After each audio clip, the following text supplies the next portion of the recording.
Hello everyone. We hope you're doing well. We're doing great, and we truly appreciate your ongoing support.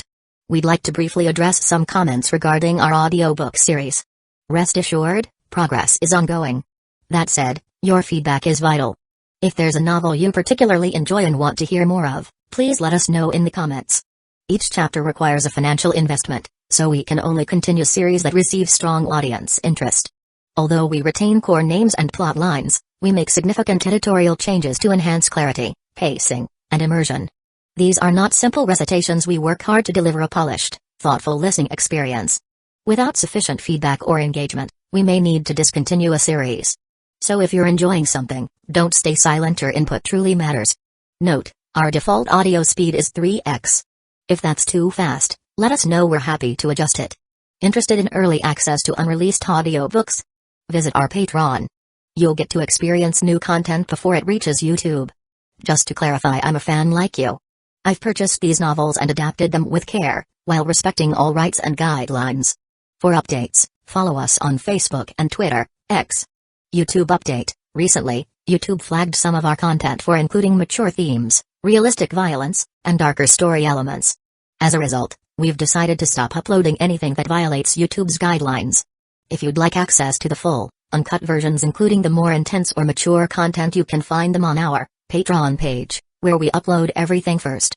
Available now on Patreon: Shattered Innocence transmigrated into a novel as an extra. Transmigrating over 10,000 years late, I was forced to become a mighty presence. I, the celestial dragon, rule the heavens through the double gate, reigning supreme in countless worlds with beast taming, Tower of God sequence strength, cultivation when you take things to the extreme. Naruto is an Uchiha with cyst. WTF, the centuries-old ancestor in our family take concubine again. Plus 18, Ichi, reincarnated in Bleach as a wizard. Thanks for listening and happy listening. Chapter 1, Marked by Fate. Armed with dimensions in Hidden Leaf Village, a young boy in white stood atop the Hokage rock, the wind brushing against him as he gazed down at the village below, taking in every street, every alley, and the countless glowing lights of homes. Yet, when his sharp Byakugan, one of the three great Dujutsu, fell upon the Hyūga clan's compound, a flicker of complex emotions surfaced: confusion, pain, and resentment. Memories surged like a tidal wave from the depths of his mind. Hayashi, he's already 8 years old. It's time to place the caged bird on him. Brother, Tanaka is a genius. He awakened the Byakugan at 3, taught himself the 8 trigrams 64 palms at 6, and mastered the 8 trigrams palms revolving heaven at 8. He's a once-in-a-century talent for the Hyūga clan. It's precisely because he's a genius that the clan made an exception, delaying the seal that should have been placed when he was 3. If we place the caged bird on him now, with his pride, it will break him. When it comes to protecting and preserving the Hyūga clan, even a genius is insignificant. Whether it's Tanaka or even my own children, the caged bird must be placed to protect our Byakugan from being stolen by outsiders. But, as a member of the branch house, your duty is to protect the main house. You should understand this better than anyone, Hayashi. I understand, brother. Hayashi ended the conversation without another word, brushing past his younger brother and walking toward the white-clad boy in the distance. Knowing escape was futile and resistance meaningless, Tanaka lowered his gaze, trying desperately to hide the anger, helplessness, and hatred behind his Byakugan. A genius, huh? What a pity. Blame yourself for not being born into the main house. Hayashi glanced briefly at the boy before raising his hands and forming seals, preparing to imprint the caged bird as if branding a slave. This wasn't new to him, he had done it many times before and never cared about what the branch house thought. Their feelings didn't matter. Once the seal was placed, no resentment or acceptance could change their fate. As the final hand seal was formed, Hayashi placed his hand on Tanaka's head. Green lines surfaced on the boy's forehead, weaving together like iron bars forming a birdcage, a seal that could control the life and death of any branch house member at a mere thought. Yet, the moment the seal was planted, Hayashi didn't withdraw his hand. Instead, his left hand formed another seal. Immediately, a piercing scream erupted. Pain radiated from Tanaka's eyes to his head and through his entire body, like an unrelenting curse crushing him. His face turned deathly pale as he collapsed to the ground, writhing in agony. Brother. Enough. He's just a child. Hayashi shouted, unable to forget the day he himself received the caged bird. The pain was unforgettable, and seeing Tanaka suffer the same torment brought it all back. Remember this pain. Remember the duty of the branch house. From now on, you must protect every member of the main house at all costs. Fail, and this is the price you'll pay. Hayashi declared coldly, his eyes devoid of empathy as he looked down at the boy screaming in agony. As the clan head, he understood one thing well: every genius had pride, but pride was unnecessary for the branch house. If it existed, it must be crushed. A branch house without pride was a good branch house. Brother. Hisashi's heart grew heavier as he looked at Hayashi, feeling an unfamiliar and chilling distance from the man he once knew. But what could he do? Even as a brother, he was still a branch house member. The caged bird didn't spare anyone, not even him. I merely engraved the duty of the branch house into his bones. Hayashi noticed the look on his younger brother's face and instinctively glanced at the caged bird hidden beneath Hisashi's forehead protector. A fleeting softness stirred in his heart, but his words remained cold as he turned away and left without looking back. According to the Hyūga clan's long-standing rule, after placing the caged bird on a branch house member, they must endure a full minute of its excruciating pain, engraving both the agony and the duty to protect the main house deep into their very bones. But thinking of Hisashi and knowing that the boy before him had been raised like a son by his younger brother, Hayashi relented, letting him taste only 30 seconds of the seal's torment before releasing him. Tanaka. Hisashi crouched down, gently helping him up, his expression and voice filled with concern and worry. There was no response. After gasping for air, Tanaka stood, turned, and walked away like a hollow shell. Hisashi instinctively reached out, as if to stop him, but his hand froze midair. He saw it clearly. The once piercing Byakugan that seemed able to see through anything was now dull and lifeless, reduced to ashes after the seal was placed. He knew. In that moment, the Hyūga genius hailed as a once-in-a-century prodigy was gone. As these memories flashed through his mind like scenes from a film, veins bulged on Tanaka's temples, writhing like snakes beneath his skin. The surge of emotions triggered his Byakugan to activate involuntarily.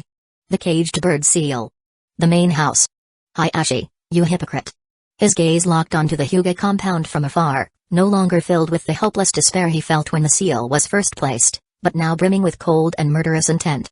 Most branch house members, even someone like Hisashi, would face only two choices after being marked: submission or death. But he had a third option. Of the countless people who have transmigrated into the Naruto world, I'm probably the only one who started off with a caged bird, he thought to himself. Fortunately, I've got a cheat. Honestly, while he wasn't thrilled about having the Hyūga's blind eyes instead of the Sharingan, he could have accepted this start, if not for the caged bird. But there were no ifs. Unlock the cheat first, then take him down, he told himself. Working like a slave in his past life was one thing, but to transmigrate only to become the Hyūga's slave? No way. Still, no matter how much he hated Hayashi, he knew his priority was to unlock his cheat, break free from the caged bird, and then take down the entire main house. It wasn't blind hatred. Tanaka understood that as the beneficiaries of the caged bird, no member of the main house would ever tolerate a branch house member escaping it, just like how no celestial dragon in the One Piece world would allow a slave marked with the hoof of the soaring dragon to break free and rise against them. Suppressing his fury, he focused. Deep within his soul, a portal quietly hovered. At the same time, information about this portal surfaced in his mind: Voidwalker's Gate, access level, initial space type, intermediate dimension current connection, One Piece world travel function, enables travel between connected worlds, a two-way portal linking Naruto and One Piece, capable of solo travel or bringing others along, provided their favorability level toward him exceeded 90. Whether bringing Naruto characters into One Piece world or One Piece characters into Naruto world, it was all possible. This was the cheat he unlocked the moment the caged bird was placed, along with the memories of his past life.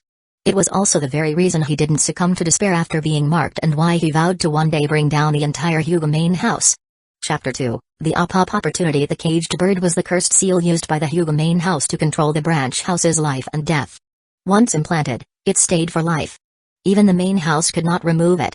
Because after the caged bird was created, it only had two functions: implanting the seal and activating the seal. No technique was invented to remove it. Unless a six-paths level powerhouse intervened, the caged bird was virtually unbreakable in the shinobi world. Otherwise, whether it was Hidden Leaf Village's high-level officials or other ninja villages, if they could break the caged bird, they would easily sway the entire Hyūga branch house to their side with just a beckoning finger. If that had been the case, the hundreds of branch house members wouldn't still be serving the mere dozens of main house members like workhorses to this day. But regarding this, Tanaka, who possessed the Voidwalker's Gate, was not worried at all. Just because it couldn't be broken in the Naruto world didn't mean it couldn't be broken in the One Piece world. After all, in the One Piece world, there was not only hockey but also countless strange and unpredictable devil fruits. If nothing else, consuming a Logia-type fruit would mean, my fate is mine, not the seal's. Elementalization alone could deal with a seal that destroyed the Byakugan and the brain. If that didn't work, then there was the Pawpaw fruit. It could expel pain, fatigue, memory, and even the soul from the body. Expelling a caged bird seal? That would be simple. If the Pawpaw fruit was already eaten by Bartholomew Kuma, then as long as Tanaka found him, given Kuma's compassionate nature, who used his ability every week to relieve pain for the elderly and bore the pain himself, unless the Pawpaw fruit also couldn't break the seal, he would definitely help. Besides that, there was also the scientist who was 500 years ahead of his time. Vegapunk? Or simply use the Byakugan to search island by island in the One Piece world until finding a suitable devil fruit. No matter what, it was better than staying in the Naruto world and being a slave for the main house. Tanaka stood up from the cliff's edge, walked to a secluded spot in the forest, and formed hand seals. Chakra flowed through his meridians like streams into his eyes. Bulging veins rose on both sides of his forehead like writhing dragons. In an instant, his 359-degree vision fully opened around him. Any Hyūga who activated the Byakugan could see everything within a kilometer radius. As a prodigy praised by Hisashi as a once-in-a-century genius, who had awakened the Byakugan at just 3 years old, Tanaka could see everything within 3 kilometers. Not only long-distance vision but also X-ray-like sight within this range.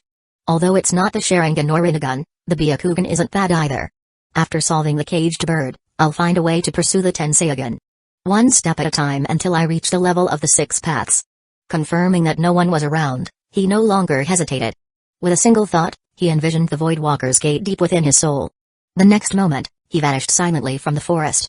In a single thought, he could travel between 2 worlds.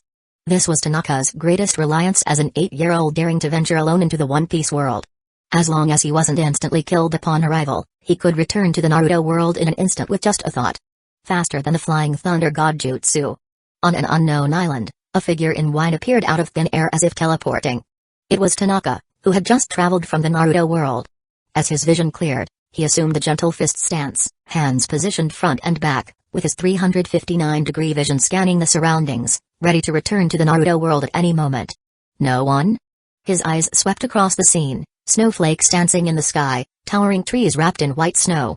Seeing no one within a few hundred meters, he slightly lowered his hands but remained vigilant. After all, this was the One Piece world.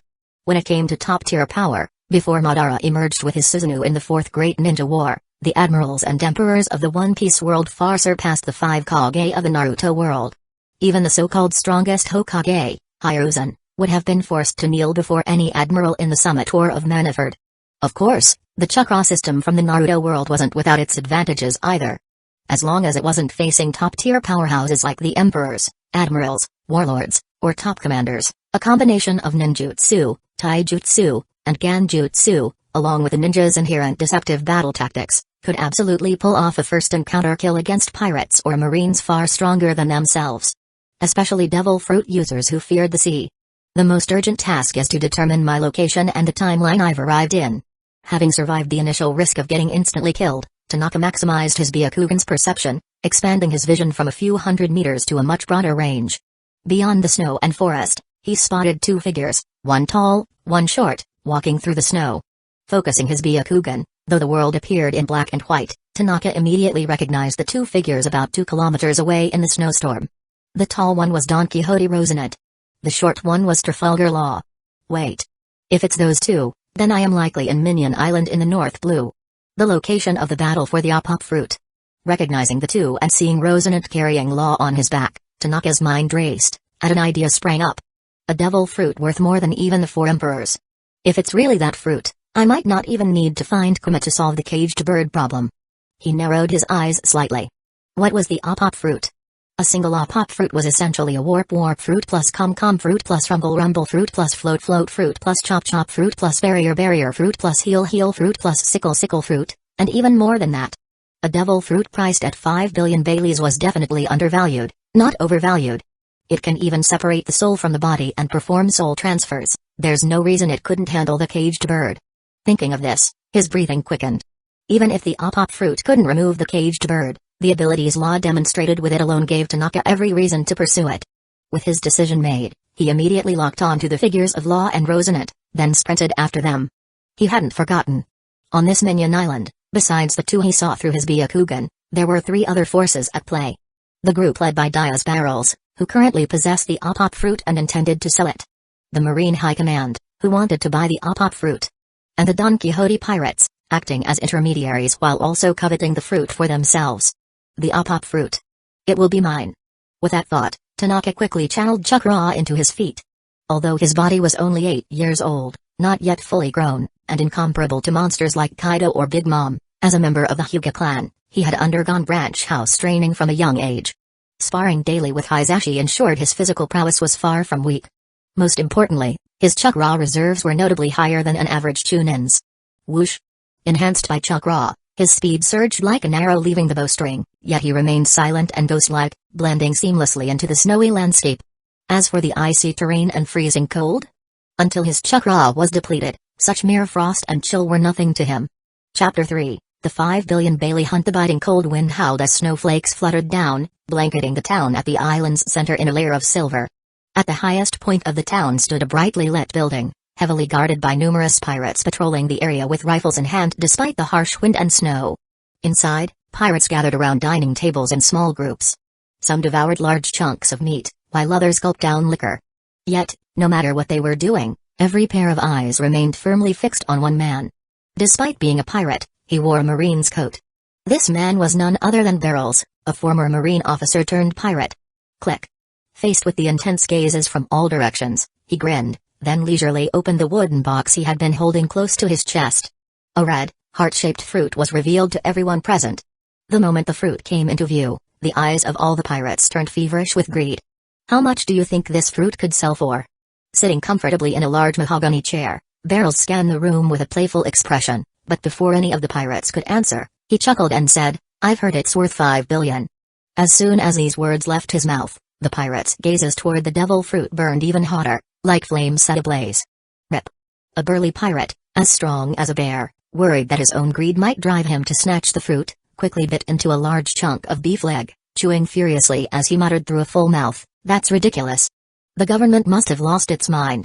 Having grown up in the North Blue and never ventured to the Grand Line, he couldn't comprehend how a single fruit could fetch such an astronomical price. It was worth more than gold raining from the sky. If we could get our hands on that kind of money, we wouldn't need to be pirates anymore. A pirate wearing a horned hat spoke excitedly, prompting the others to burst into hearty laughter and agreement. Barrels wasn't surprised by his subordinates' reactions. After all, he didn't expect mere North Blue lackeys to understand the true value of the Apop fruit. Think about it. If a doctor eats this fruit, they could become the most sought-after physician in the world. I've heard that in history, a doctor who consumed this fruit once performed miraculous surgeries, curing countless incurable diseases and becoming a legend. But that has nothing to do with us now. Eager to flaunt his knowledge and pass the time, Barrels explained part of the reason why the Apop fruit was valued at 5 billion Baileys. The surrounding pirates listened intently, their imaginations already running wild with dreams of selling the fruit to top marine officials and living a luxurious life as wealthy men. However, unbeknownst to Barrels and his crew, while their attention was wholly fixated on the fruit, a figure hung upside down from the rooftop's edge like a nocturnal owl. The soles of his shoes seemed glued to the wall, firmly gripping the surface. A pair of piercing white eyes, though staring at a thick wall, saw through everything inside, the pirates patrolling outside, the armed guards, and even Barrels himself. The moment the Apop fruit was revealed, the owner of those eyes narrowed his gaze. In addition to the burning intensity, his eyes gleamed like a tiger stalking its prey from the shadows of the forest. Cold and ruthless. 7 outside. 10 inside. Tanaka focused chakra into his feet, keeping himself suspended upside down from the rooftop's edge. With his Byakugan, not only had he located Barrel's hideout before Rosinante, but he could also move through this heavily guarded base undetected. In the world of Naruto, sneaking into a ninja village, or even a single ninja clan's compound, would be a fool's dream. Take Hidden Leaf Village, for example. Any clan, even the Inoshikacho, would have sensory barriers or ninja trained in detection. Even with the Byakugan, Tanaka, merely an elite chunin at best, could never infiltrate unnoticed. But the One Piece world was different. There was no chakra, no sensory ninja, no barrier techniques.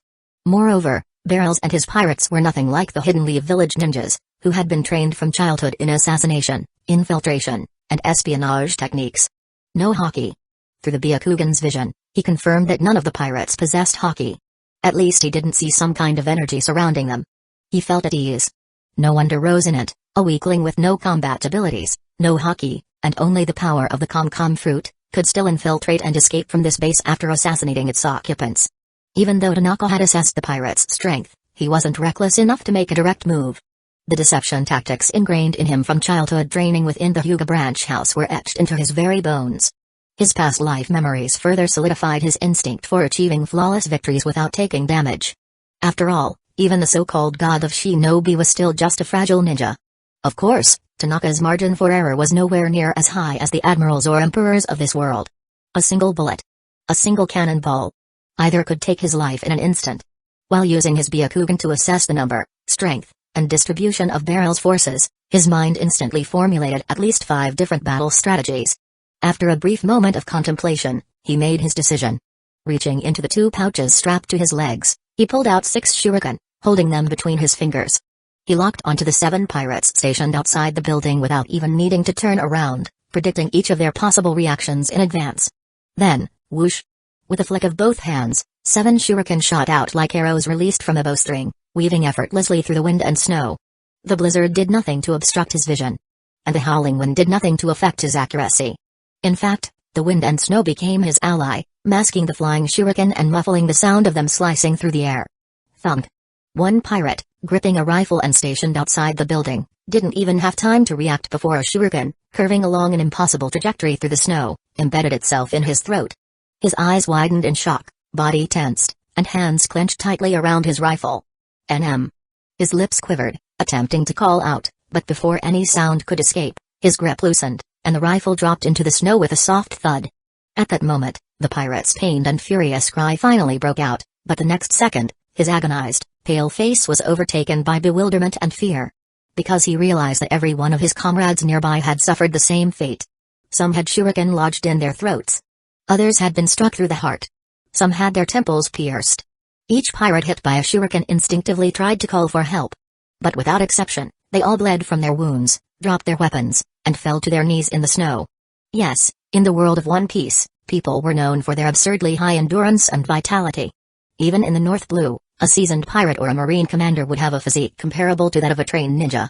Some, like Kaido and Big Mom, possessed monstrous strength and durability even before the age of 10, far surpassing legends like Hashirama or Madara. However, the problem lay in the difference between Tanaka's fighting style and that of this world. He aimed exclusively for fatal points.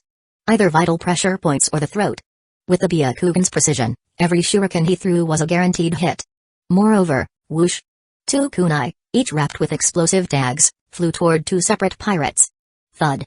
The kunai embedded themselves into the chests of the 2 pirates just as the explosive tags burned through their final seconds. Boom! A violent explosion erupted, generating thick smoke and scorching flames that surged outward. The fiery blast engulfed the pirates already struck by shuriken, sending bodies flying, blood splattering, and chaos erupting through the snowy night. Chapter 4, The 5 Billion Bailey Meal and Explosion? What's going on? Could it be that the Marine is breaking their promise? Or is the Don Quixote family planning a double cross? The explosion from 2 explosive tags, along with the blazing flames, jolted awake the numerous pirates inside the building who were dreaming of trading the opop fruit and then washing their hands clean to start anew. Grab your weapons and go check it out. Beryl's expression turned dark as he reflexively closed the box containing the devil fruit. Clang! The pirates who had been gathered around the dining table, devouring meat and guzzling alcohol, immediately put down their food and drinks, picked up their rifles and drew their long swords, and swarmed toward the door. But just as they were about to rush out, 2 kunai sliced through the wind and snow, embedding themselves diagonally into the floor at the doorway. Sizzle! The explosive tags attached to the kunai burned out completely the moment they landed. Boom! With a thunderous roar, a surge of scorching flames engulfed the pirates closest to the door and sent those further back flying. A kid. Standing at the very back, Beryls remained unscathed by the explosion. Narrowing his eyes, he peered through the fire and smoke and saw a lone figure standing outside the door. Judging by the figure's outline and height, he recognized that it was nothing more than a young kid who hadn't even fully grown up yet. This realization only fueled his anger. Since when did a snot-nosed brat dare to attack his stronghold? Shoot! Fuming with rage, he held the box in one hand and raised his pistol with the other, frantically pulling the trigger. Bang! Bang! Bang! Bullets, charged with immense kinetic energy, tore through the fire and smoke, hitting Tanaka's body. But that wasn't all. Some pirates, who had been injured but not killed by the explosion, got back up, raised their rifles and cannons with vicious grins, and unleashed a barrage of gunfire at Tanaka outside the door. Bullets. Cannonballs. Both rained down, turning him into nothing but ash. Die. Whoever you are and whatever your goal is, just die already. Barrels screamed and cursed in fury until his magazine was empty. And he wasn't the only one. The other pirates, wounded and battered from the explosion, did the same. However, just as their magazines emptied and every single bullet and cannonball was fired, a shadow suddenly shot up from the ground behind Barrels, as if a fish leaping out of water. 8 trigrams 64 palms. Tanaka had left an ordinary clone at the door while using Earth-style to stealthily tunnel underground and position himself behind Barrels. The moment he emerged from the ground, he spread his arms wide, releasing chakra from the tenketsu all over his body, forming a massive 8 trigram symbol that enveloped Barrels within its formation. Then, his hands moved like a blur, leaving countless after-images. With his index and middle fingers pressed together like daggers, he thrust forward repeatedly like a violent storm of petals, aiming for 64 vital points across Barrels' body. Each point, if struck, would sever the flow of chakra.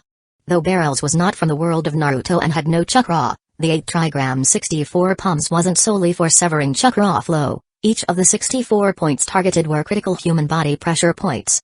Every strike of Tanaka's fingers sent chakra surging into Barrels' body, directly impacting his internal organs. A normal ninja, after taking a full set of these strikes, would either succumb to severe internal injuries on the spot or have their chakra completely sealed, collapsing to the ground like a discarded rug. Even someone like Naruto would be unable to get up for half a day after taking a full hit, only able to recover by unleashing the Nine Tails chakra. Barrels had no Nine Tails chakra, no haki, and wasn't a Logia devil fruit user. Caught off guard and struck with all 64 bombs, he could only scream in agony, blood seeping from his nose and mouth as his knees buckled, bringing him to the ground. Even the box, which he had always kept close, slipped from his grasp at that moment. Snap. With lightning reflexes, Tanaka snatched the box before it could hit the ground. Learning from past mistakes. Having watched One Piece, he knew that Ivanov lost his chance to obtain the fish fruit model, Azure Dragon simply because of hesitation. The painful example of someone who could have become an Azure Dragon but instead turned into the King of Akama made him not dare to waste even a single moment.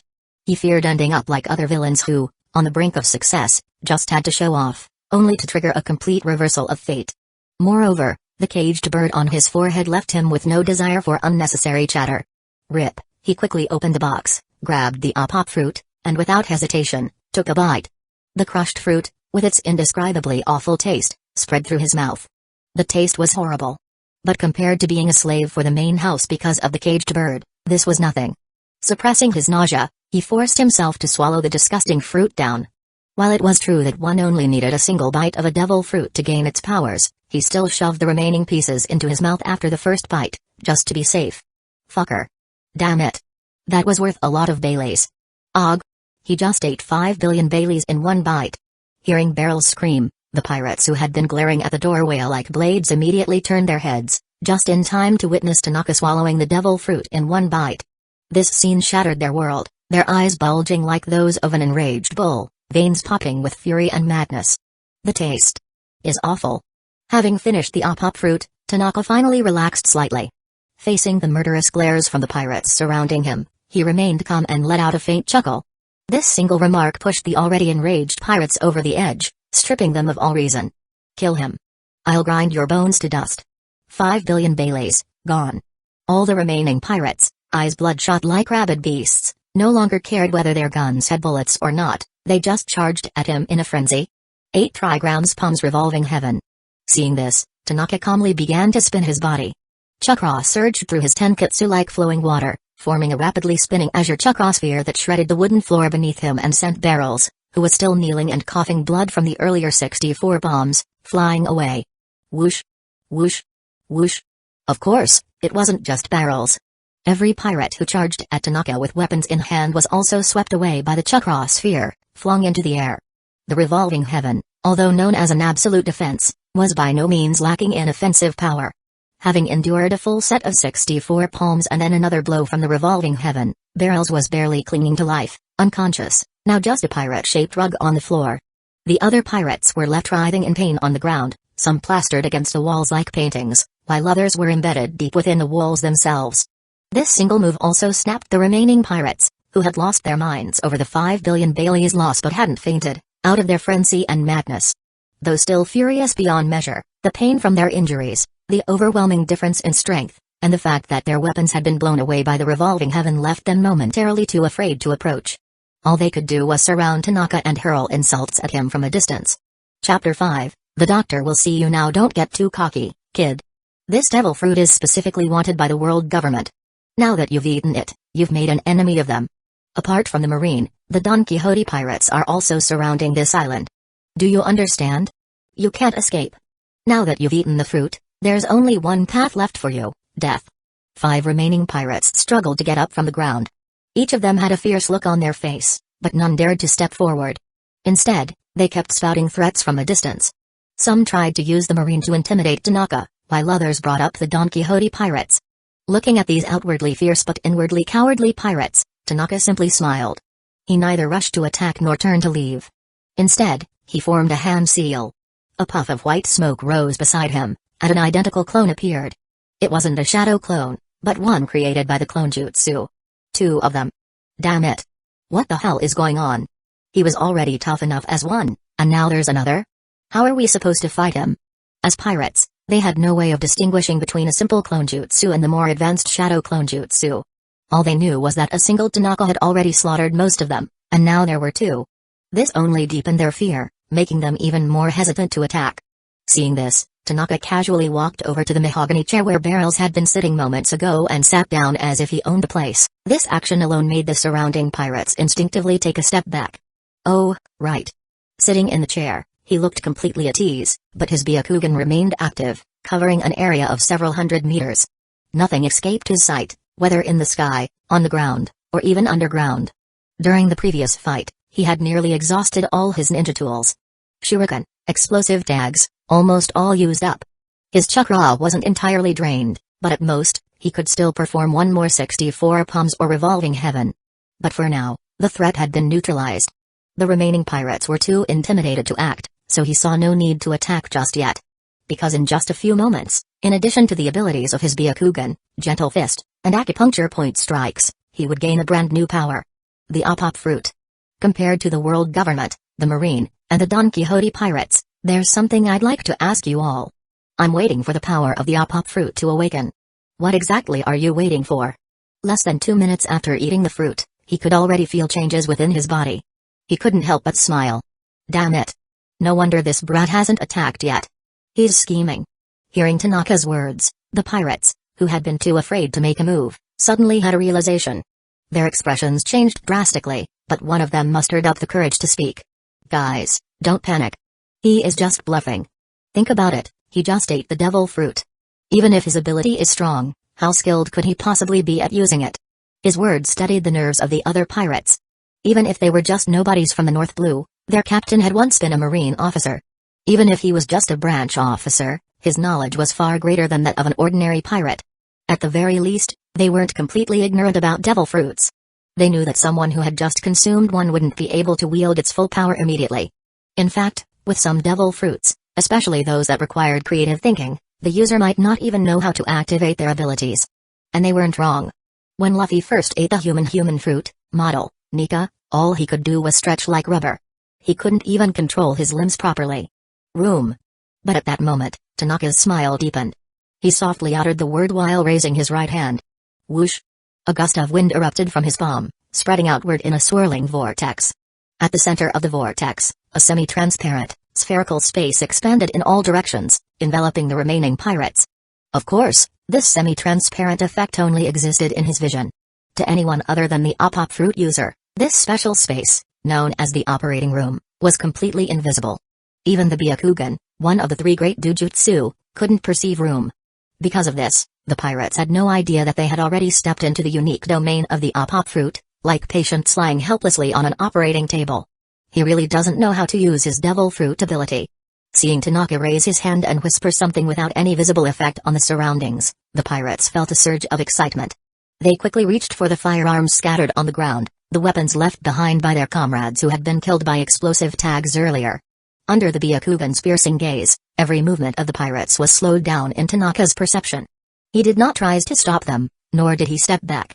Instead, he reached for a dining knife on the table and swung it through the air. SHLKK, the blade didn't touch a single pirate. In fact, the closest one was still 8 meters away. Yet the moment Tanaka made his slashing motion, every pirate within the spherical space felt a slight pain in their arms. Then, in an instant, their arms were severed at the shoulder. The weapons they had just picked up clattered to the ground, now detached from their bodies. What just happened? That was just a dining knife. And he wasn't even close to us? The unexpected turn of events left the pirates frozen in shock. They were not just stunned and furious, they were terrified. At this moment, even the slowest among them realized that Tanaka, who had only just consumed the apop fruit, was far from clueless about its abilities. In fact, he might already understand it perfectly. Otherwise, there was no way he could wield it so skillfully right after eating it, just like how Sabo, upon eating the flame fruit, had immediately unleashed Fire Fist, Ace's signature attack. Surprised? Tanaka calmly observed their expressions. As he spoke, he swung the dining knife once more. This time, with an upward slash. In the next instant, every pirate lost their remaining arm. Run. With both arms severed, the pirates no longer cared about the apop fruit being taken. Their only thought was to escape. They turned and sprinted toward the exit. SHLKK, but just as their right foot lifted off the ground, Tanaka swung the knife once more. And this time, they lost their legs.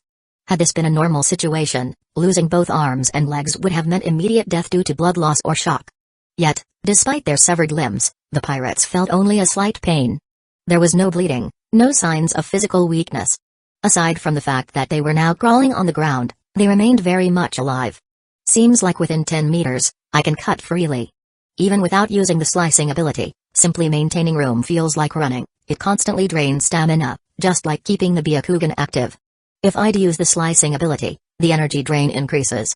The more targets I cut, the wider the cutting range, and the stronger the target, the faster my stamina depletes. After this small test, he had gained a clear understanding of the apop fruit's power. At that moment, he felt fortunate that he had been reborn into the Hyūga clan, which specialized in taijutsu and possessed the Byakugan, and not the Uchiha clan next door. After all, the apop fruit was infamous for its high stamina consumption. Without a strong body, it was impossible to use it to its full potential. Chapter 6, The Boy Who Stole Fate. The strength of a devil fruit user depended on 3 factors: their understanding and development of the devil fruit, their own personal strength, and the inherent potential of the devil fruit itself. Take the Mag fruit as an example. It was one of the top-tier Logia-type devil fruits, possessing the highest defensive power among the 3 devil fruit types. Even if someone besides Akainu were to eat the Mag fruit, the person would still be able to create and manipulate magma, meaning its power wouldn't be weak no matter what. On the other hand, the Kum fruit, no matter how much Rosinant developed it, would never be particularly powerful. Then there were Sabo and Blackbeard. Both consumed Logia-type devil fruits, Sabo with the flame fruit and Blackbeard with the dark fruit. Not only were they personally strong, but they also had a deep understanding of their abilities. That was why Sabo, immediately after eating the flame fruit, could use it even more skillfully than Ace. And why Blackbeard, right after acquiring the dark fruit, was able to dominate Ace in battle. As for Tanaka, while he might not be as strong as Sabo or Blackbeard, he had Law as a predecessor who had already done all the groundwork. He just needed to copy it. Maybe he wouldn't awaken the fruit immediately or activate K-Room right away, but the basic abilities of the apop fruit? As long as he had hands, he could use them. Just a little trial and error, and he'd wield its power with ease. The only limitations would be the degree of development and his own strength, whether it was the overall potency of the apop fruit or the size of the room. For now, he couldn't match Law during the raid on Onigashima. But catching up? That was only a matter of time. Thank you all for bringing me the devil fruit. I have nothing to repay you with. So I'll send you off with this fruit. After testing the apop fruit's abilities, Tanaka stopped pushing its limits. Instead, he picked up the dining knife in his hand. In the despairing and furious gazes of the pirates before him, he swung it down. Slash. A familiar, faint pain came from their necks. And then, just like their severed hands and feet earlier, the heads of every pirate were cut off, rolling on the ground several times before coming to a stop. Clearly, a 5 billion Bailey slash was something they couldn't withstand. Monster. Their limbs and heads were separated. Even if the world's strongest man had been there, he would have been dead. Yet the pirates remained alive. The heads rolling on the ground opened their mouths, letting out screams of despair and terror. At that moment, they finally understood why the world government was willing to pay so much for the apop fruit. It was practically godlike. And at the same time, that was exactly what Tanaka was thinking. With room in his hands, he could achieve anything. But soon, he forcefully suppressed his rising arrogance. Forget about the 5 Kage, Madara, or even stronger foes like Kaguya from the Naruto world. Even Law, who had awakened the Apop fruit's power in the future, still lost bitterly when facing Blackbeard with 2 devil fruits. Godlike. Far from it. Whether it was the strongest in the shinobi world or the strongest in the pirate world, right now, he was neither.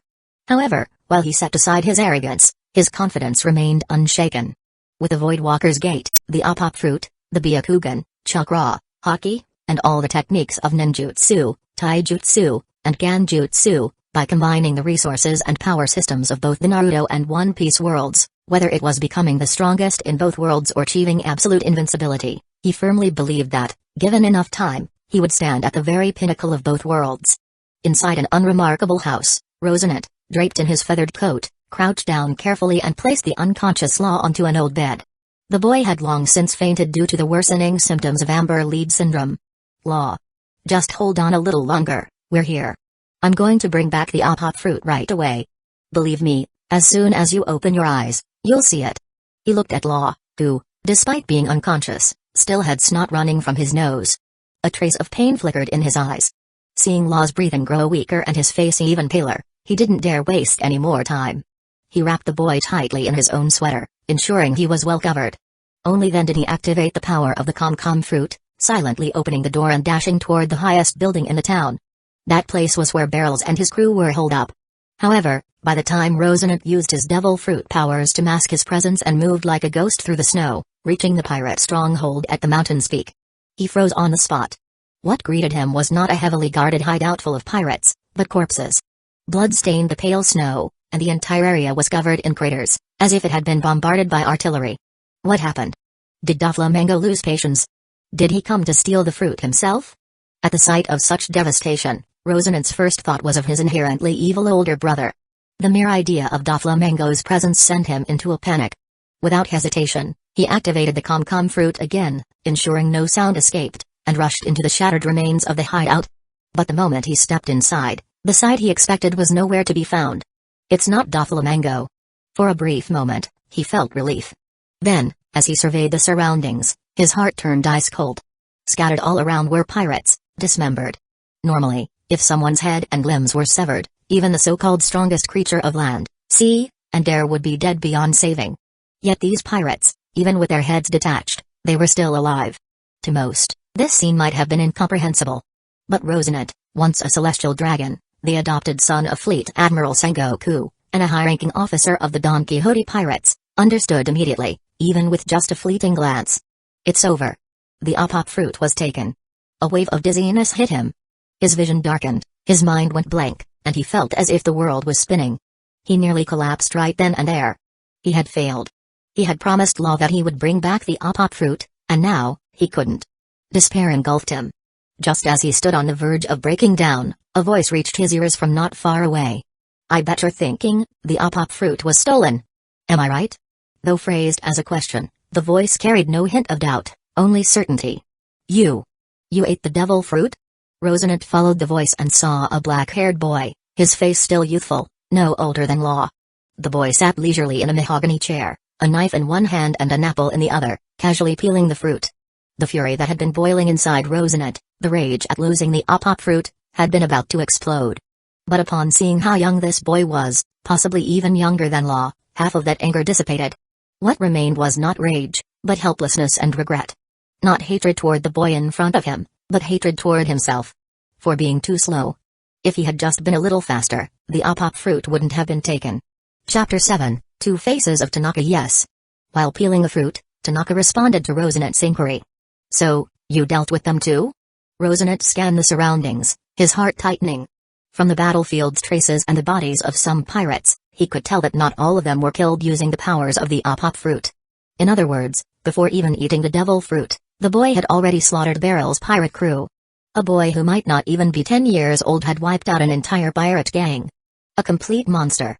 Of course. Tanaka put down the knife and took a bite of the apple in his hand. The sweet and sour taste of the fruit finally washed away the nauseating aftertaste of eating the Apop fruit. So it's true. Rosinante's expression was extremely complex. The one who had intercepted the Apop fruit was a child.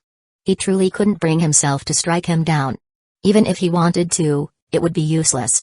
If he made a move, he had no doubt that among the people lying on the ground with severed limbs and heads, there would soon be one more, himself.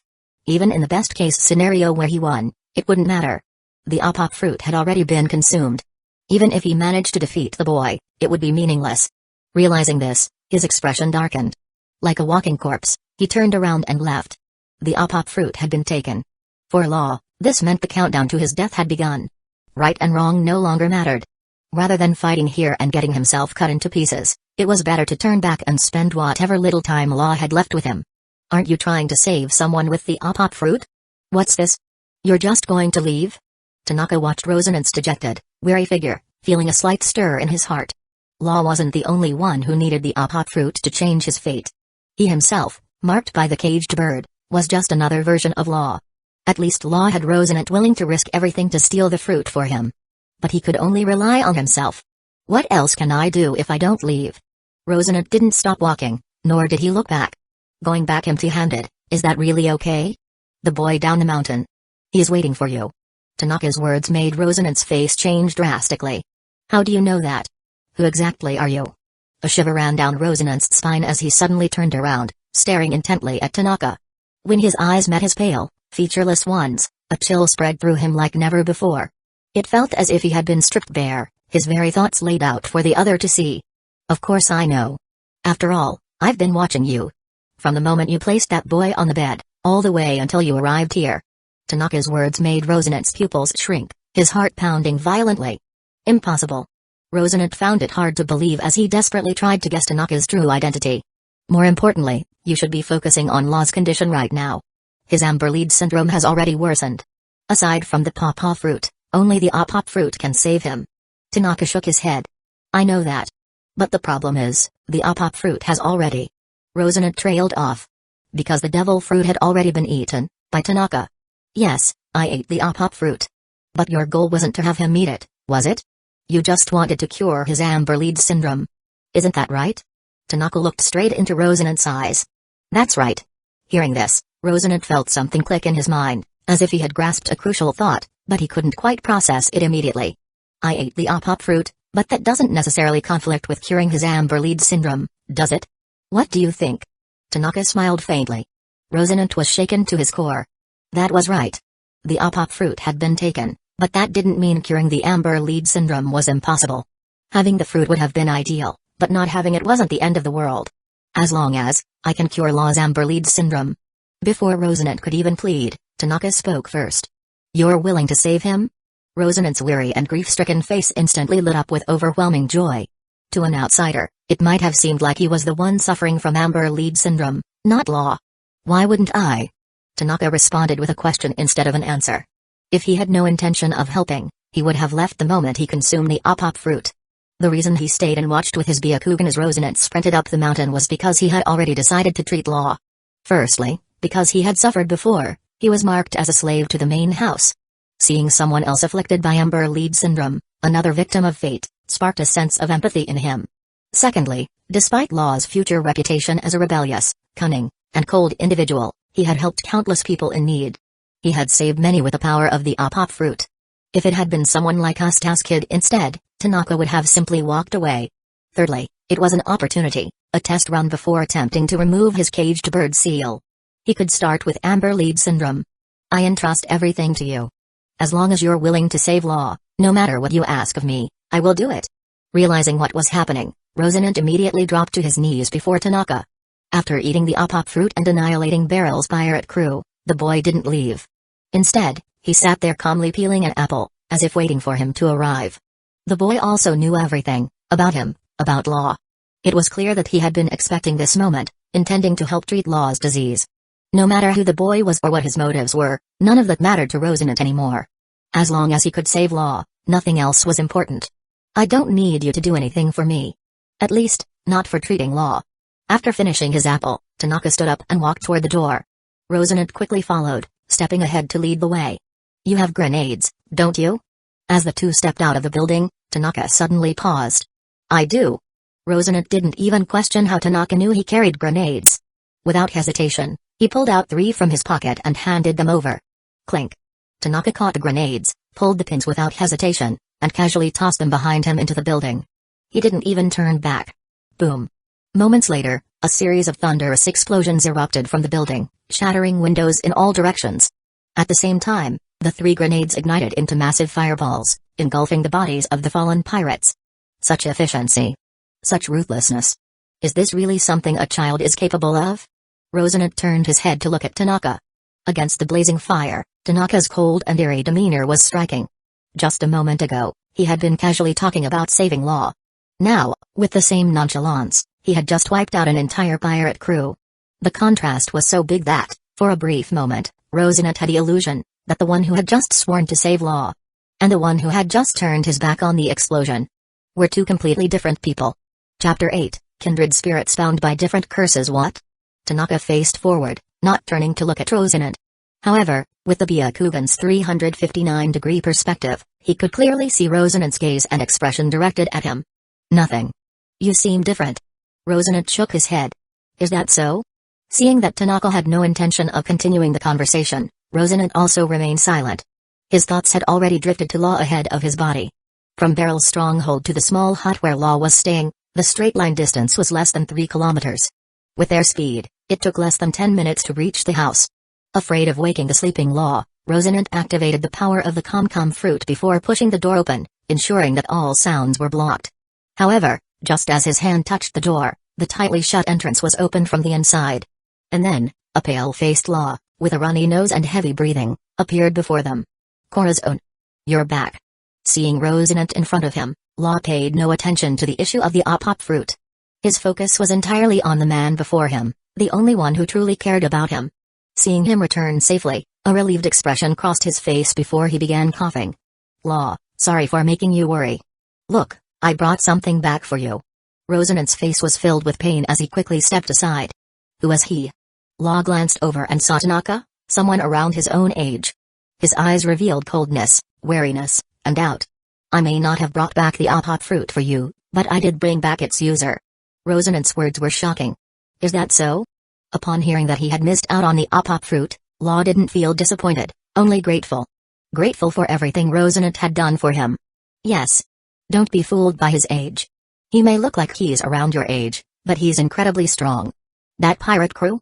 He took care of all of them by himself. And when he found out about your illness, he stayed there specifically to wait for me, just so he could treat you. Rosinante had been about to introduce Tanaka, but then he realized he didn't even know the other's name. Hello, I'm Law. Upon hearing this, Law felt a hint of joy in his heart, though outwardly, he still maintained a cool and aloof demeanor. Hyūga Tanaka. Tanaka stated his name. Why? Law asked in a low voice. Why what? Tanaka met his gaze. In the past, every doctor who saw me looked at me as if I were a monster. Except for Corazon, I never believed that there was such a thing as unconditional kindness in this world. If possible, please tell me, what did he promise you? No matter what he agreed to give you, if you cure me, I will fulfill those promises in his place. Having survived the massacre of Flivence, and despite being saved by Rosinante, he remained deeply distrustful and wary of anyone besides him. He didn't want Rosinante to pay too heavy a price for his sake, but at the same time, he didn't want his kindness and efforts to be wasted. So, he wanted to repay Tanaka himself for saving his life. Law, you've misunderstood. When it comes to curing you, he didn't ask me for anything in return. Seeing Law's reaction, Rosinante quickly spoke up, worried that his response might offend Tanaka. Is that really true? Law stared blankly at Tanaka, finding it hard to believe that, in the pirate world, there could be anyone besides Rosinante who was genuinely kind. Tanaka didn't respond right away. Instead, he reached up and brushed aside his bangs, revealing the ugly caged bird imprinted on his forehead. Do you know what this is? The caged bird. Once this curse mark is placed, the person who cast it can, with a single thought, make my life a living hell, unable to live, unable to die. The so-called celestial dragon's hoofprint is nothing more than that. His voice was quiet and calm, as if he were speaking about something that had nothing to do with him. What? Both Law and Rosinante were stunned, especially Law. As someone suffering from amber lead syndrome, he understood all too well what it meant to be marked by an unavoidable fate. Tanaka was simply talking about himself, but at that moment, Law suddenly understood why this boy had taken the opop fruit, and why, even after obtaining it, he was still willing to save his life without asking for anything in return. Someone once said, everything is predestined, and we have no control over our fate. But I refuse to accept that. Tanaka let go of his hair, letting his bangs fall back into place, once again concealing the curse mark. And neither do you, right? His words struck something deep inside Law. Who would want to accept that fate? Law muttered under his breath, clenching his fists tightly. If caged bird was the thing that shackled Tanaka, then Amber Lead Syndrome was the thing that shackled him. They were the same. Think of it this way, I just really want to see what kind of life you'll live once you escape the fate of Amber Lead Syndrome. As Tanaka finished speaking, he raised his right hand, palm facing downward. Room. A surge of energy pulsed outward, expanding in all directions, though only he could see the spherical space that enveloped Law. With the operating room open, even without using the Byakugan to see through everything, Tanaka could perceive every single detail within the space. Law was standing in front of him, yet, at the same time, his entire body had already been dissected before his eyes. His organs. His muscles and bones. His blood vessels and nerves. Even down to the cellular level. If Tanaka so desired, he could perceive everything with absolute clarity. Including the lead deposits embedded in Law's liver. This power, this absolute control over everything within his domain, made a new thought rise within him once again. Chapter 9, Room for Improvement. How is it? Can Law's illness be cured? Although Rosinant had long known about the miraculous power of the apop fruit, he was still extremely nervous. After all, Tanaka had only recently eaten the apop fruit, and he was a few years younger than Law. I'd estimate. It should be even easier than peeling an apple. Facing the two's anxious gazes, especially Law, who usually had the cool demeanor of a lone wolf but was now looking at him expectantly when it came to his own life, Tanaka smiled inwardly. He spoke calmly and unhurriedly. Easier than peeling an apple? Rosinant looked both amused and exasperated on the surface, but deep down, he felt much more at ease. As expected, the doctors who treated me before were all quacks. Law tilted his head back and smirked. It's not that their medical skills were lacking.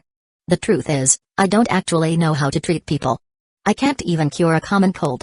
The only reason I said it's easier than peeling an apple is because of the power of the apop fruit. Tanaka shook his head, sighing inwardly at the fruit's immense power. Anyone with even a basic understanding of medical knowledge would instantly become a top-tier surgeon, rivaling the medical prowess of Tsunade, the greatest healer in the shinobi world, after eating the apop fruit. Forget about Amber Lead Syndrome, even diseases that were considered nightmares before he transmigrated, like cancer, would be nothing for an apop fruit user. Tumors?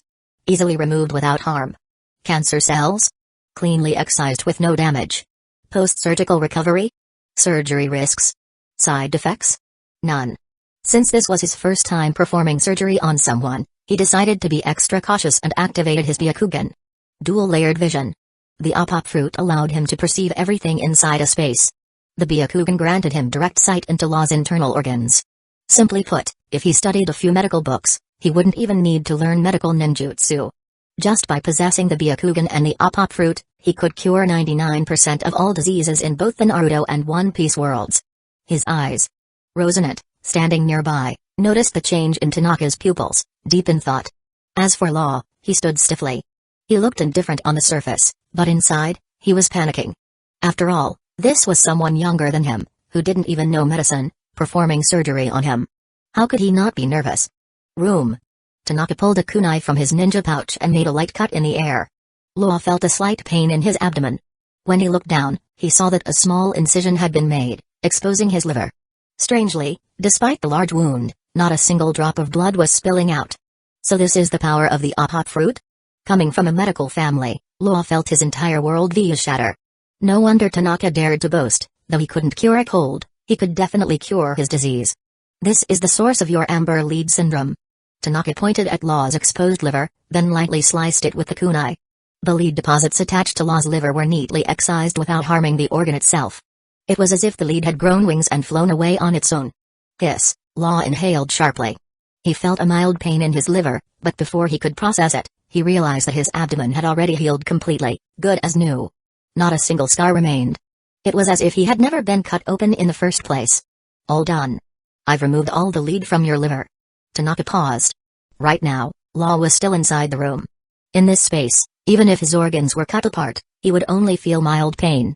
However, once Tanaka dismissed the room, the after-effects of the surgery would surely kick in. Even though the lead was excised harmlessly, suddenly losing so much of it from his liver would still cause discomfort. He vaguely remembered that, after eating the apop fruit, Law had operated on himself, and then immediately passed out from the pain. Can I temporarily anesthetize him? A thought crossed his mind as he recalled the various techniques Law had developed. For example, the gamma knife, the high-frequency scalpel, and heart shock. Manipulating gamma rays with his bare hands, generating high-frequency electric shocks, these abilities seemed to come effortlessly. With that thought, he quickly made a decision. The development of a devil fruit's powers relied on two things: constant usage in battle and creativity. As long as an ability didn't break the fundamental rules of the fruit, anything could be developed. Let's give it a try. Tanaka extended his index finger and placed it against Law's abdomen. Since Law could conjure electricity and gamma radiation in the series, then so could he, perhaps even better. Injection, anesthesia. As the thought crossed his mind, his Byakugan and Rome's spatial perception clearly showed blue energy forming at his fingertips, materializing out of thin air like sharp blades before injecting into Law's body. It actually worked. Noticing the effect, a flicker of excitement flashed through Tanaka's eyes. Originally, he had prepared a backup plan. If his attempt at modifying the Hot Fruit's abilities failed, he would use the Byakugan and pressure point techniques to temporarily paralyze Law. But such a godlike devil fruit obviously wouldn't disappoint him. Anesthesia. With this fruit, all it took was a simple gesture. Law looked on, curiosity piqued. What are you doing? Anesthesia. Tanaka answered bluntly. Why you? You finished my surgery and then thought about anesthesia. Law's eyes widened in disbelief. Performing surgery first, then applying anesthesia. Everything he had learned about medicine screamed that this was completely insane. If this guy wasn't his savior, and if he weren't too weak to fight Tanaka, Law swore he would have punched him on the spot. Small details. At the end, with the Hot Fruit, the order of the surgery doesn't matter at all. Whether I operate first and anesthetize later, or anesthetize first and operate later, the result is the same. Tanaka waved a hand dismissively, looking unconcerned as he deactivated Room and his Byakugan. Sure enough, after exiting Room, Law should have been writhing in pain from the operation. But instead, he felt absolutely nothing. You. Law gritted his teeth in frustration. Alright, the surgery is done. Now all that's left is to eat some meat and take a nap. Tanaka knew that in the One Piece world, people had insane healing abilities. Especially someone like Law, who carried the will of D. Unless they had some incurable disease, injuries like amputations or organ damage could be fixed with nothing more than a meal and a good sleep. Law was about to throw out some insults, but before he could, Rosinante cut him off. What he means to say is, thank you for saving his life. Isn't that right, Law? He stared him down. He might not be a doctor, but he understood the situation well enough. Regardless of how it happened, the fact remained, Law had been cured. That was an undeniable truth. Thank you for saving me. Under Rosinante's intense gaze, Law had no choice but to glare with deadfish eyes and begrudgingly mutter his thanks. Of course, deep down, he truly was grateful to Tanaka. But that didn't change the fact that he still wanted to punch him in the face. Chapter 10, The Dome of No Return. There's no need for thanks. Tanaka shook his head. What he did was not just to help Law, but also to help himself.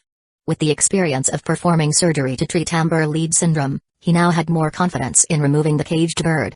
Before Rosinante could express his gratitude, Tanaka said, let's talk about something else. Now that the Amber Lead Syndrome issue is resolved, what do you plan to do next? Law was slightly stunned upon hearing this. Previously, with a terminal illness and little time left to live, his mind had been consumed with thoughts of revenge against the world. That was until Rosinante appeared and saved him from despair, leading him on the path of seeking a cure. Now that he was cured, what should he do next? I'll leave the Don Quixote pirates and start a new life. Rosinante had already planned everything out. If everything went smoothly, once Law was cured, he would hand over intelligence on the Don Quixote pirates, the key information needed to save Dressrosa, to the Marine. Because of Law's hatred for the Marine, Rosinante also planned to temporarily leave the Marine until Law had grown up and was well taken care of. The intelligence in your pocket, you plan to give it to the Marine, right? Tanaka's words were shocking. How do you know everything? Rosinante's eyes widened in shock, his heart filled with waves of disbelief. As expected. His suspicions were correct, Tanaka's eyes could see through everything. Looks like I was right. Tanaka was satisfied with Rosinante's reaction. You have no connection with Doflamingo, do you? Rosinante asked cautiously. No need to be nervous. Regardless of whether I had any past dealings with Doflamingo, from the moment I ate the Hot Fruit, it was destined that we would have to face each other. After all, which celestial dragon could resist the temptation of the perennial youth operation? Tanaka shook his head, easing Rosinante's unease. That's true. Rosinante understood. No one knew better than him how obsessed his inherently evil brother, Doflamingo, was with the perennial youth operation. Once he learned that Tanaka had eaten the Hot Fruit, There would be no choice but a fight to the death between them. With his personality, he would stop at nothing to force Tanaka to perform the surgery on him. So, you have no objections to me handing over the Don Quixote pirates intel to the Marine? Rosinante still wanted confirmation. If you think bringing Law to his death is fine, then I certainly won't object. Tanaka's words were like a thunderclap, shocking Rosinante to his core. I don't quite understand what you mean. Rosinante's face was filled with doubt and unease. Am I to understand that Doflamingo has subordinates within the Marine? Law pondered for a moment before making a bold guess. As one of the future supernovas, known for his meticulous mind and strategic thinking, now that he had overcome the despair of Amber Lead Syndrome, his true potential was beginning to emerge. Is that true? Rosinante was shocked. What Tanaka said next made him shudder. Virgo. That name should be familiar to you. He is on that warship over there. And let me tell you one more thing, Doflamingo already knows you betrayed him. Tanaka glanced at Law approvingly before pointing toward a warship docked at Minion Island's harbor. Damn it. So it was him. No wonder, so that was his mission. Rosinante was shaken to the core. He sucked in a breath of cold air, his face filled with shock and fear. If what Tanaka said was true, then he had almost personally sent the newly cured Law straight into hell. You saved Law again. No, you saved me too. Rosinante looked at Tanaka with deep gratitude. Without Tanaka's warning, he would have spent his last moments filled with regret. No, he would have died here, full of remorse. Tanaka took note of Rosinante's grateful expression but remained expressionless, silently thinking to himself. The next second, a line of information surfaced in his mind. Rosinante, favorability 86, Law, favorability 85, according to the feedback from the Voidwalkers, once favorability reached 90 points, it meant a bond of life and death, a connection even stronger than blood brothers sworn over burning steel. Not ungrateful souls. Tanaka nodded to himself. Although saving their lives 3 times was nothing more than a flick of the finger to him, and he wouldn't have lost anything even if they didn't acknowledge it. But no one would want to save someone who doesn't appreciate it. Let alone 2 people. Clearly, neither Rosinante nor Law were merely offering words of thanks. They had genuinely taken it to heart. Otherwise, their favorability wouldn't have skyrocketed to nearly 90 points in less than an hour of knowing each other. Are you interested in making a deal with me? After noticing their rising favorability, he made up his mind. Tanaka, if we count this time, today you've saved Law twice and me once. That means we owe you 3 lives. Talking about making a deal, doesn't that underestimate me? Rosinante shook his head. Whatever you need me to do, just say the word. As long as it doesn't involve crime or wrongdoing, I won't hesitate. He spoke each word with firm resolve. Law didn't say anything, but he agreed with Rosinante's words. After all, their lives weren't that cheap. 3 times saved, a debt that can never be repaid easily. The kind of person who repays kindness with betrayal? That wasn't him. If he couldn't repay it now, then he'd spend a lifetime doing so. This is a separate matter. I've already said, I don't need you or Law to pay me back for curing his illness. And telling you about Virgo wasn't for any benefit either, I simply didn't want my efforts in treating Law to be meaningless. Tanaka shook his head. But from now on, things are different. Helping you escape from the Don Quixote pirates' encirclement, that's something you'll have to pay me for. He had no problem lending a hand to those he acknowledged, as long as it didn't put himself in danger. Like curing Law's illness. Or informing Rosinante about Virgo. Those things cost him nothing more than lifting a finger or speaking a few words. But getting them out of the Don Quixote pirates' encirclement? That was a different matter. With his Byakugan and the powers of the Apop fruit, while it wasn't exactly like being caught in a perfect trap or completely surrounded by enemies, it definitely wasn't as simple as just lifting a hand or speaking a word. Is Doflamingo here as well? Rosinante's face darkened. Tanaka didn't reply. Instead, he slowly tilted his head upward, gazing at the sky above Minion Island. Seeing this, Rosinante and Law instinctively followed his gaze. Then, whoosh, whoosh, whoosh, whoosh. Countless silver threads shot into the sky like a volcanic eruption, piercing through the blizzard that covered the heavens, soaring toward the distant sky. As the threads reached their highest point, they descended like a meteor shower, scattering across the island in all directions. In the end, they formed a massive dome, encapsulating the entirety of Minion Island.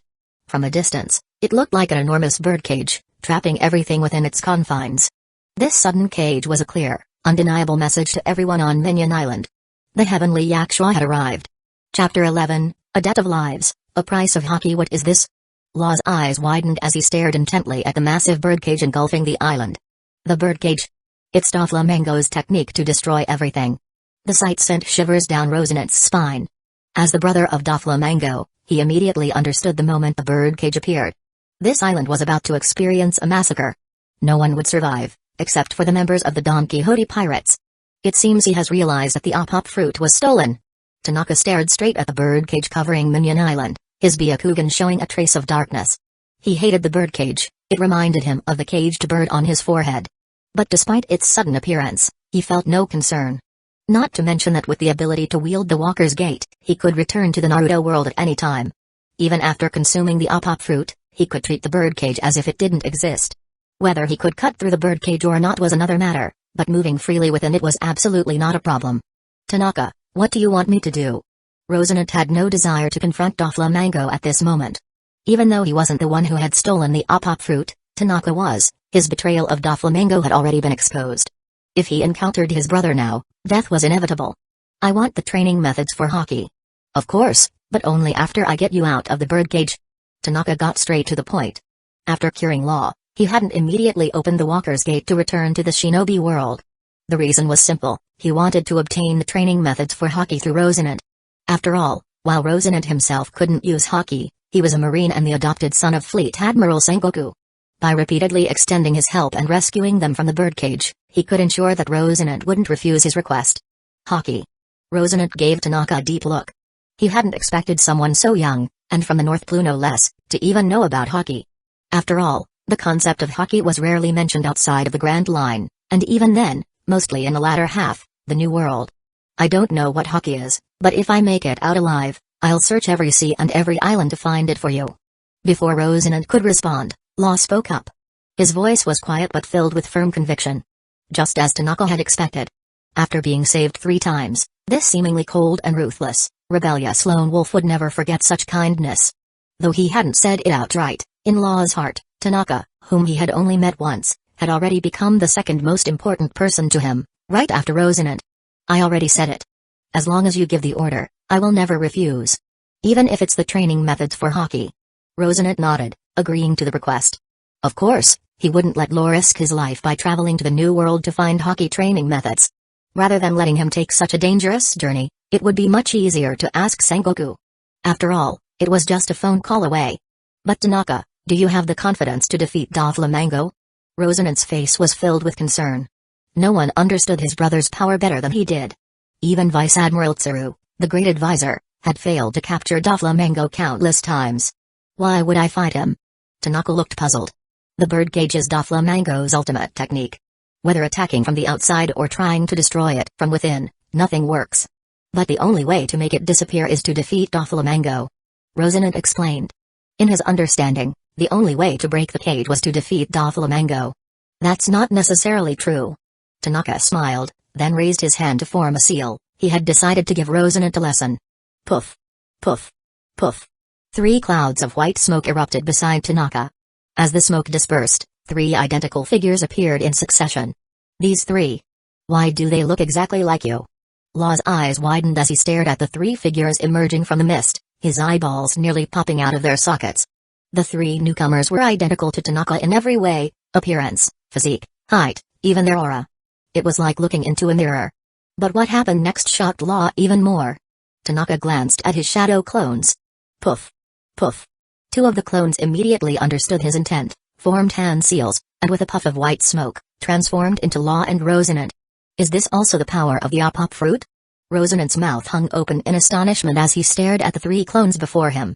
Tanaka said nothing. Instead, he activated his Byakugan, instantly taking in everything within a 3-kilometer radius. He could clearly see numerous figures, both familiar and unfamiliar, searching the island. Among them, a man wearing a pink feathered coat stood high above the ground like a celestial demon, scanning the island below. It was none other than Doflamingo. Follow me. Without offering an explanation, Tanaka turned and walked away. He had no intention of fighting Doflamingo head-on right now. For one, he had recently slaughtered Barrel's pirate crew and then used the Apop fruit to cure Law, both of which had drained a significant amount of his stamina and chakra. Moreover, he was only 8 years old. He had barely eaten the Apop fruit, and to challenge the heavenly Yaksha at his peak would be too soon. Besides, before awakening his past life's memories, the ninja education he received in the Hyūga clan had instilled one principle in him: if a few shadow clones could solve a problem, there was no need to charge in headfirst like an idiot. Rather than staying in the One Piece world and clashing with the Don Quixote pirates, he decided on a simpler solution: get Law and Rosinante out of the birdcage, then return to the Naruto world, develop his mastery of the Apop fruit, and solve the caged bird. As for being targeted by Doflamingo, that wasn't a big deal. He would grow stronger in the shinobi world, and the next time he visited the pirate world, if he happened to cross paths with Doflamingo, he would simply deal with him then. What exactly are you planning? Even if we can trick Doflamingo with these clones, the birdcage won't disappear unless he is defeated. In the end, we'll still be like birds trapped in a cage, sliced to pieces by his razor-sharp threads. Rosinante carried Law on his back and followed closely behind Tanaka, his peripheral vision catching sight of the three shadow clones moving in the opposite direction. He couldn't figure out Tanaka's plan, but he made his decision, to bet both his and Law's lives on this mysterious boy. Chapter 12, Poof goes the prey. Did you find them? Nothing on my end. Neither Rosinante nor that brat. I haven't seen either of them. Keep searching. The young master has already sealed off the entire island with the birdcage. They can't escape. On Minion Island, the executives of the Don Quixote family were searching everywhere, determined to turn the entire island upside down. Just half an hour ago, Doflamingo had located Barrel's base, only to be met with a scene of corpses strewn everywhere and the remains of buildings reduced to rubble by grenades and explosive tags. From the pirate corpses left at the scene, he immediately realized that his Apop fruit had been snatched away. And the one who took it was most likely his own brother. Thus, he deployed the birdcage to seal off Minion Island and ordered a thorough search by his executives. Foo. I found you. Rosie. And two little rats. High in the sky, he stood like a demon straight out of myth, gazing down from above. His sharp eyes scanned the island below. With his elevated vantage point, he quickly spotted several figures dashing through the snowy terrain in the distance. Among them was someone he knew all too well, someone burned into his memory. Follow me. Doflamingo gave a command to his subordinates below and then flashed forward, flying toward Rosinante. Did the young master find them? The other executives followed closely behind. Before long, three figures came into their view. Foo. Rosie. It seems, just like our father, you've chosen to betray me.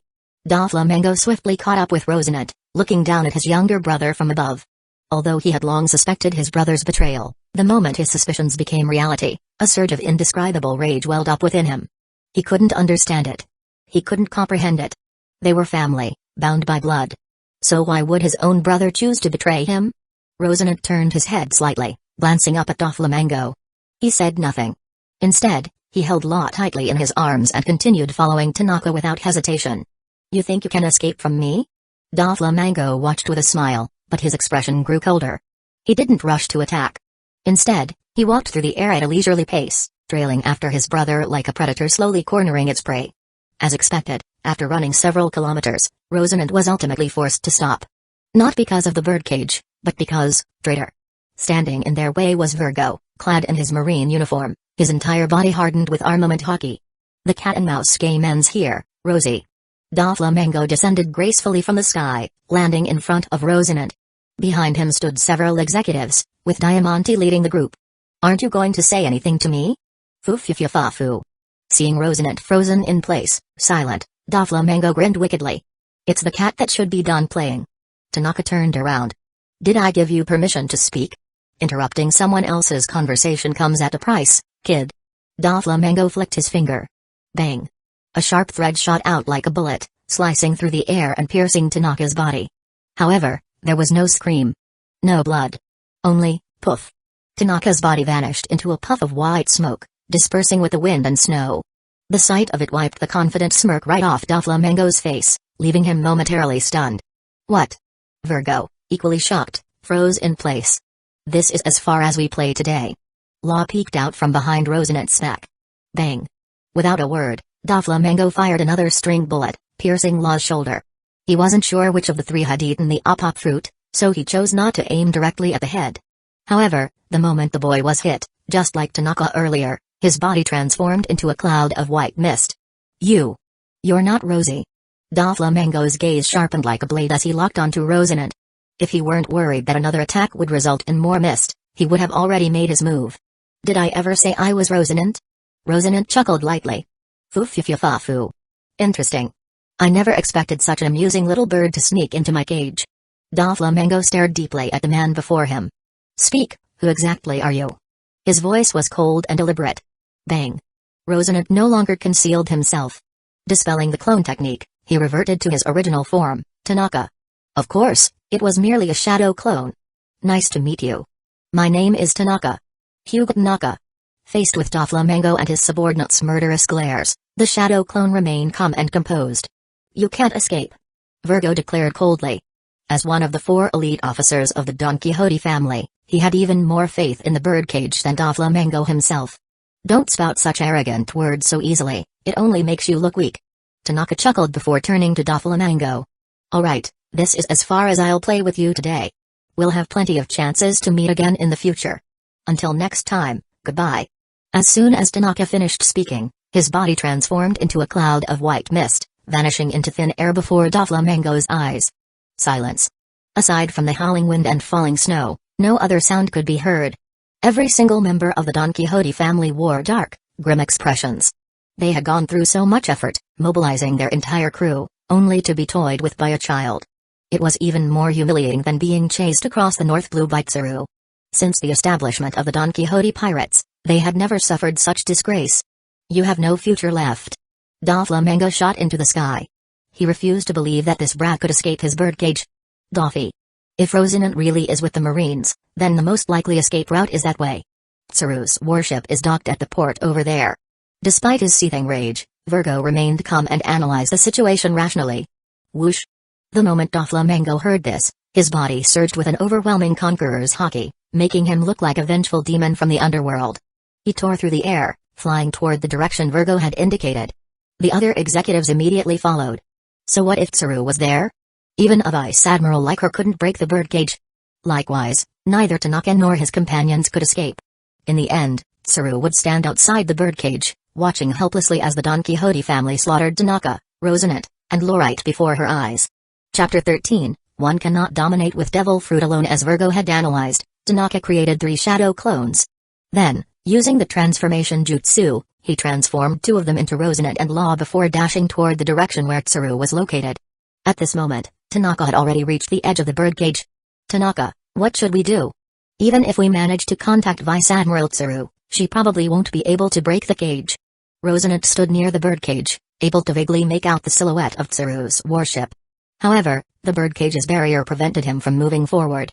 In fact, he could only retreat. Is this cage really that much of a hassle? Watching the birdcage continuously contract, its razor-sharp thread slicing through everything in their path, Tanaka stood his ground, unmoving. It's coming. Law began to sweat as he saw the birdcage threads cutting mercilessly through rocks and snow alike. At that moment, he started to understand why Rosinant had said the cage was unbreakable. An ability capable of slicing through an entire island. What kind of terrifying power was this? Tanaka. Rosinant could only look at Tanaka with a pleading gaze. Room, shambles. Tanaka slowly raised his right hand, palm facing the sky. Whoosh, a spiraling airwave spread outward as an invisible spherical space extended in all directions. Within a certain area, the sphere ignored the supposedly indestructible and razor-sharp threads, expanding freely beyond the birdcage. Crack, at that moment, the razor-sharp threads that had been tearing through the ground and snow surged forward like a monstrous flood, closing in on Rosinant and Law from behind. They were less than 2 meters away from being sliced to pieces. Tanaka. Just as Rosinant instinctively tried to step back, his vision blurred for a moment, then quickly returned to clarity. The same sky. The same scenery. The same snowstorm. But the terrifying birdcage that had filled his view with despair was gone. This scene left Rosinant completely frozen. Corazon, behind you, look. Law tugged at Rosinant's feathered coat. When the latter turned around, he realized that the birdcage hadn't disappeared, it was still there, continuing to contract toward the center of the island. As for him and Law, they were now standing outside the birdcage along with Tanaka. We're out. Rosinant was stunned, finding it hard to believe. He had thought escaping was nearly impossible. Yet, in the blink of an eye, they had slipped out effortlessly. Yeah, in just a flash, we were out of the birdcage. It was just like teleportation. Law spoke excitedly. He had seen everything clearly. Tanaka had simply raised his hand, and then all 3 of them, himself, Rosinant, and Tanaka, had been transferred outside the birdcage. Could the Apop fruit do something like this? Rosinant seemed to suddenly realize what had happened. He was finally starting to understand. That space manipulation must have been the ability of the Apop fruit. Go now. Tanaka cast a casual glance toward the warship anchored in the distance. As a user of the Apop fruit, of course, he had his own version of shambles. Tanaka, take this Denden Mushi. When I get a complete method for mastering Haki, I will contact you immediately. Of course, you can also use this Denden Mushi to reach me anytime. Suppressing his emotions, Rosinante quickly pulled out a snail from his pocket and handed it over. Including this escape from the birdcage, he and Law had collectively owed Tanaka a total of 5 lives. Naturally, he took the matter of obtaining the Haki training method very seriously. Goodbye. Rosinante didn't ask where Tanaka was heading next. Based on the abilities he had demonstrated along the way, he was now convinced that even if Doflamingo mobilized his entire pirate crew, they would still be powerless against this young man. Take care. Law said to Tanaka. He wasn't someone adept at words or socializing. Instead, he simply took a deep look at the person before him, engraving the face of the one who had descended like a divine warrior in his moment of despair into his memory. Rather than empty and ornate words, he preferred to repay kindness with actions in the future. If you get the chance, make sure to learn Haki properly. It's the only power in this world that can stand against devil fruit users. You wouldn't want to see the man you respect die at Doflamingo's hands in the future, would you? Tanaka took the Denden Mushi, nodded slightly, and gave Law a few words of advice. As a member of the clan of D, Law was undoubtedly gifted. Whether in Haki or devil fruit abilities. Otherwise, after taking a crash course with Kaido and Big Mom, he not only awakened his Apop fruit but also developed impressive Haki, going so far as to take on half of Blackbeard's crew alone and even leave their captain coughing up blood. On the other hand, Kid. Despite taking lessons from both Big Mom and Kaido, he had only managed to awaken his magnet fruit. Then, when facing Shanks without Law as a crucial support, he was instantly defeated by a single divine departure, knocked out on the spot. Thus, solidifying Shanks' reputation. Haki? Huh. Law glanced back at the terrifying birdcage and murmured to himself. If his previous interest in Haki had been about repaying Tanaka for saving his life multiple times, now he saw it in a different light.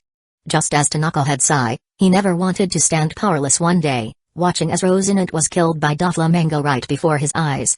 If I master Haki, will I be able to deal with the birdcage? Law couldn't help but ask.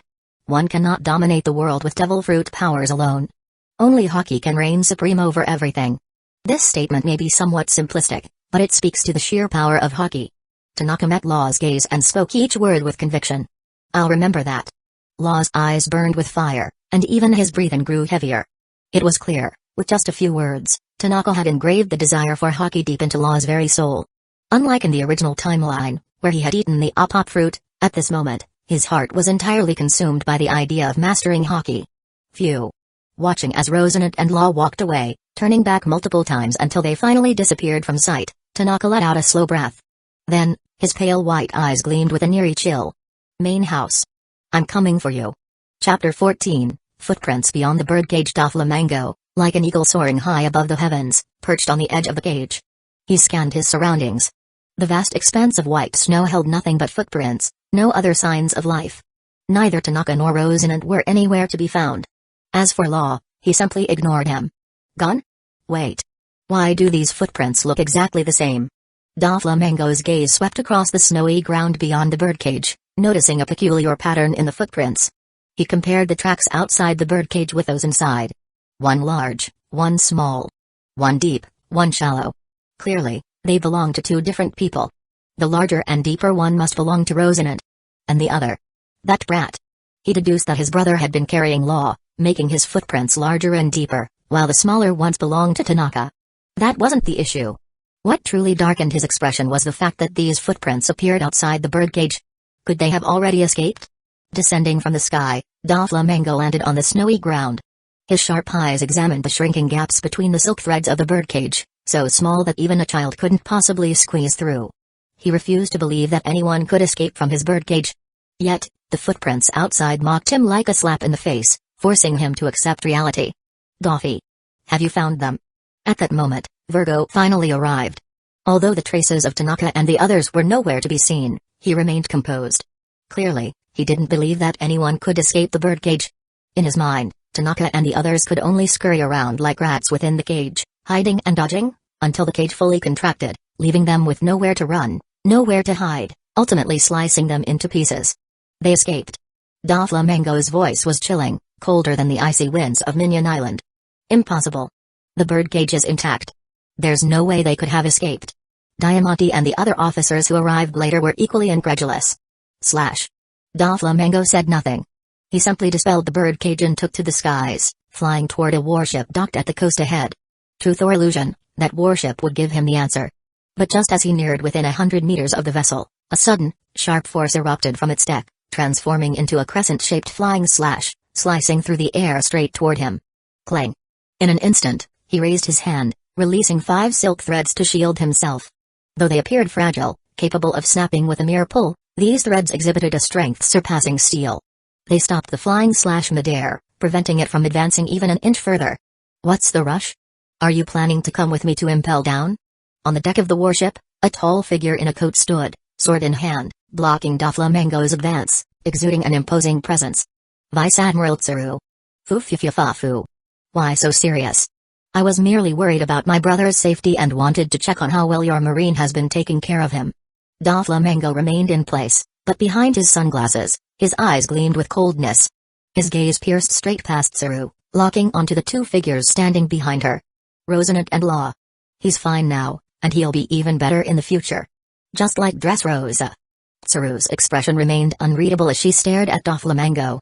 Just moments ago, Rosinante and Law had boarded the ship and recounted everything that had transpired on Minion Island. This also included Doflamingo's scheme for Dressrosa. Rosie. That brat, where is he? The moment Tsuru mentioned Dressrosa, veins bulged on Doflamingo's forehead, and a chilling, murderous intent surged within him toward Tanaka. He had snatched away the apop fruit. He had rescued Rosinante, the one who betrayed him. He had caused his meticulously planned takeover of Dressrosa to collapse before it even began. It was as if a sharp dagger had been repeatedly stabbed into his heart. He could hardly remember the last time he had felt this humiliated, frustrated, and enraged. Ever since he set foot on the path to becoming a king, this was the first time he had suffered such a crushing defeat at someone else's hands. And worse, it was at the hands of a child. You mean Tanaka? He must have told you already. You'll have the chance to see him again. Sensing the bloodthirsty aura emanating from Doflamingo, Rosinante showed no fear. Oh? If you do see him again, deliver a message for me. I'll be waiting for him. Doflamingo's gaze flicked past Tsuru, who stood before Rosinante like an unyielding gatekeeper. No matter how furious he was, he had no choice but to accept the bitter truth. Today, he and the entire Don Quixote family were the biggest losers in the battle for the apop fruit. He hadn't secured the fruit. He hadn't eliminated the traitor. Even his grand plan for Dressrosa had been exposed. And worst of all, he could do nothing about it. He couldn't even vent his rage. Fine. Rosinante stood firm. But you'd better remember one thing. That kid, he's already made a complete fool of the Don Quixote pirates. Next time you see him, you might not even have the courage to make a move. Having witnessed Tanaka's resourcefulness, adaptability, and unshakable composure, he couldn't help but think, next time they meet, Doflamingo may just be the one running for his life. Humphrey. Doflamingo snorted coldly. He didn't spit out any harsh words. Instead, he turned and flew away. His pride, and the pride of the Don Quixote family, had already been trampled underfoot by a kid. Unless he could utterly crush that brat beneath his heel, any threats or bluster would be nothing more than self-inflicted humiliation. Though not yet a warlord of the sea, he was already the most powerful pirate in the North Blue, its undisputed ruler. And yet, even with his personal leadership and half of the Don Quixote family's top officers, he had been completely outplayed by a child. A disgrace. Rosie, tell me more about him. Tsuru sheathed her sword and turned to Rosinante. When she spoke of Tanaka, showed a rare flicker of curiosity. She had spent years hunting Doflamingo, only for him to slip through her fingers time and time again. Even she had never made him suffer a loss of this magnitude. And now? A mere kid had forced the Don Quixote family to retreat. Throughout the entire battle for the apop fruit, Tanaka had displayed not just strength, but also strategic brilliance, foresight, and an astonishing grasp of tactics. These were not qualities found in an inexperienced child. They belonged to a true mastermind. How could she not be intrigued? Chapter 15, The birdcage meets the room beneath the moon's gentle glow. A lone figure appeared ghostly, as if emerging from the shadows. If anyone had been watching, they might have been under the illusion that this figure had been standing in the forest atop the Hokage rock all along. I'm back. The moment he returned to the Naruto world, Tanaka activated his Byakugan. Familiar Hokage rock. Familiar streets. Every scene within a 3-kilometer radius unfolded clearly before his eyes. After returning to Hidden Leaf Village, he did not rush back to the Hyūga clan. After all, no one would be keeping an eye on him, let alone seeking him out. The main house wouldn't. The third Hokage certainly wouldn't. Even the ever-scheming Danzō wouldn't. In the eyes of Hidden Leaf Village's higher-ups, as long as someone belonged to the Hyūga branch house, no matter how talented they were, no matter how extraordinary their potential, the moment they were branded with the caged bird, they lost any value worth noticing. After all, who would waste their thoughts and resources on a mere servant of the main house? Whoosh, his figure flickered as he leaped gracefully onto a tall tree like a swift bird. His gaze swept across the vast expanse of Hidden Leaf Village's endless lights, locking onto one particular glow, the one belonging to the Hyūga main house. It was there. There, he had been branded with the caged bird, tasting the same despair and helplessness as Neji. There, he had experienced the agony of having his fate controlled by others, the torment of a life not his own. That feeling could only be described as unforgettable, branded into his soul. If not for the awakening of his past life's memories, if not for the Void Walker's Gate, if not for obtaining the Apop fruit, he would have ended up just like Neji and the many branch house members before him. Only in death could they temporarily break free from the curse of the caged bird. Just wait. Tanaka whispered in his heart, then closed his eyes, recalling everything he had experienced after traveling to the One Piece world. Seizing the Apop fruit ahead of time. Changing the fate of Rosinante. Curing Law of Amber Lead Syndrome. And playing a deadly game against Doflamingo and the Don Quixote family. Scene after scene flashed through his mind like a revolving lantern. Ha! Tanaka let out a deep breath. After resting for a moment, he bathed in the silver moonlight, washing away the fatigue brought by his journey through the pirate world. Only then did he open his Byakugan once more.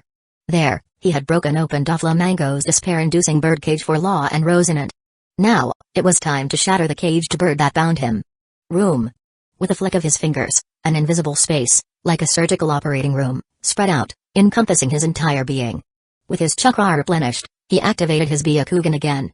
The perception granted by room, the insight of the Byakuga, together, they allowed Tanaka to see the full structure of the caged bird seal from two different dimensions. That grotesque, repulsive green seal. It seemed to be imprinted on the forehead, but in reality, it was connected to the eyes, brain, and even the chakra network. And because of this, once branded with the caged bird, a branch house member could only free themselves through death. Even if they were resurrected, whether through Edo Tensei or Rin Tensei, the very moment they returned to life, the caged bird would still remain imprinted on their foreheads. Just like Hisashi, when he was revived during the Fourth Great Ninja War. So that means simply using room to remove the seal from my eyes and brain isn't enough. I need to sever the part connected to my chakra as well. Then, let's test whether the Apop fruit can cut chakra. Tanaka studied the caged bird for a moment before forming a hand seal and creating a shadow clone. Try using Revolving Heaven.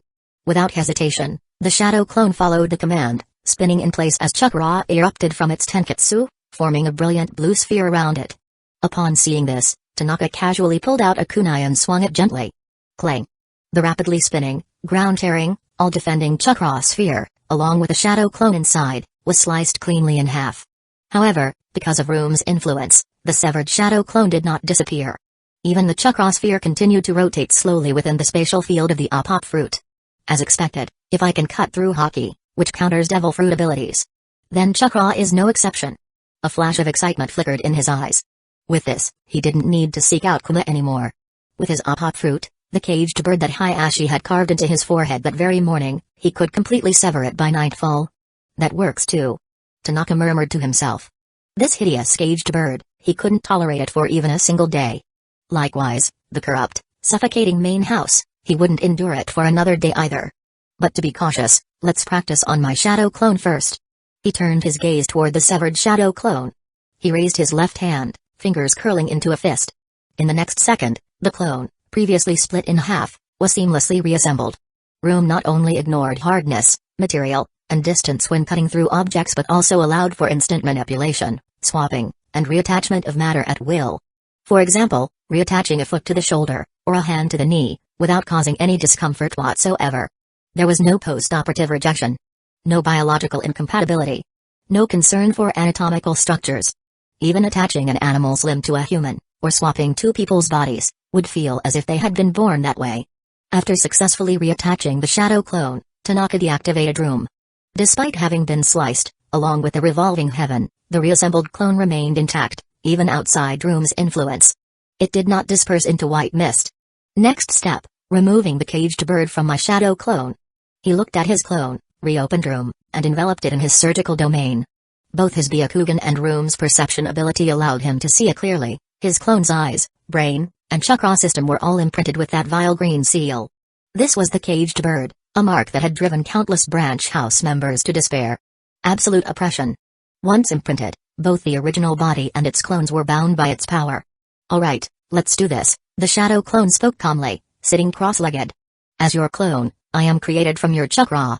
I am also bound by the caged bird.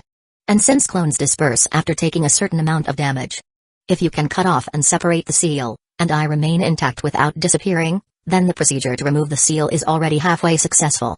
Once you dispel me afterward, you'll receive all the sensations and experience from the removal process." The shadow clone sat firmly. Chapter 16, Caged no more. The shadow clone was ready. Tanaka did not hesitate. With his Byakugan focused on the caged bird and his room perceiving it from another layer, he observed both the clone and the seal's state. Then, he raised his kunai and lightly slashed. "Room, amputate." A sharp gleam flashed. The shadow clone remained completely still, maintaining its crouched position on the ground. There was no visible change in its appearance. It did not show any signs of being severed. Yet, under Tanaka's Byakugan and room perception, the caged bird, seemingly affixed to the clone's forehead but in reality connected to its eyeballs, brain, and chakra, had been cut. With a thought, he opened his left hand, and a green cross-like pattern floated above his palm. If any member of the Hyūga clan saw this, they would undoubtedly be in utter shock, screaming in disbelief. After removing the shadow clone's caged bird, he used room to transfer the seal in front of him. "How do you feel?" Tanaka stared directly at the shadow clone. At this moment, whether through his Byakugan or room perception, there was no longer any trace of the caged bird on the clone. Without hesitation, the shadow clone activated its Byakugan. Originally, due to the caged bird, the Byakugan's field of vision had a 1-degree blind spot. Now, with the seal removed, the missing degree of vision had returned. A 360-degree, unobstructed view. This was the true Byakugan. Most importantly, through its Byakugan's enhanced sight, the shadow clone confirmed it. The caged bird, once imprinted on his forehead, was gone. His forehead was now unmarked. "Try leaving room," Tanaka instructed the shadow clone. Inside room, he was like a god. Almost omnipotent. Even if he disassembled the shadow clone, extracted all its organs, it would not disappear. That also included severing and removing the caged bird. However, the real test was outside room. If the shadow clone remained intact, and the caged bird did not return, the surgery would be a success. "Got it." The shadow clone immediately stood up, took a step forward, and walked out of room. The instant it left, its forehead remained unmarked. It did not dissolve into white mist. At the same time, its Byakugan still had 360-degree vision. The surgery was a success. The shadow clone turned to look at Tanaka. Though merely a clone, at this moment, it was overwhelmed with emotion. Its eyes glistened with tears. Because it was Tanaka's clone, it fully inherited his memories. It understood the despair and helplessness of being branded with the caged bird. It had experienced the pain and torment brought by the curse. There's still one more thing. Go catch an animal. Tanaka clenched his left fist, waves of emotion surging within him. His exhilaration was so intense that he had to take several deep breaths, forcing himself to calm down. "Alright." The shadow clone nodded. Using its Byakugan's vision, it spotted a rabbit in the forest. It swiftly struck its pressure points, rendering it immobile, then carried it to the original body. "You're planning to reattach the caged bird onto the animal?" The shadow clone caught on to the original's intention. "Yes. No matter how techniques change, they all revolve around chakra. The caged bird, at its core, is constructed using yin chakra of the user. In other words, the seal on me was formed using Hayashi's yin chakra. If that portion of chakra disappears, it might alert him." Tanaka recalled records and descriptions about the caged bird from the branch house's archives.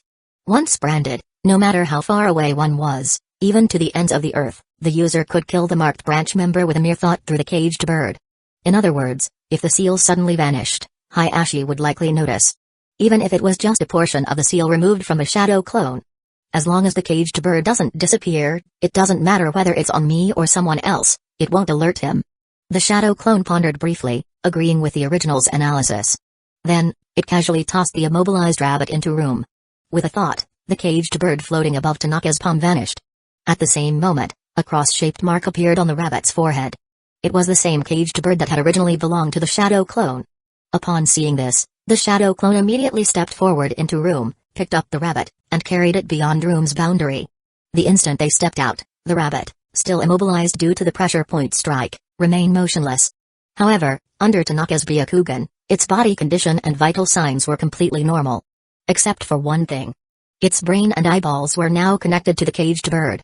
Since the rabbit lacked chakra, the seal had linked to its soul instead. After all, chakra itself was formed from physical energy and spiritual energy. Physical energy came from the body. Spiritual energy came from the soul. So this is the caged bird. It appears to target the Byakugan, but in reality, it binds the body, the spirit, and chakra itself. Tanaka felt a chilling sensation crawl up from the soles of his feet to his forehead. But it quickly faded, replaced by an unquenchable fury, one that could not be extinguished even if all the waters of the shinobi world were poured over it. Let's practice again with this. The shadow clone lifted the rabbit and stepped back into room. Alright. Tanaka nodded slightly, then repeated the same technique. He severed the caged bird from the rabbit, then reattached it to the shadow clone. Afterward, the shadow clone carried the rabbit and stepped outside room once again. Neither he nor the rabbit showed any signs of injury. It works. Tanaka and his shadow clone exchanged a knowing smile. Then, he dispelled the shadow clone. As the white mist dissipated, the chakra returned to his body. And with it, the sensation of being freed from the caged bird. The feeling of liberation was beyond words. It wasn't just about the Byakugan growing stronger. It was a release, from soul to body. There was only one word to describe it: absolute freedom. Hayashi, you never even dreamed of this, did you? You branded me with the caged bird this morning, and by nightfall, I cut it off completely. Tanaka turned his head. His gaze, colder than the moonlight, pierced through the forest, fixated on the Hyūga clan's main estate. Chapter 17, A Diet Fit for Monsters. After successfully performing 2 rounds of surgery to remove the caged bird on both his shadow clone and the rabbit, Tanaka felt as if a massive burden had been lifted from his shoulders. Ever since the curse seal was imprinted on him, he had constantly felt as if an invisible mountain was pressing down, not just on his chest, but on his very soul. Every moment was suffocating, filled with despair. Now, he had removed half of that mountain, and soon, the other half would be gone too.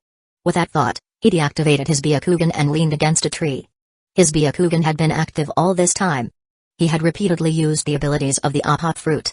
Both his chakra and stamina had been heavily depleted. Since the surgery involved removing his own caged bird, he couldn't afford any mistakes. He had to fully restore his mental state, physical condition, and chakra reserves to their peak. Strange. My chakra, stamina, and mental recovery speed are all faster than before. Could it be because of my past life memories? At that moment, he realized that his recovery abilities had significantly improved compared to the past. Before awakening his past life memories, when he practiced the gentle fist, used his Byakugan, and exhausted his chakra and stamina, his recovery speed was nowhere near this fast. No, it must be because I traveled to the One Piece world and participated in the battle for Devil Fruit. Fighting life and death battles, consuming the Apop fruit, engaging in consecutive battles, confronting Doflamingo, and continuously using and developing the Apop fruit, these experiences have made me stronger. He suddenly recalled something, a small detail he had overlooked. After wiping out Barrel's pirate crew and consuming the Apop fruit, he had been waiting for Rosinant while eating roasted meat at the pirate space. Ah, it's the food. The One Piece world is rich in species, and the animals, insects, and other creatures there are far superior in size and strength compared to here. The roasted meat I ate wasn't even from a sea king or sea beast, just regular cattle. But even those animals were enormous. Tanaka fell into deep thought again. In the One Piece world, people don't have chakra, yet their endurance was incredible. Some were born as monsters, like Kaido and Big Mom. They could leap from 10,000 meters in the sky and land without a scratch. Even without haki, beings like Kaido and Big Mom could dominate the world purely through their natural physical strength. One of the reasons why the One Piece world produced such a variety of powerful races and monstrous individuals like Kaido and Big Mom was its environment and food. Especially food. The nutritional value there far surpassed anything in the Naruto world. It looks like after dealing with the caged bird and the clan's issues, I should switch all my meals. Tanaka made up his mind. He was only 8 years old, still in his developmental years, not even in his teenage growth spurt yet, let alone his physical peak. With the intense training in ninjutsu, taijutsu, and ganjutsu, he needed a tremendous amount of nutrients.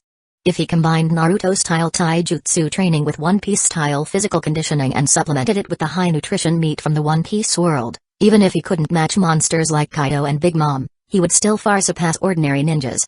Maybe he wouldn't be completely invulnerable, but at the very least, he wouldn't be as frail as most ninjas. Especially his endurance. If he reached the power level of a 4 emperors, Even someone like Hashirama might not have a longer health bar than him. Moreover, with a strong body and spirit developed from long-term consumption of high-nutrient one-piece world food, he wouldn't have to worry about issues like genetic disorders from bloodline limits.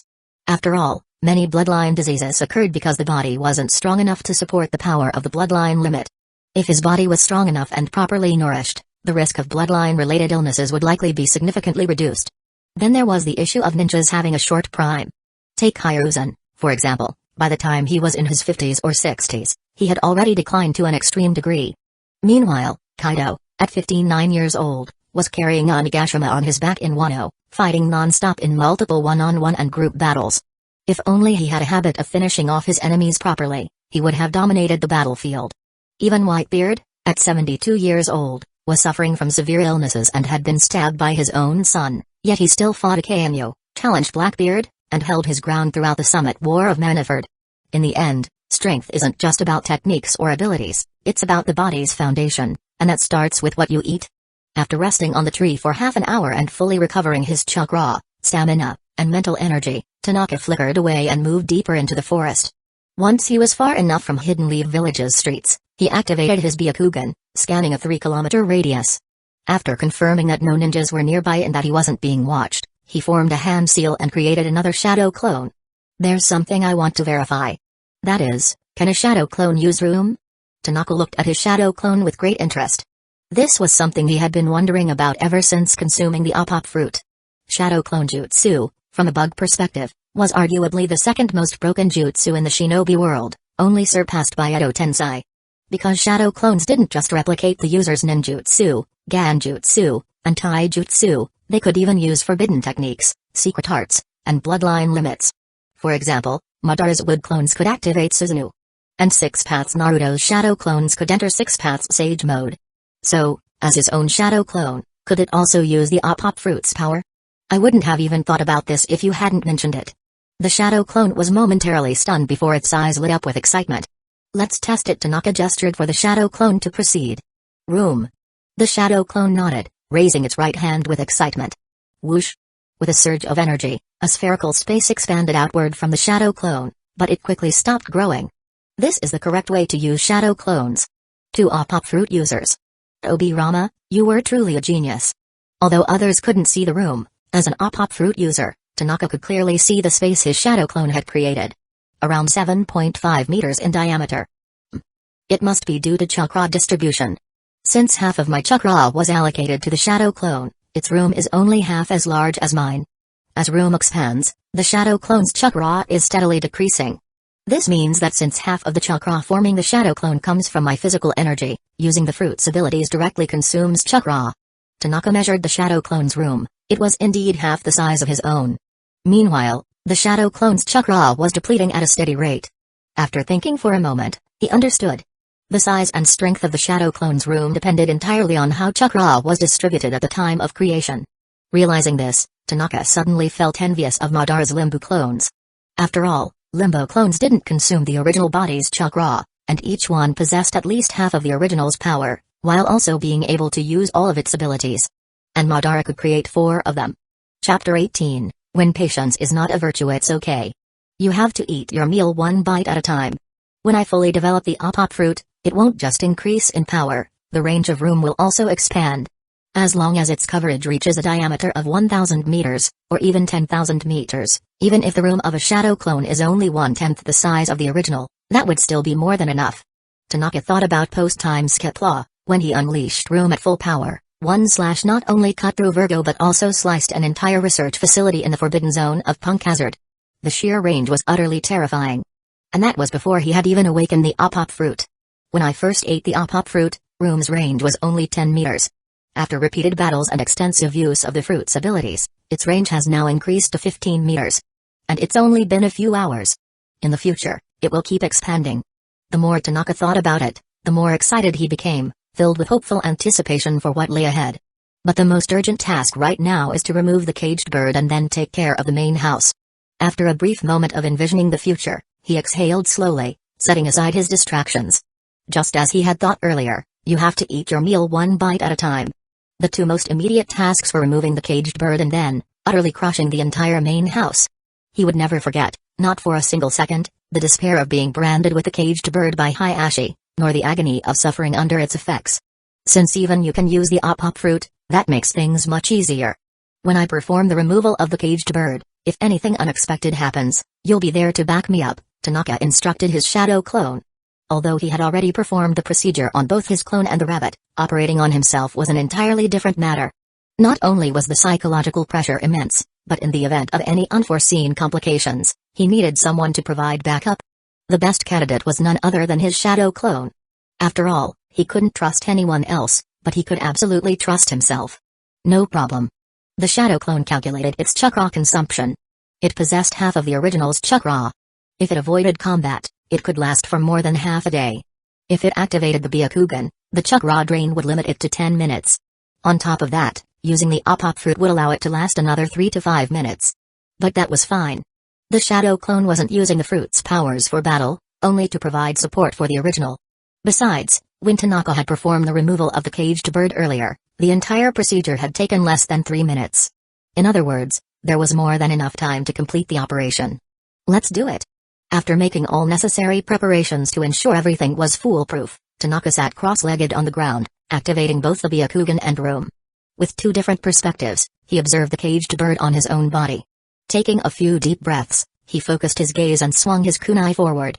"All right," he murmured in his heart as the kunai slashed downward. Snap! The connection between his Byakugan, brain, and chakra, formed by the caged bird, was severed.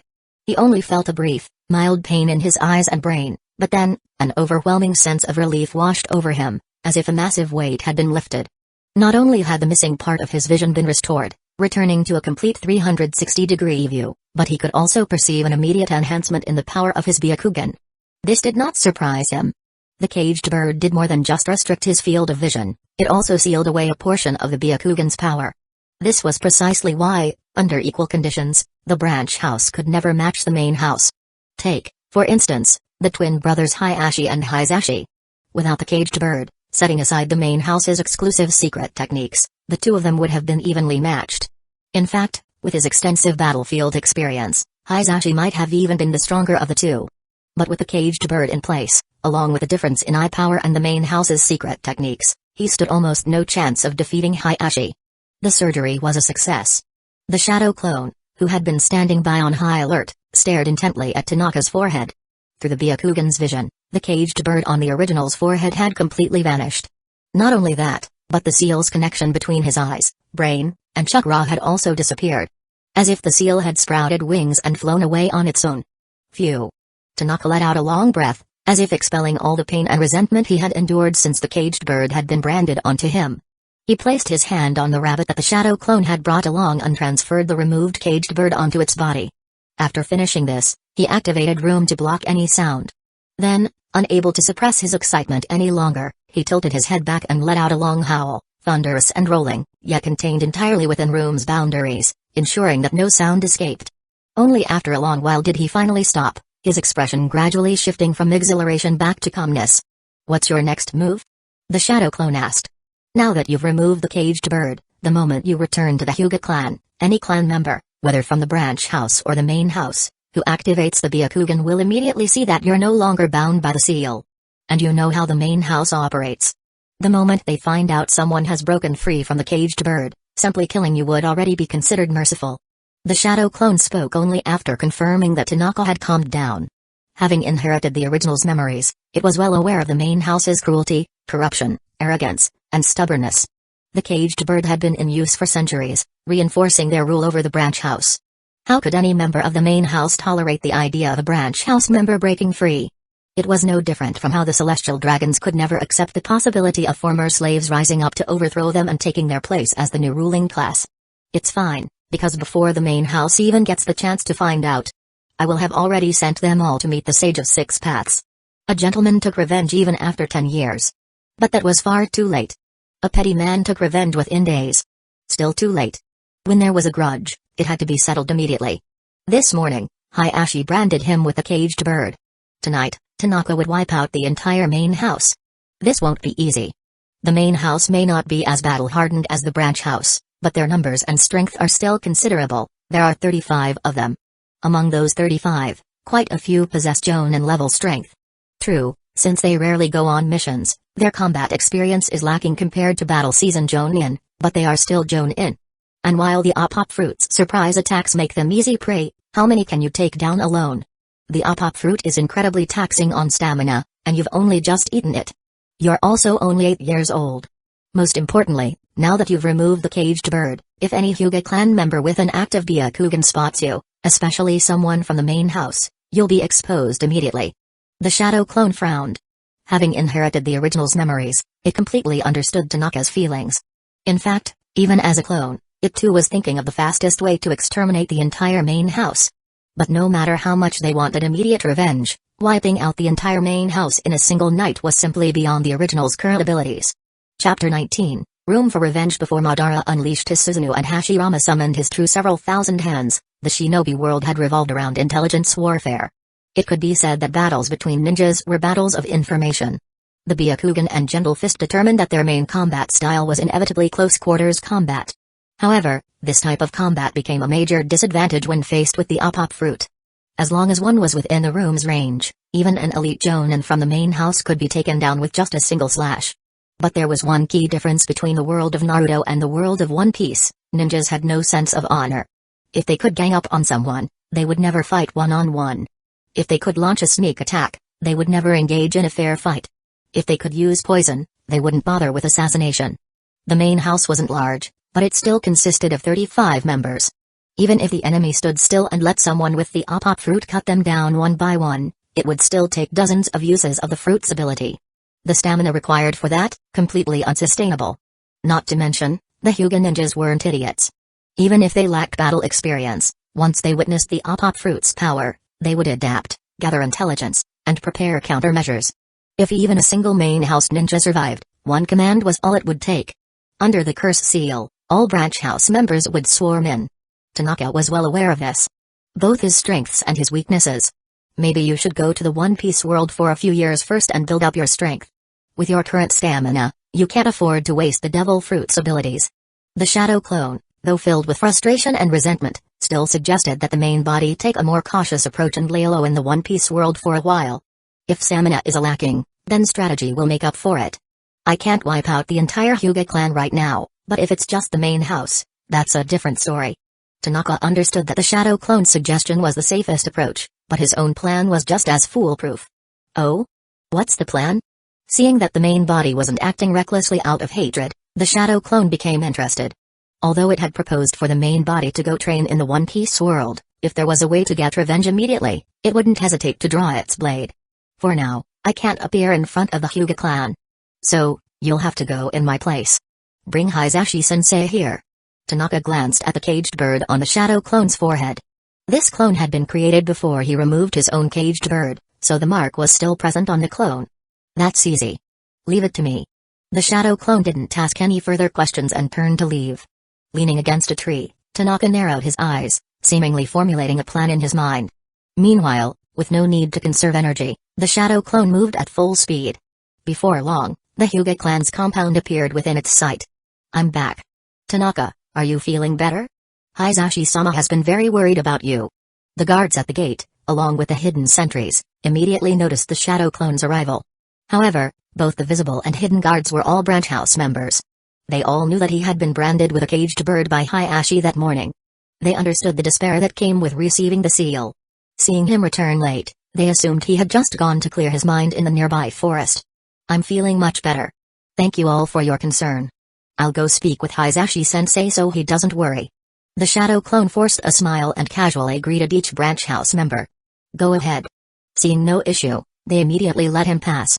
Just like that, the shadow clone entered the Hyūga compound without alarming anyone and confidently walked up to Hisashi's residence. Even as a Jonin of Hidden Leaf Village and the branch house leader, his status within the clan was lower than even a single finger of any main house member. However, his living conditions were still decent. At the very least, he had his own standalone residence. Hisashi-sensei, it's me. Standing at the entrance, the shadow clone noticed that the lights inside were still on, so he called out. Creak. Upon hearing the voice outside, a set of footsteps approached from within. Then, the sliding door opened.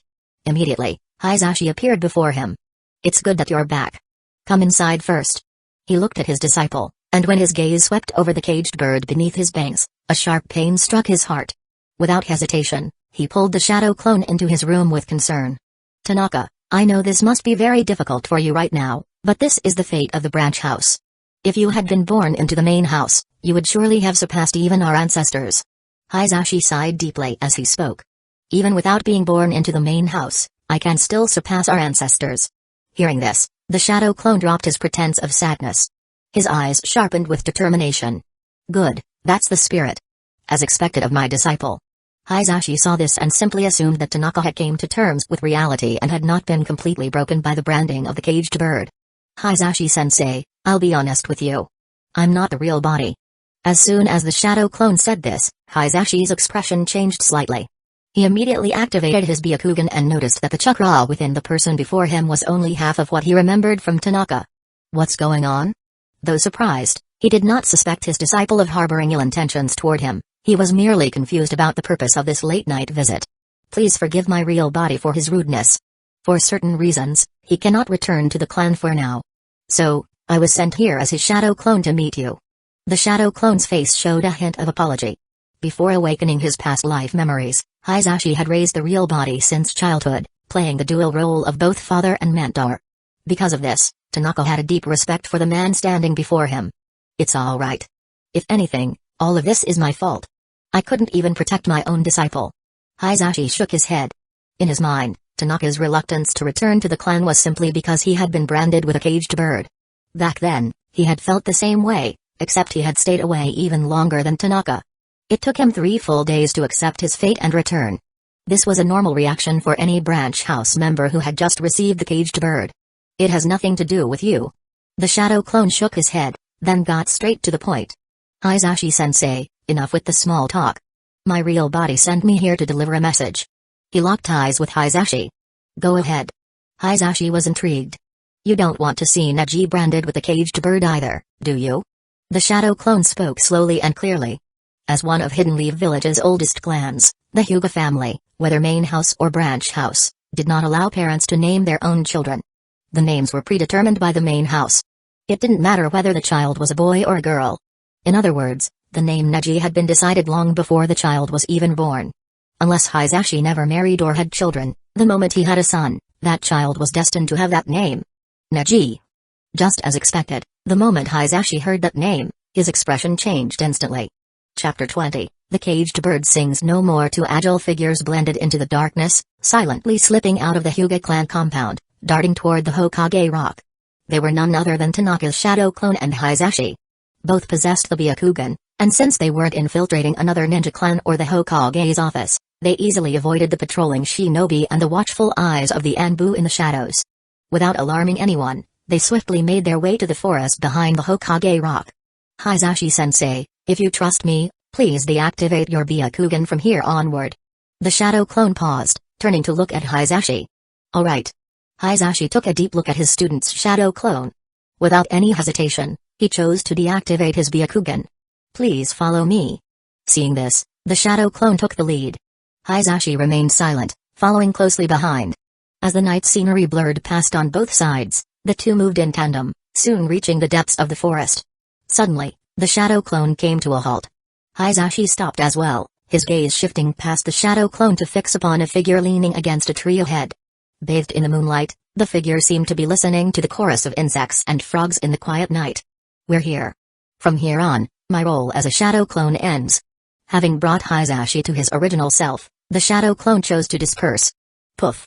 With a soft puff of white smoke, the vast forest was left with only the master and student of the Hyūga branch house. Tanaka, you wish to see me, and now I'm here. Whatever you want to say, just speak freely. No matter how outrageous your words may be tonight, they won't reach a third person. Hisashi looked at his student, suddenly finding him somewhat unfamiliar. Though Tanaka's appearance had not changed in the slightest, he felt entirely different from the boy he had seen just that morning. It was as if, overnight, he had shed all traces of childishness. Yet, Hisashi harbored no suspicion toward him. After all, he had personally raised this student.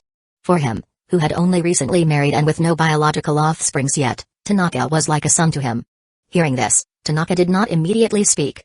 Instead, he slowly reached up and brushed aside his bangs. Even in the soft moonlight, And despite Hisashi not using his Byakugan, the glow of the moon was enough for him to see clearly. Impossible.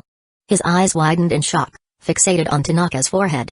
At that moment, his face was filled with utter astonishment, and he couldn't help but exclaim aloud. Tanaka had said nothing, yet he had already conveyed everything. You. Hisashi's gaze was locked onto his student's forehead, unmarked, without the slightest trace of the caged bird. He shook his head repeatedly in disbelief. His shock was beyond words. It was as if his entire reality had collapsed around him. You're wondering why my caged bird is gone? Is that it, Hisashi-sensei? At this moment, Tanaka lifted his gaze, meeting Hisashi's deeply constricted pupils. Tanaka. What on earth is going on? Hisashi called his student's name several times before finally managing to piece together a coherent sentence with a trembling voice. My shadow clone should have told you already. Even if I wasn't born into the main house, I can still surpass our ancestors. And it begins with breaking free from the caged bird. Tanaka slowly stood up, his voice calm, not loud, yet carrying an imposing presence. Unable to contain himself, Hisashi activated his Byakugan to examine Tanaka. After confirming he wasn't under a Ganjutsu and that the caged bird had truly been removed, his expression became one of sheer amazement. He had always known that his student possessed a talent that surpassed everyone in the Hyūga clan. Whether it was the early awakening of the Byakugan, the visual prowess it granted, or his talent in taijutsu, he was far ahead of both the main and branch house members. Because of this, he had even regarded Tanaka as someone with the potential to rival Madara and Hashirama. However, when Hisashi engraved the caged bird on Tanaka, Hisashi had believed he would witness the fall of a genius. But to his surprise, even with the seal placed upon him, Tanaka still overshadowed the entire clan. A curse mark that countless branch house members could never escape from, even in death, was broken by his student in less than 24 hours. You were right, Tanaka. Even though you were born into the branch house, you can still surpass our ancestors. Hisashi's voice trembled with emotion. Let's set that aside for now, Hisashi-sensei. Don't you think there's something even more important waiting for us than surpassing our ancestors? A slight smirk appeared on Tanaka's lips, clearly satisfied with Hisashi's reaction. What do you mean? Still immersed in the shock of his student's unprecedented feat, Hisashi had yet to fully grasp the catastrophic consequences this revelation could bring if exposed, or the deeper meaning behind Tanaka's words. Naturally, it means inviting the Hyūga main house to their deaths. Tanaka smiled faintly, as if he were merely discussing something trivial. What? Hisashi's expression changed instantly. He stared at Tanaka in disbelief. He had never imagined that his student would seek to destroy the Hyūga main house. What's wrong? Do you still think there's room for coexistence between me and the main house? From the moment I broke free of the caged bird, it was already decided, either the Hyūga clan has me but not the main house, or it has the main house but not me, Tanaka spoke calmly. You underestimate the power of the main house, Tanaka. By now, Hisashi had regained his composure. As a veteran of the battlefield, he was far from naive enough to believe in something as foolish as mutual understanding between people, like Naruto did. Even within the Hyūga clan itself, there was a clear division between the main and branch houses. If coexistence were possible, there would have been no need for such a distinction in the first place. But as the head of the branch house, he knew very well the sheer power the main house had accumulated over centuries by monopolizing the clan's resources. Even without the caged bird, the secret techniques of the main house, techniques that branch house members could only dream of, were enough to make them despair. What do you think the main house is? Do you really believe that the only difference between the main and branch families is the caged bird, 64 bombs, and revolving heaven? No. These techniques are indeed secret arts of the main house, but they are merely the basics, entry-level techniques, at best. Hisashi shook his head before revealing the true strength of the main house. And you? Even though you've broken free of the caged bird, in terms of power, you're just an average Chunin compared to the main house. Any random Jonin from the main house could render you powerless. He was overjoyed, ecstatic, even, that his student had broken the caged bird. But at the same time, he was deeply worried that Tanaka might become arrogant and lose sight of reality. Hisashi-sensei, at what point did you get the misconception that I am merely an ordinary Chunin? Tanaka's expression remained unchanged as he slowly raised his palm. Room. Chapter 21, Freedom in Sight Room. The moment Tanaka raised his hand, an invisible space expanded, enveloping Hisashi within it. Whoosh! In the next second, he vanished from where he stood, only to reappear almost instantaneously right in front of Hisashi. Not only that, by the time he teleported, his hand had already silently and effortlessly landed on Hisashi's left chest. Look, Hisashi-sensei. If I wanted to, I could touch your heart right now. Tanaka's right hand pressed lightly against Hisashi's chest. When Hisashi's pupils widened as he stared at Tanaka, who had appeared in front of him without him even noticing. That speed. If Tanaka had been an enemy, he could have simply held a kunai or a ninja blade and, in that very moment, plunged it straight into his heart. Could it be the Flying Thunder God Jutsu? But I didn't see him leave behind any marks. Such a powerful space-time ninjutsu. Where did he learn it? Or did he develop it on his own? Just like how he broke the caged bird? His heart pounded like a tidal wave crashing down, unable to calm itself. If breaking the caged bird had already showcased Tanaka's unparalleled genius, then the space-time ninjutsu he had just demonstrated was proof of his overwhelming power, one that made even elite Jonin seem insignificant. Yes. Just that one technique, allowing him to teleport without the need for marks, meant that over 90% of the ninja in the world would stand no chance against him. An instant kill upon first encounter. Even Hisashi himself was no exception. No, in his opinion, even his elder brother would suffer the same fate. Unless they already had prior knowledge of Tanaka's abilities and formulated countermeasures in advance, assembling a team of skilled ninja to launch a coordinated attack. Otherwise, in a one-on-one battle, even Hisashi, as the clan leader, would fall to an instant kill. A ninja battle wasn't about who knows the most techniques, it was about who could strike first and land the decisive blow. No matter how many secret main house taijutsu techniques one possessed, if there was no chance to use them, they were meaningless. I must admit I underestimated you.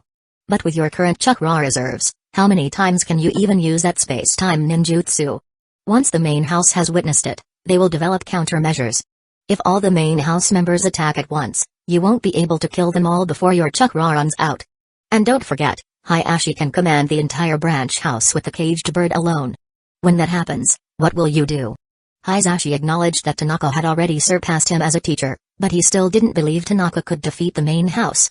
No matter how strong an individual was, if they were outnumbered enough, even the 5 Kage could be overwhelmed and killed, unless your name was Madara or Hashirama. But what if the one commanding both the main and branch houses isn't Hisashi, but you, Hisashi-sensei? Tanaka's words left Hisashi completely stunned. Is that even possible? He frowned, finding it unbelievable. Despite being the branch house leader and holding significant influence, he was ultimately just a figurehead. The main house never truly regarded him as important. And the one who held absolute power over the branch house's life and death was not him. That was the reality of the Hyūga clan. Trust me, Hisashi-sensei. It's not impossible. Tanaka raised a kunai and slashed toward Hisashi, who was still within the room. Snap. With his Byakugan still activated, Hisashi saw something that left him utterly shocked. His pupils contracted in sheer disbelief. In his vision, his field of view suddenly expanded to a full 360 degrees, and his visual prowess surged dramatically. But more importantly, through his Byakugan, he saw it with his own eyes. The ugly, wretched caged bird, something that had shackled him for decades, was severed and removed. This is what it feels like to be free of the caged bird? He stood frozen, his expression dazed, as if caught between a dream and reality. Even though he had personally witnessed Tanaka break the caged bird, even though he had seen with his own eyes as Tanaka severed it from his own forehead, Hisashi still felt as if he were in a dream. He didn't dare speak loudly. He didn't dare make any sudden movements. For fear that, with the slightest mistake, the dream would shatter. It's not just you. Every member of the branch house will no longer be bound by the caged bird. Come to my side, Hisashi-sensei. The branch house will rise because of us. The Hyūga clan will become great because of us. Tanaka's voice, like the whisper of a devil, ignited the blood within Hisashi's heart. If breaking the caged bird had granted Hisashi freedom, then Tanaka's words had given him a new mission, to lead the Hyūga clan to greatness. The branch house will rise because of us. The Hyūga clan will be great because of us. Is it really possible, Tanaka? Hisashi murmured, his voice growing louder and louder. But within the confines of the room, his furious roars remained trapped inside, unable to escape. The only person who could hear his rising excitement was Tanaka. Of course it's possible. Haven't you already seen it? A branch house free from the caged bird. A Hyūga clan without the division of main and branch houses. A clan that truly deserves the title of Hidden Lee Village's strongest. Isn't his your ideal vision? Don't you want to see that vision become reality? Tanaka raised his left hand, reaching out to his teacher. Come to my side, Hisashi-sensei. I will not shackle you with the caged bird like the main house did. I will not bind the branch house with it, forcing them to sacrifice themselves. As his words fell, waves of emotion surged through Hisashi's heart. When he first learned that his student had broken the caged bird, His initial reaction was shock and disbelief. Then came overwhelming joy and relief. And finally, concern for Tanaka's safety. Because he knew, the main house would never allow the caged bird to be undone. In fact, he had already thought of a backup plan. If things were exposed, he would plead with Hayashi. However, when Tanaka displayed his overwhelming power, proving he could instantly defeat even him, a Jonin, he realized something. The caged bird could no longer restrain Tanaka. And neither could the Hyūga main house. Yet, what Tanaka said next shattered Hayashi's very worldview. So the branch house could break free from the caged bird. So the branch house did not have to accept their so-called fate. So the branch house could rise to power. In the face of such a grand, overwhelming vision, no, not just a vision, but an ambition, a conviction, everything else seemed utterly insignificant. Whether it was the bond between him and Hayashi as brothers, or anything else. None of it mattered anymore. He stared at his student, his lips trembling as if he wanted to speak, yet no words came out. The only thing that moved was his foot, lifting from the ground, stepping forward. Step by step, he walked toward Tanaka. It was ironic. He was the teacher. Tanaka was the student. Yet, in this moment, it was Tanaka who was guiding him forward, breaking his chains, and leading him out of the darkness. He was the branch house leader. Tanaka was just a clansman. Yet, in this moment, the boy had become the true leader, the one who would lead the branch house to glory. That's right. Just like that, Hayashi-sensei. As Hayashi stepped beside him, Tanaka's lips curled into a faint smile. Chapter 22, Like butter under a red-hot knife. What do you plan to do next? Hayashi looked at Tanaka, who was shorter and younger than him. Clearly, he was the teacher, yet somehow, he unconsciously placed himself in a subordinate position. Facing a student who surpassed him in talent, strength, strategy, and ambition, he wholeheartedly admired him and was willing to follow his lead. Hayashi-sensei, if there were no caged bird, no main house, would you be able to command the branch house? Tanaka asked without hesitation. If he wanted revenge without delay, if he wanted to turn the tables despite being at a disadvantage, if he wanted to overthrow the entire Hyūga main house in one fell swoop, he had to gather every possible ally. And in his grand plan, Hayashi was the key. From what he remembered, ever since Hayashi became the head of the branch house, he had been the one caring for the children of branch house members who had died in the Second Great Ninja War and during missions. Within the branch house, countless people had received his kindness. Because of this, he held immense prestige among the branch house, and that influence even extended to his own student. I may not be as gifted and talented as you, but I have lived longer than you. I wouldn't claim I could summon the entire branch house at my command, but I am confident that many would answer my call. Of course, all of this depends on the absence of the caged bird. Hayashi spoke without a trace of arrogance. He understood clearly that no matter how much prestige or status he held within the branch house, in the face of a caged bird, it all meant nothing. Is that so? Then that makes things much easier. Upon hearing this, Tanaka felt reassured. Tanaka, I know your future achievements will far exceed anything I can imagine. I'm fortunate that, before you spread your wings and soar across the shinobi world, I can still offer you some small assistance. Whether it's me or the branch house, we are willing to place our bets on you. And whatever you plan to do, go ahead and do it. I will support you with everything I have. There is only one thing, do not destroy the Hyūga clan. Hayashi suddenly adopted a serious expression as he gazed at his contemplative student. As someone branded with a caged bird, he held only hatred and resentment toward the main house. There was no affection, no sense of belonging. The only exception was his older brother, the one he had grown up with. Yet, in front of the entire branch house, he had chosen to set aside his brotherly bond without hesitation, just as Hayashi had abandoned their relationship in front of the main house. But the main house was one thing, and the Hyūga clan as a whole was another. The two could not be equated. The Hyūga clan still mattered deeply to him. I promise you. I will make the Hyūga clan great again. Faced with a teacher who had placed all his bets on him, Tanaka solemnly made his vow. Then that's good. A hint of relief appeared on Hayashi's face. It didn't matter what happened to him. As long as he could witness the rise of the branch house and the greatness of the Hyūga clan, he would have no regrets, even in death. Hayashi-sensei, there's something I need you to confirm for me. Tanaka hesitated for a moment. Go ahead. Hayashi agreed without even asking what it was. Between your revolving heaven and Hayashi's, who is stronger? Tanaka asked. If we are speaking purely about it, I am in no way inferior to my elder brother, Hayashi answered without a second thought. Unlike the sheltered main house head who rarely stepped outside, he had fought his way through the Second Great Ninja War as the head of the branch house. While he did not have access to the secret techniques exclusive to the main house, He was confident that his mastery of techniques like Revolving Heaven and 64 Palms was not only on par with Hayashi's but possibly even superior. After all, Hayashi had honed his gentle fist within the safety of the clan, while Hayashi had forged his on the battlefield of the Second Shinobi War, carving out his skills with the lives of enemy ninja. Please show me your Revolving Heaven. This concerns the success or failure of our next move. Tanaka understood one crucial thing. The Apop fruit seemed to grant him the ability to ignore the hardness, material, and distance of objects within the room, allowing him to freely cut, rearrange, swap, manipulate, and reassemble anything inside. However, there were limits to its power. Just like Law, before awakening his devil fruit, could slice through Virgo, who had fully hardened his body with armament hockey, and even cut apart an entire research facility in Punk Hazard with a single swing. Yet in the battle on Onigashima, he was powerless against Kaido. Even after awakening his fruit, he still couldn't cut through Big Mom's body. While the Shinobi world didn't have hockey, it had something the One Piece world lacked, chakra. So, he wasn't entirely sure if he could cut through a Jonin of Hayashi's caliber when he used a Revolving Heaven. Especially considering that it had been less than a day since he had eaten the Apop fruit. Given that battles between ninja were ultimately battles of intelligence, he needed to gather precise information about Hayashi's capabilities. Revolving Heaven. Hayashi was also curious to see the limits of his student's abilities. Without hesitation, he began rotating his body. Chakra surged like a rushing river, flowing through his chakra pathways and erupting from his tenketsu points. As his body spun rapidly, the gushing chakra formed a high-speed rotating blue sphere, its range growing larger and larger. Compared to Tanaka's Revolving Heaven, which had a diameter of barely 3 meters, Hayashi's fully powered Revolving Heaven expanded to an astonishing 10 meters, almost reaching the limits of the room's range. Tanaka spared no effort, pushing the room's range and intensity to their maximum.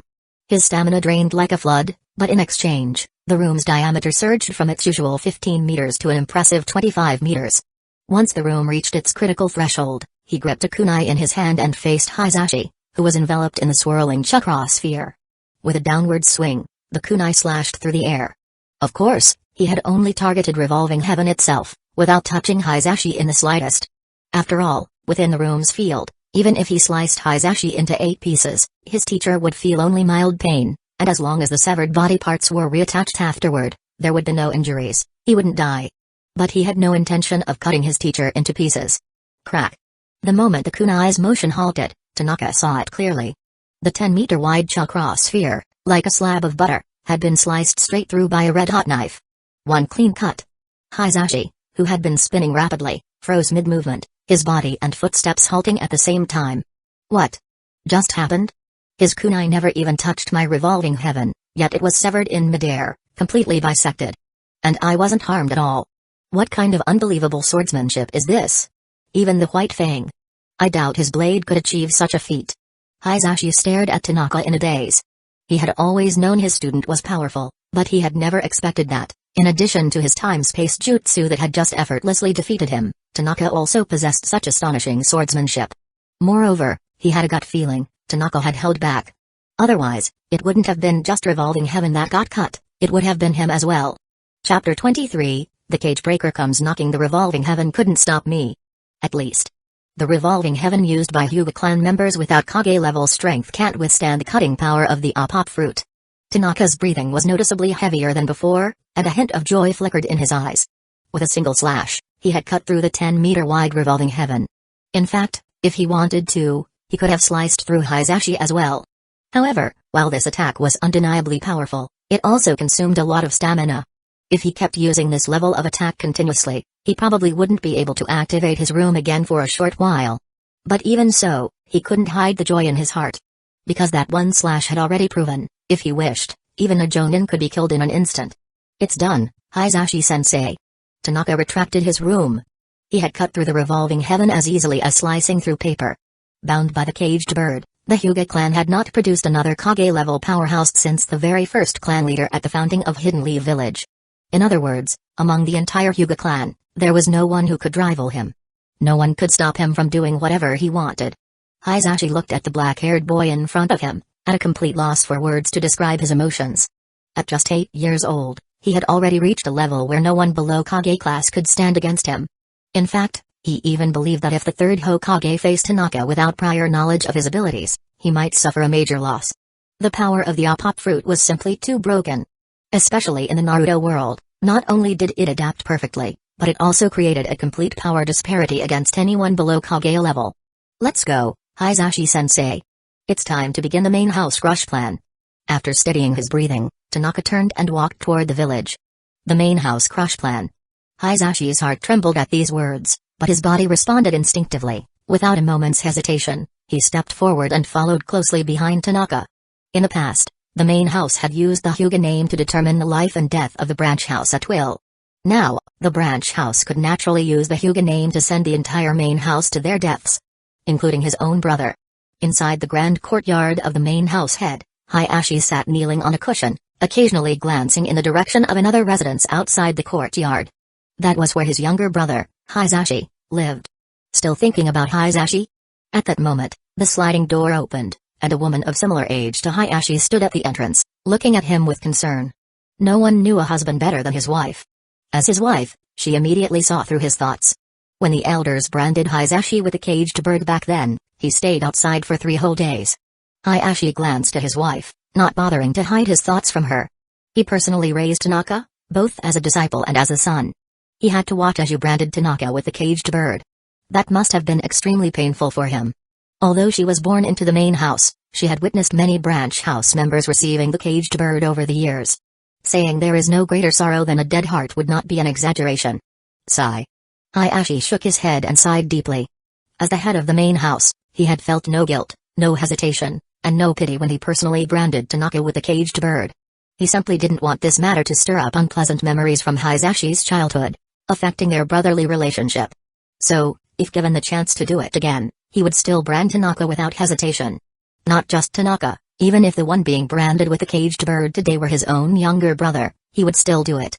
When it came to family inheritance, the interests of the main house, and preventing the Byakugan from being taken by outsiders, so-called brotherly affection was insignificant. You should go rest first.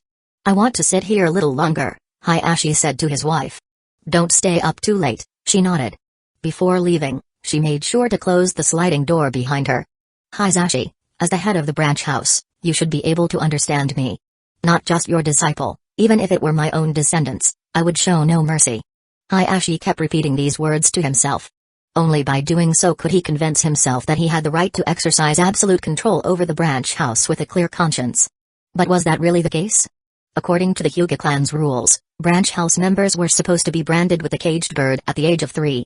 And yet, neither Hinata nor Hanabi had received the caged bird until adulthood. Tap tap. Knock knock.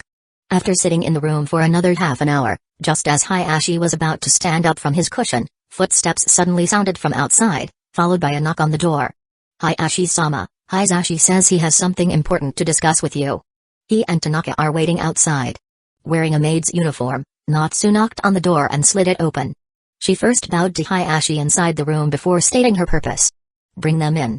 Upon hearing this, Hiashi secretly speculated about their intentions. His younger brother was probably here to plead for Tanaka, begging him to remove the caged bird. Thinking of this, his heart remained as cold as stone. Even though Hizashi was his own younger brother, and despite having wielded absolute power for so many years, he had never once considered lifting Hizashi's caged bird, let alone that of any other branch house member. Even if he acknowledged that the boy was the most gifted clansman he had ever seen, that still wasn't enough to exempt him from the caged bird's control. The more talented a branch house member was, the more impossible it became for them to escape the caged bird. Before long, Natsu, who had just left, returned. This time, she was accompanied by Tanaka and Hizashi. You may leave now, Hiashi waved her away before motioning for his younger brother and Tanaka to enter. Hizashi, coming to see me so late, what's the matter? If you're here to ask me to lift the caged bird from Tanaka, then you don't need to say another word. I can agree to anything else, even allowing you to learn the secret taijutsu techniques exclusive to the main house.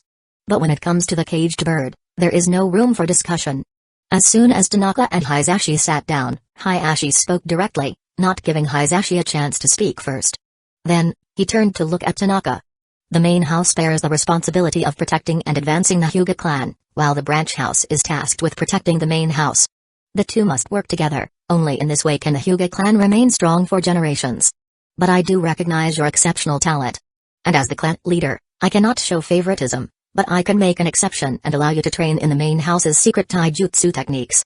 It appeared as though he was giving Tanaka special treatment. But in reality, he was simply sharpening the blade in his hands, making it more powerful, more effective. After all, as long as Tanaka remained bound by the caged bird, the stronger he became, the stronger the Hyūga clan would be. No, more precisely, the main house would become even more powerful. Chapter 24, Limb by Limb. No need. I don't take the so-called Hyūga clan's secret techniques seriously. Even without them, I can still surpass the main house. Tanaka's expression remained indifferent, revealing neither joy nor anger. He knew exactly what the clan leader in front of him was planning.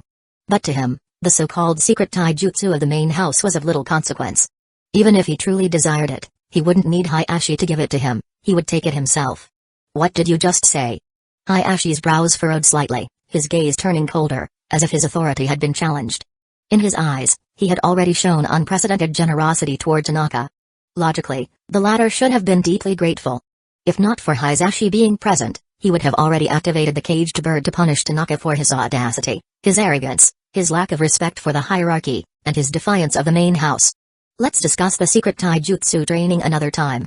For now, I have a more important matter to talk to you about, something that concerns the future of the Hyūga clan. Hayashi smoothly took over the conversation, successfully drawing Hayashi's attention. What is it? Hayashi was slightly surprised.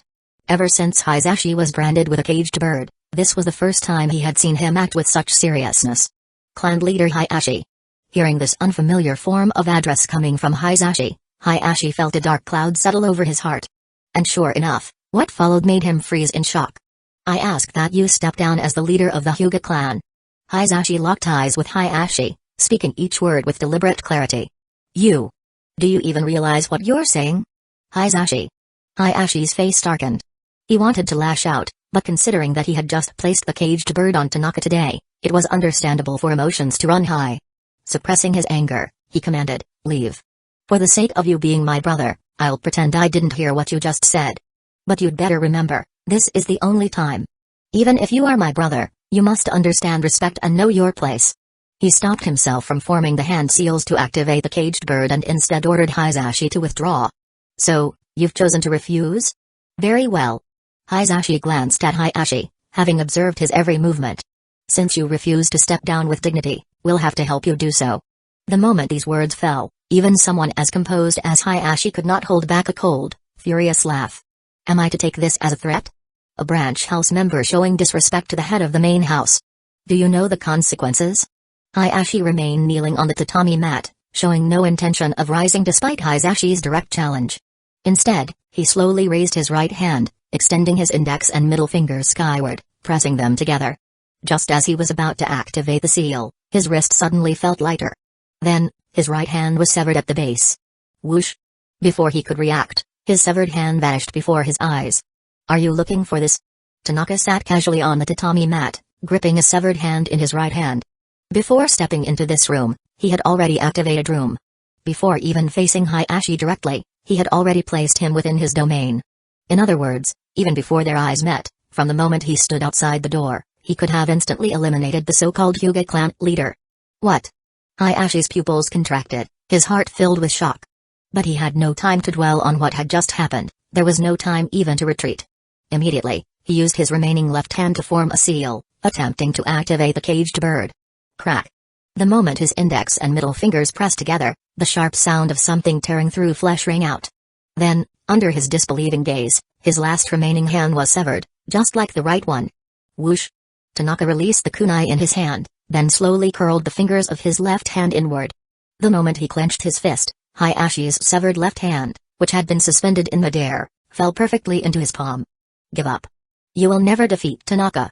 Even though Hayashi had already witnessed Tanaka's strength, seeing him casually sit there, not even bothering to stand, while wielding nothing but a kunai, yet effortlessly severing the hands of the main house's leader, who was far stronger than him, still left him utterly shaken.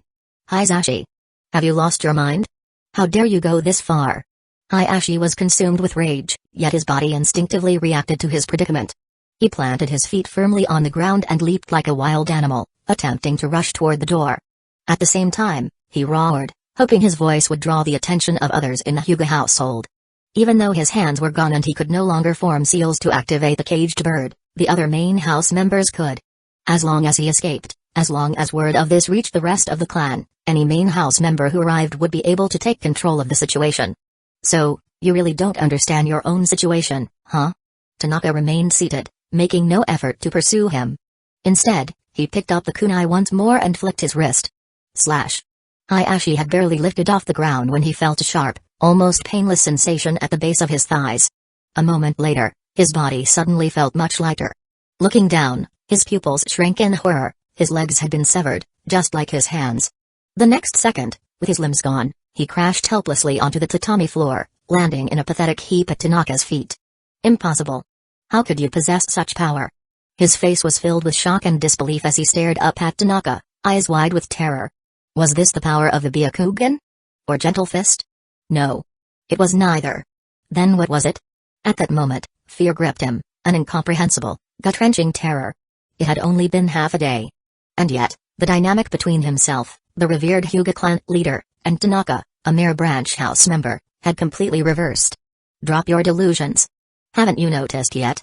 You've been screaming all this time, yet no one has come. Tanaka looked down at the pathetic figure before him, Hayashi, now reduced to a mere head and torso, utterly helpless. This angle, this scene, he had seen it before. Only this time, their roles had reversed. The once mighty clan leader, who wielded absolute power over hundreds of branch house members, now lay groveling at his feet, pinning his last hopes on someone coming to his rescue. What's going on?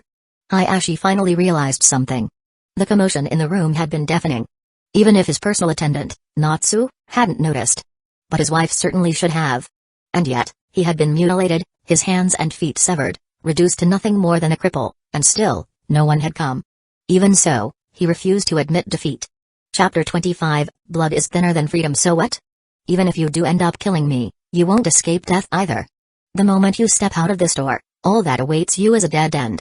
Hayashi spoke coldly and sternly before turning to look at his younger brother, Hisashi. I can understand him. But you, how could you go along with this as well? Have you forgotten? I'm your own brother. Our bond is thicker than water. He looked at Hisashi with a face full of pain, as if his brother had committed the most unforgivable sin.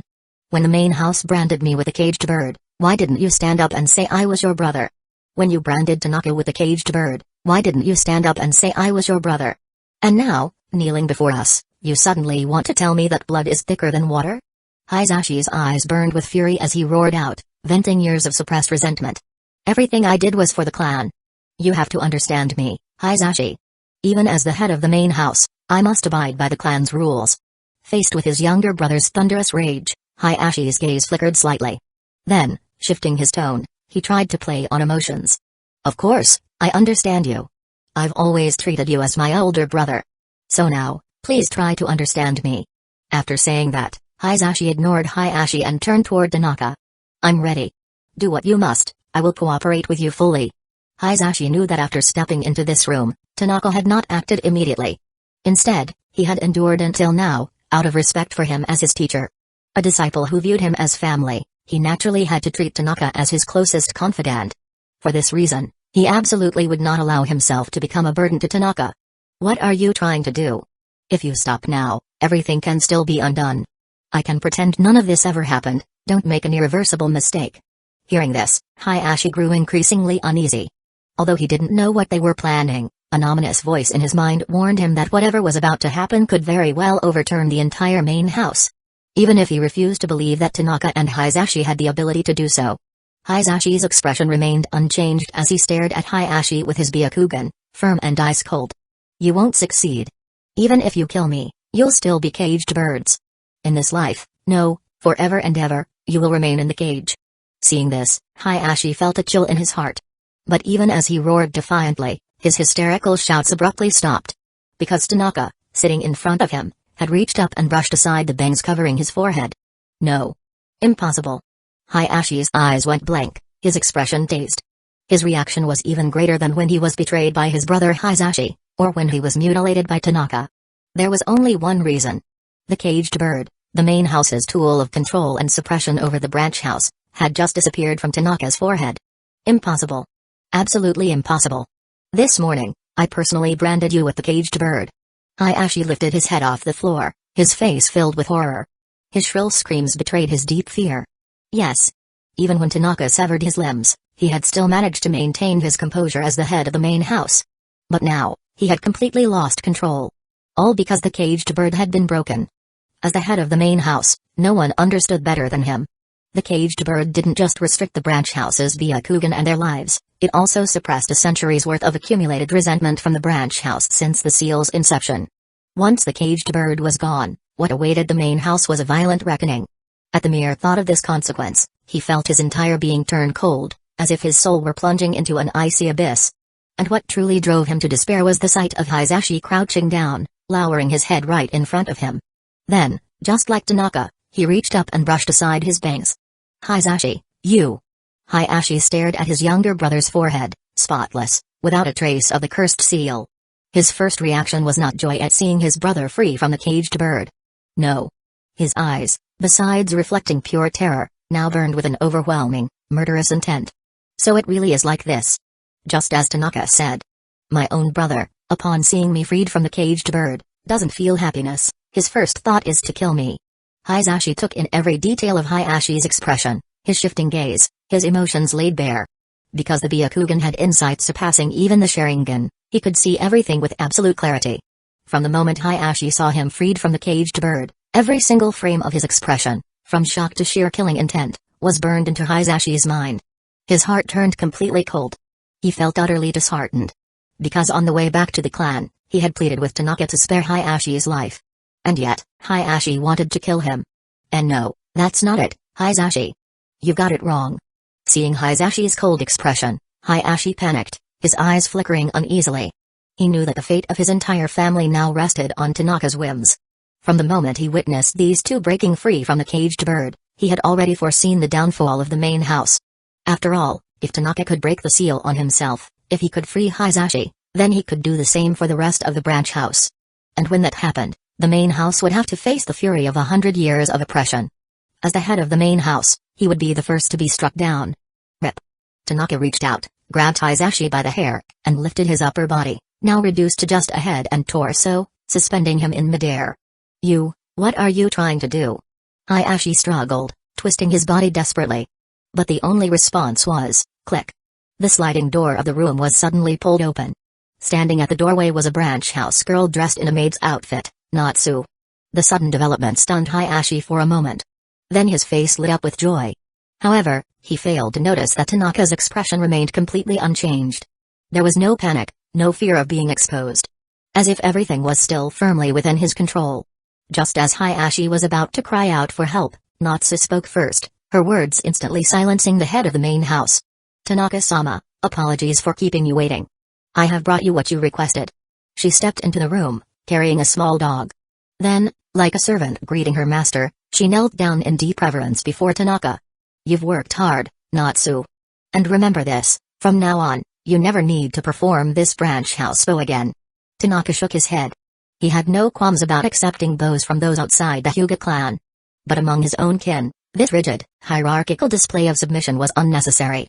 Tanaka-sama, this bow is not a branch house's submission to the main house. It is my gratitude for the rebirth you have given us. You have given me a new life. After finishing her words, Natsu once again bowed deeply to Tanaka.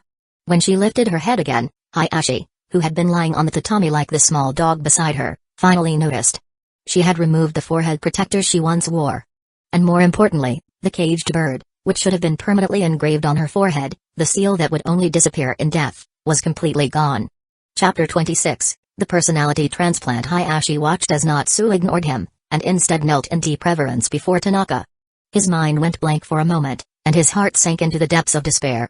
Even Natsu, who had always appeared firmly loyal to him and the main house since childhood, turned against him and the clan the moment the caged bird was lifted. It was easy to imagine how the other branch house members would react once freed from their shackles. You, traitor. The main house will never forgive you. His gaze was as sharp as a blade, piercing into Natsu. The main house? From now on, I am the main house. Natsu's response was firm, without the slightest hesitation, as if it came from the depths of her heart. Seeing this, Tanaka said nothing more. Instead, he raised his index finger and beckoned with a slight curl. Whoosh, the small dog that Natsu had been holding vanished in an instant. At the same time, the missing dog reappeared out of nowhere in front of Tanaka, now positioned next to the kneeling Hisashi. Both were now lying low before him. As for you, I want you to be my dog. Tanaka raised his kunai and struck twice. The first strike was aimed at Hayashi from a distance. The second strike targeted the small dog in front of him. However, neither Hayashi nor the dog was physically touched by the kunai. Yet, the moment Tanaka executed his stabbing motion, a red, heart-shaped substance emerged from both Hayashi and the dog, connected by a thin thread linking their bodies. Tanaka waved his kunai. Personality transplant surgery. Snap. The thread connecting Hayashi's body to the red heart was severed, and at the same time, the thread linking the small dog to its heart was also cut. Then, he turned his left palm upward and clenched his 5 fingers into a fist. Whoosh, the 2 severed hearts spun rapidly like windmills before flying back into the bodies of the man and the dog. As soon as Tanaka finished and lowered his kunai, a sudden bark echoed through the room. Woof! Woof! Natsu and Hayashi's eyes widened in utter shock and disbelief. Because the barking didn't come from the small dog. It came from Hayashi. Yes. The head of the main house, who had been utterly dismantled and reduced to a mutilated wreck, was now crawling on all fours, craning his neck upward, and barking at Natsu. Meanwhile, the small dog beside him displayed an expression that was unmistakably human. Shock, terror, disbelief, and overwhelming despair and regret. No way. Seeing this, a terrifying thought surfaced in Natsu's mind. The real Hayashi was actually the small dog she had brought into the room. And the dog in front of her, who now bore human-like expressions, was actually Hayashi. Could it be? Hayashi turned his gaze toward the small dog. Hayashi? At the moment when the two locked eyes, he noticed that the small dog's gaze lacked the innocence and purity of a typical household pet. Instead, it was filled with complex human emotions. And given that his brother had just barked like a dog, Hayashi couldn't help but arrive at the same terrifying conclusion as Natsu. Woof! Woof! The small dog opened its mouth, seemingly trying to say something. But what came out was nothing but barking. It really is him. He actually turned into a dog. How did Tanaka do this? This isn't something that space-time ninjutsu can achieve. Although it was utterly incomprehensible, Hayashi was still certain, the small dog in front of him was, without a doubt, his elder brother. The head of the main house. Hayashi. Realizing this, a storm of emotion surged within him. And when he turned to look at Tanaka, for the first time, he felt that his former student was a complete stranger. For the first time, he felt genuine awe. Yes. He was the teacher, and Tanaka was the student. But at this moment, as a teacher, he found himself feeling a level of reverence toward his student that he had never even felt when standing before the third Hokage. Turning a human into a dog. Turning a dog into a human. Was this something the third Hokage could do? Absolutely not. Woof! Woof! Seeing that Hayashi had recognized him, the small dog barked again, then straightened up and raised its front legs in a kneeling posture. No one could understand dog language, but through eye contact, the emotions carried in the barking, and the dog's actions, Hayashi could tell what the small dog Hayashi was trying to express. A plea. The once proud and deeply calculating head of the main house was now begging his younger brother. Tanaka. Hayashi's heart softened at the sight. Before stepping into the Hyūga estate, he had already prepared himself for a battle to the death with his elder brother. But now, after witnessing Hayashi being turned into a dog, he hesitated. He suddenly wanted to plead for mercy. Yet, just as the words left his lips, he forcibly swallowed them back down. Sorry, you should just be Tanaka's dog for now.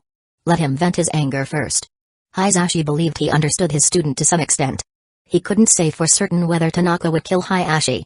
But if he wasn't allowed to vent the years of resentment caused by the caged bird, then Hayashi would undoubtedly be dead. This was simply punishment for the years of oppression the main house had inflicted upon the branch houses. With that thought, Hayashi suppressed his urge to speak and avoided meeting Hayashi's desperate gaze. Woof! Woof! Seeing his younger brother deliberately avoiding his eyes, Hayashi completely broke down. That very morning, he had still been the high and mighty leader of the Hyūga clan, his words deciding the fate of the entire branch house. But by nightfall, he had become a mere dog. This was far worse than being hacked apart by Tanaka or being reduced to a limbless, mutilated husk. Natsu. This dog is yours to take care of. If he tries to escape or makes any suspicious moves, do as you see fit. With a casual wave of his hand, Tanaka made Hayashi disappear, instantly teleporting him in front of Natsu. Tanaka-sama, I will use only the finest materials to craft a cage, and give this little dog a proper home. Natsu suppressed the shock in her heart and looked at Tanaka. Woof! Woof! Hayashi trembled violently, as if struck by lightning. Clearly, he had never expected the once submissive servant who had always been respectful and obedient to suddenly become so ruthless. Beneath that sweet and docile exterior hid a terrifyingly cold heart. The moment the caged bird was removed, the backlash was this extreme. No. Rather, the sweetness and obedience Natsu had always shown toward the main house had been nothing more than a result of the caged bird's restraint. Now that the caged bird was gone, she was still sweet, still obedient, but all of that sweetness and obedience was now directed solely toward Tanaka. Chapter 27, 4 hours until dawn. Thank you for your efforts, Natsu. With a single move after swapping the minds and bodies of the little dog and Hayashi, Tanaka felt the resentment, rage, and suffocating oppression that had haunted him since the caged bird was branded on him finally erupt in full force. Waves of negative emotions surged, only to melt away like ice meeting a blazing fire. An indescribable sense of relief washed over him. A satisfaction beyond words. Tanaka-sama, you're overpraising me. This is merely my duty. Besides, being able to help you is my greatest honor. Natsu harbored genuine admiration and gratitude toward Tanaka, who was younger than her. She once believed her life was over, destined to serve the main house that had branded the caged bird on her, nothing more than a beast of burden. She had already resigned herself to this fate. But just when she thought there was no hope, Tanaka descended like a god-sent warrior. With a mere flick of his fingers, he shattered the caged bird and broke the chains of destiny. From that moment on, she silently swore in her heart that she would repay this young clansman who had changed her fate. Not to mention, he had now turned the once supreme, arrogant head of the main house into a mere dog. Supervising and taking care of the little dog? Was this a mission? No. This was a divine blessing. Woof. Woof. Hayashi bared his teeth and snarled, his canine face brimming with hatred and fury, poised as if to pounce at Tanaka. Behave yourself. Understood, Hayashi? Natsu activated her Byakugan, seeing through the little dog's body entirely. She extended a single finger, stabbing forward like an unsheathed blade, striking Hayashi's tiny body. Having transformed from human to dog, Hayashi had lost his ninja physique, his Byakugan, and his chakra. Now, he was merely a palm-sized puppy. Even if he retained some gentle fist skills, the disparity in physical strength left him utterly defenseless against her. With just one strike, Natsu rendered him immobile. Tanaka, the issue with the main house's clan head has been resolved. What's next? Hayashi forced himself to ignore the pitiful sight of the little dog. Compared to the generations of suffering endured by branch house members, Hayashi's fate was nothing. Besides, before stepping into this room, he had already steeled his resolve. He would overturn the oppressive mountain that was the main house, for the sake of the branch house. And the only person capable of turning the impossible into reality, was none other than Tanaka. Thus, he refused to be a burden. Not to Tanaka. Not to the branch house. At the end of the day, he was not just Tanaka's teacher. He was also the leader of the branch house. In the face of such a monumental cause, he knew his priorities. Excluding the clan leader, the main house has a total of 35 members. Among them, 13 are Jonin. Another 15 possess the strength of special Jonin or Chunin. The rest are either Geinin or still children. Hayashi was intimately familiar with the main house's power structure. Although their numbers seemed small, far fewer than the neighboring Uchiha clan, their strength was anything but simple. With just 35 members, the main house alone boasted 13 Jonin. If they were to unite with the numerous members of the branch house, their power would be unimaginable. If not for the caged bird dividing the Hyūga clan into two factions, pitting them against one another in endless conflict and control, they could have rivaled the Uchiha clan in sheer might. Had the Hyūga clan been structured like the Uchiha clan, divided only by strength rather than status, the clan would have been indisputably the most powerful in Hidden Leaf Village. Before Shisui and Itachi awakened the Mangekyo Sharingan, the Hyūga clan undoubtedly possessed power equal to the Uchiha. This was also why the duo of the third Hokage and Danzō spent their lifetimes relentlessly suppressing and weakening Hidden Leaf Village's ninja clans. Compared to civilian-born ninjas, the power of the great ninja clans was simply too overwhelming. So, that means there are at least 28 main house members capable of activating the caged bird on the branch house? Tanaka's expression grew contemplative. Ever since awakening the memories of his past life, his understanding of the caged bird had evolved from mere fragmented recollections into complete mastery.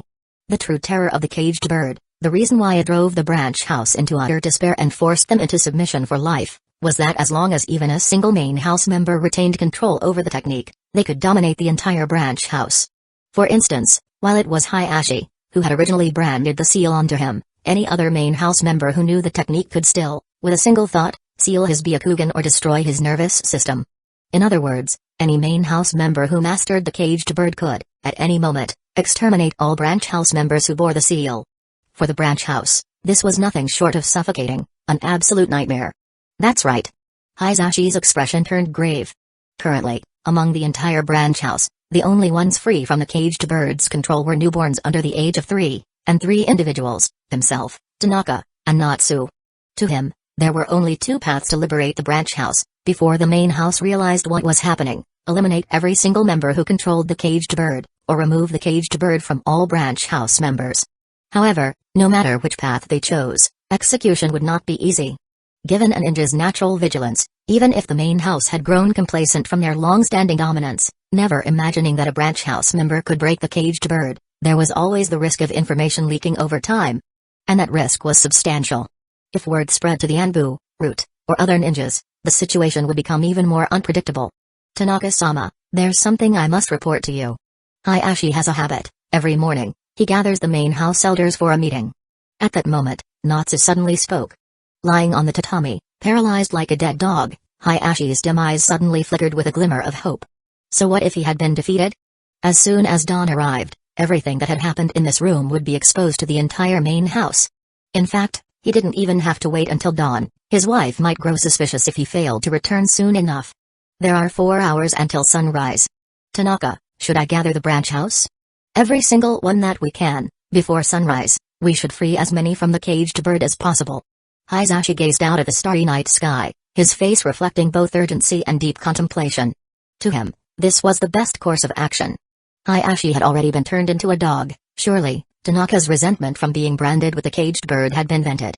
Right now, the priority was damage control. Even if they could only free 1 branch house member, that would still be progress. 4 hours, huh? Tanaka felt his strength returning, his stamina fully replenished after using the apop fruit to dissect Hayashi and swap his mind with the dogs. That's more than enough. He made a mental calculation, then spoke. Enough for what? Hisashi momentarily struggled to follow his student's train of thought. Tanaka's voice dropped to a chilling whisper, his words dripping with an unrelenting, unquenchable killing intent, one even the flames of Amaterasu could not burn away. 4 hours is more than enough. To get rid of the entire main house. Chapter 28, Face Off 4 hours to exterminate an entire clan? When Natsu heard these words, her eyes contracted sharply, and she felt a chill spread from the soles of her feet to the top of her head. Such a thing should have been considered impossible in her understanding. Yet, coming from Tanaka's mouth, she couldn't help but believe that the boy who had saved her from dire straits might actually be capable of it. Is that possible? Hisashi also felt his scalp go numb upon hearing it. The main house had 35 members, they weren't just 35 noobs to be slaughtered. As a Jonin and a master of the Byakugan, he had already seen through the situation. Whether it was a space-time ninjutsu similar to the Flying Thunder God, a sword technique capable of cutting through even the revolving heaven, or a technique that could swap minds and bodies, each of these abilities placed a significant burden on Tanaka. They didn't consume chakra, but they were highly exhausting physically. If the main house remained unaware of the apop fruit, Tanaka might be able to handle 5 or more Jonin before his stamina ran out. However, if the main house learned about the apop fruit and formulated countermeasures, the situation would become even more dire. How many people are in the main house? Tanaka asked instead of answering. This was of course a rhetoric question. 28 are capable of fighting. In total, 35. Hisashi replied without hesitation. And the branch house? Tanaka continued. Including the 3 of us, a total of 382. As the head of the branch house, Hisashi naturally knew the numbers by heart. Hisashi-sensei, between removing the caged bird from 382 people and killing 35 people, which do you think would take less time? In 4 hours, which one would be easier to accomplish? Tanaka looked at Hisashi. Hisashi opened his mouth but remained silent. 382 people. Even if, in the next 4 hours, the entire main house were blinded, allowing the 382 members of the branch house to line up and have their caged bird removed, there still wouldn't be enough time. Not to mention, he was well aware that removing the caged bird would also consume Tanaka's stamina. For an 8-year-old child, such a strain was simply unbearable. And sure enough, Hisashi-sensei, to be honest, removing a single caged bird isn't much easier than killing someone like Hayashi. Tanaka shook his head. He had already compared the two, using the apop fruit to defeat Hayashi or to remove a single caged bird, the stamina consumption was at most twice as much. In other words, the energy required to defeat one Hayashi was only enough to remove 2 caged birds. And if he had to face 5 opponents at Hayashi's level simultaneously, his stamina would be completely depleted. The apop fruit was, ultimately, a massive drain on stamina. Or rather, he was simply not like Kaido or Big Mom, those monstrous beings born with immense physical strength. At just 8 years old and having consumed the Apop fruit for less than a day, where would he get the stamina to waste so recklessly? That being said, the Apop fruit consumed only stamina, not chakra. But his ability to cut down Jonin instantly, treating the main house's leader like a mere cake, was entirely due to the fruit's overwhelming power. Once his stamina ran out and only chakra remained, he would instantly revert from a Jonin-slaying powerhouse to an ordinary Chunin. At best, an elite Chunin. That level of strength was nothing special among the branch house. Once the main house is dealt with, I must go to the One Piece world and obtain life return, Tanaka made a silent vow to himself. The Apop fruit didn't rely on mental energy, chakra, or haki, it only drained stamina. And if one wanted to increase their stamina, it required years of training and battles. However, if it was just about accelerating stamina recovery, that was a much simpler task. The ultimate answer lies in the combination of life return and seeking meat from the One Piece world. They were the perfect partners for the Apop fruit. Especially life return. One of Cypher Paul 9 agent's members, Wands, could use life return to rapidly digest food within seconds and absorb its nutrients. In Tanaka's view, as long as he had food made from seeking meat and mastered life return, even if the Apop fruit drained him completely, he could restore his stamina in a very short time. There was no need to learn the all types of haki from the One Piece world, nor the swordsmanship that could split the heavens and earth, but life return was a must. If stamina couldn't keep up and growth was slow, then the best solution was to maximize the recovery speed first. Do you have a plan? Hisashi looked at Tanaka. Seeing his composed and calm demeanor, completely free of anxiety or panic, he felt much more at ease. He is the best tool to help us wipe out the entire main house. Tanaka smirked slightly and glanced at Hisashi, who, after having his mind swapped with that of a small dog, was now crouching on the ground, panting with his tongue out like an actual dog. Before Hisashi could ask, Tanaka had already raised his kunai and swung it down. Amputate. The moment the blade fell, Hayashi's face was sliced off and floated midair. You're planning to swap my face with my brother's. Hisashi's pupil shrank as he instantly grasped Tanaka's plan. Paralyzed by Natsu's acupuncture, Hayashi also realized Tanaka's cruel scheme. Yet, he could only widen his eyes in rage and regret, powerless to do anything. That's right. Tanaka nodded slightly. Since he could swap Hayashi's mind with a dog's, he could naturally swap Hayashi's face with Hisashi's. This was the terrifying nature of the Apop fruit.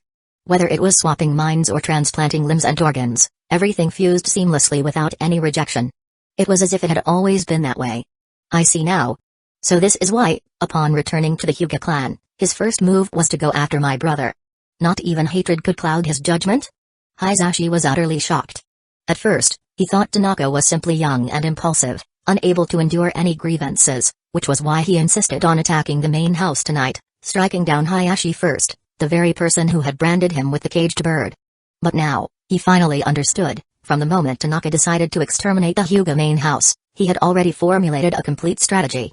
And it was a strategy made with a clear mind, without being blinded by rage or vengeance. A cold, calculated plan to bring about the collapse of the main house. Then, executing it step by step. Starting by taking down Hayashi. Not out of hatred, but because he was the key to making the plan work. Only by taking control of the clan leader could they ensure that the main house would be pushed into irreversible ruin in a single night. Had this been an elite jonin with experience in war, Hisashi might have simply been impressed rather than utterly shocked. But Tanaka was only 8 years old. He wasn't even an adult yet, he hadn't even stepped onto a battlefield. Perhaps. This is fate. If my brother had broken the rules and not branded Tanaka with the caged bird, neither he nor the main house would be facing this catastrophe.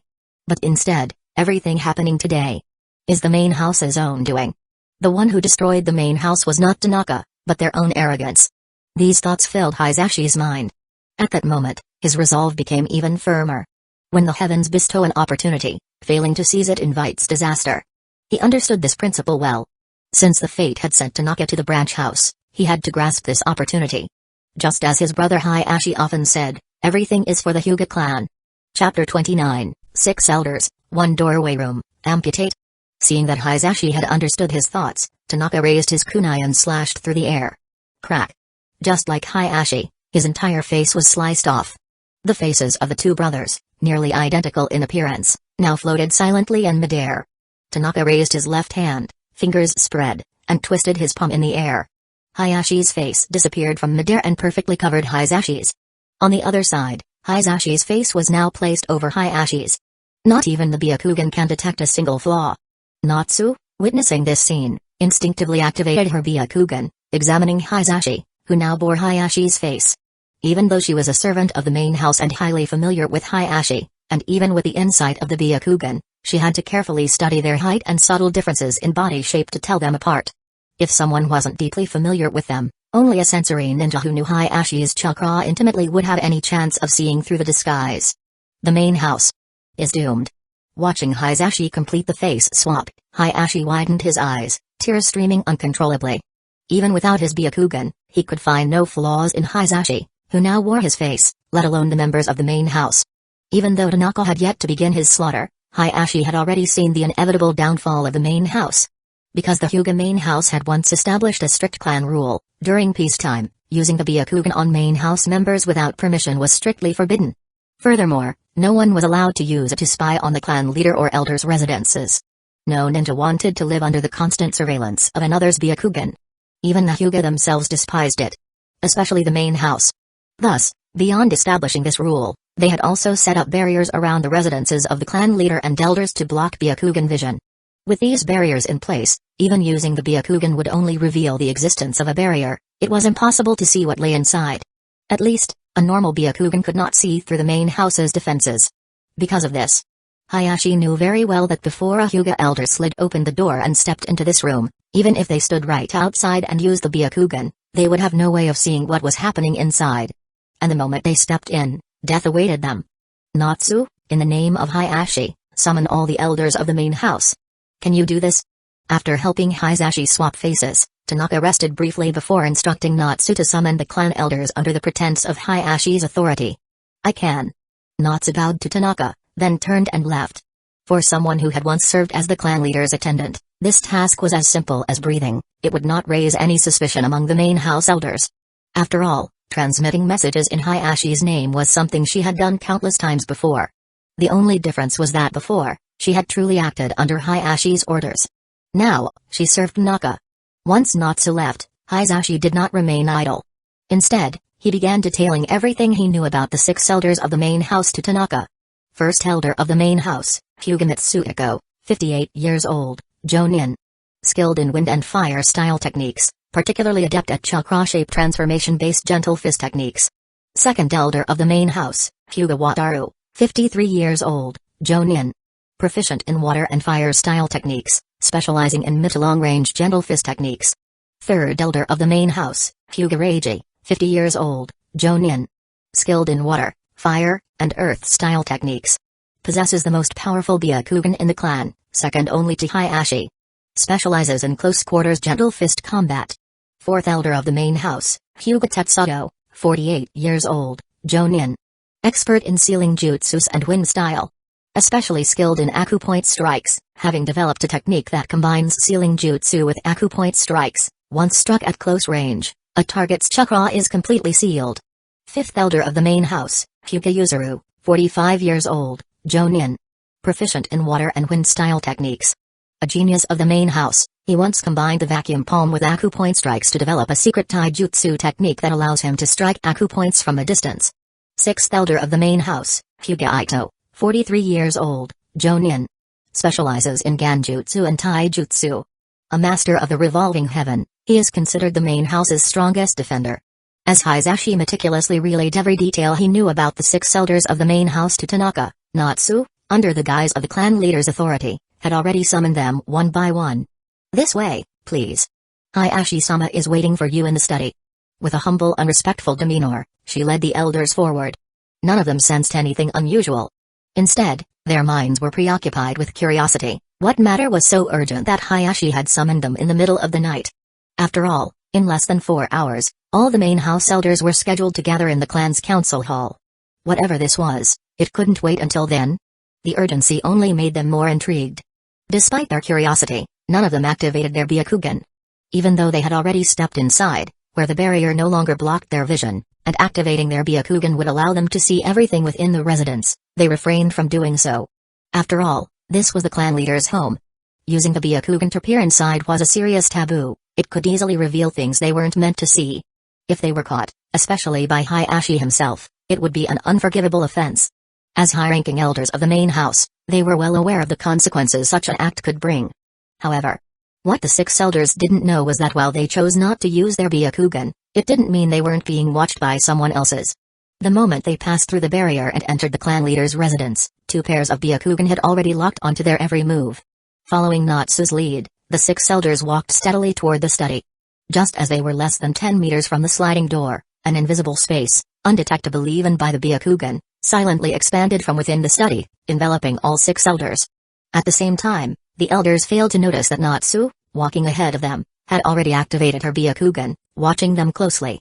Seeing that none of the elders had activated their Byakugan, and that through her own, she could see behind the sliding door, where Tanaka had already activated his Byakugan, kunai drawn and poised to strike, a cold glint flickered deep within her eyes. Then, Natsu reached for the door handle and gently slid the sliding door open. At the front of the group, Mitsuhiko had not activated his Byakugan, but through the narrow opening of the door, he could already see Hayashi standing behind it, seemingly waiting for them.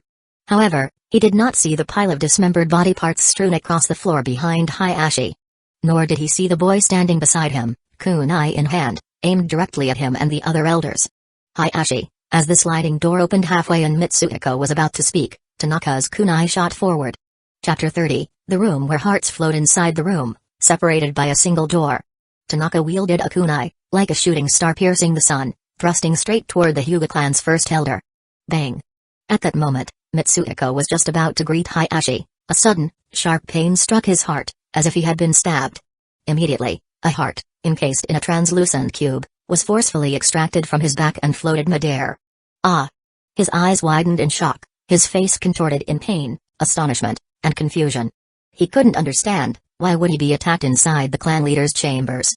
Before he could think further, before he could speak, before he could even react, because his heart had been surgically removed by Tanaka's scalpel technique, though he wasn't dead on the spot, an overwhelming weakness and powerlessness surged through his body, spreading outward from his left heart chamber like an unstoppable tide. Thud. His legs gave out, and he collapsed forward, helplessly sprawling onto the floor. Mitsuhiko. Seeing the first elder fall, the other elders were momentarily frozen in shock. The sudden turn of events left them momentarily sluggish in their response.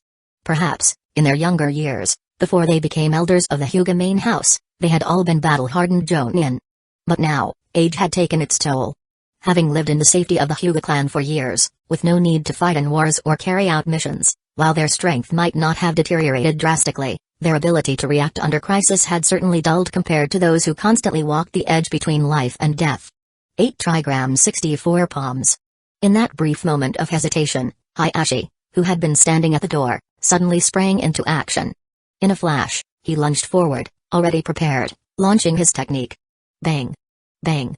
Bang! Bang! In an instant, his hands became a blur, striking like a torrential rainstorm, like an unrelenting volley of arrows, delivering 64 devastating blows to the body of Wataru. Each strike precisely targeted his tenketsu. While sealing the flow of chakra, the blows also inflicted severe internal damage to his chakra pathways and organs. Hayashi, you! By the time he realized what was happening, 32 strikes had already landed. His chakra was completely sealed. Forget counterattacking, he couldn't even activate his Byakugan. Such was the nature of ninja battles. Both sides possessed high offense but fragile defenses.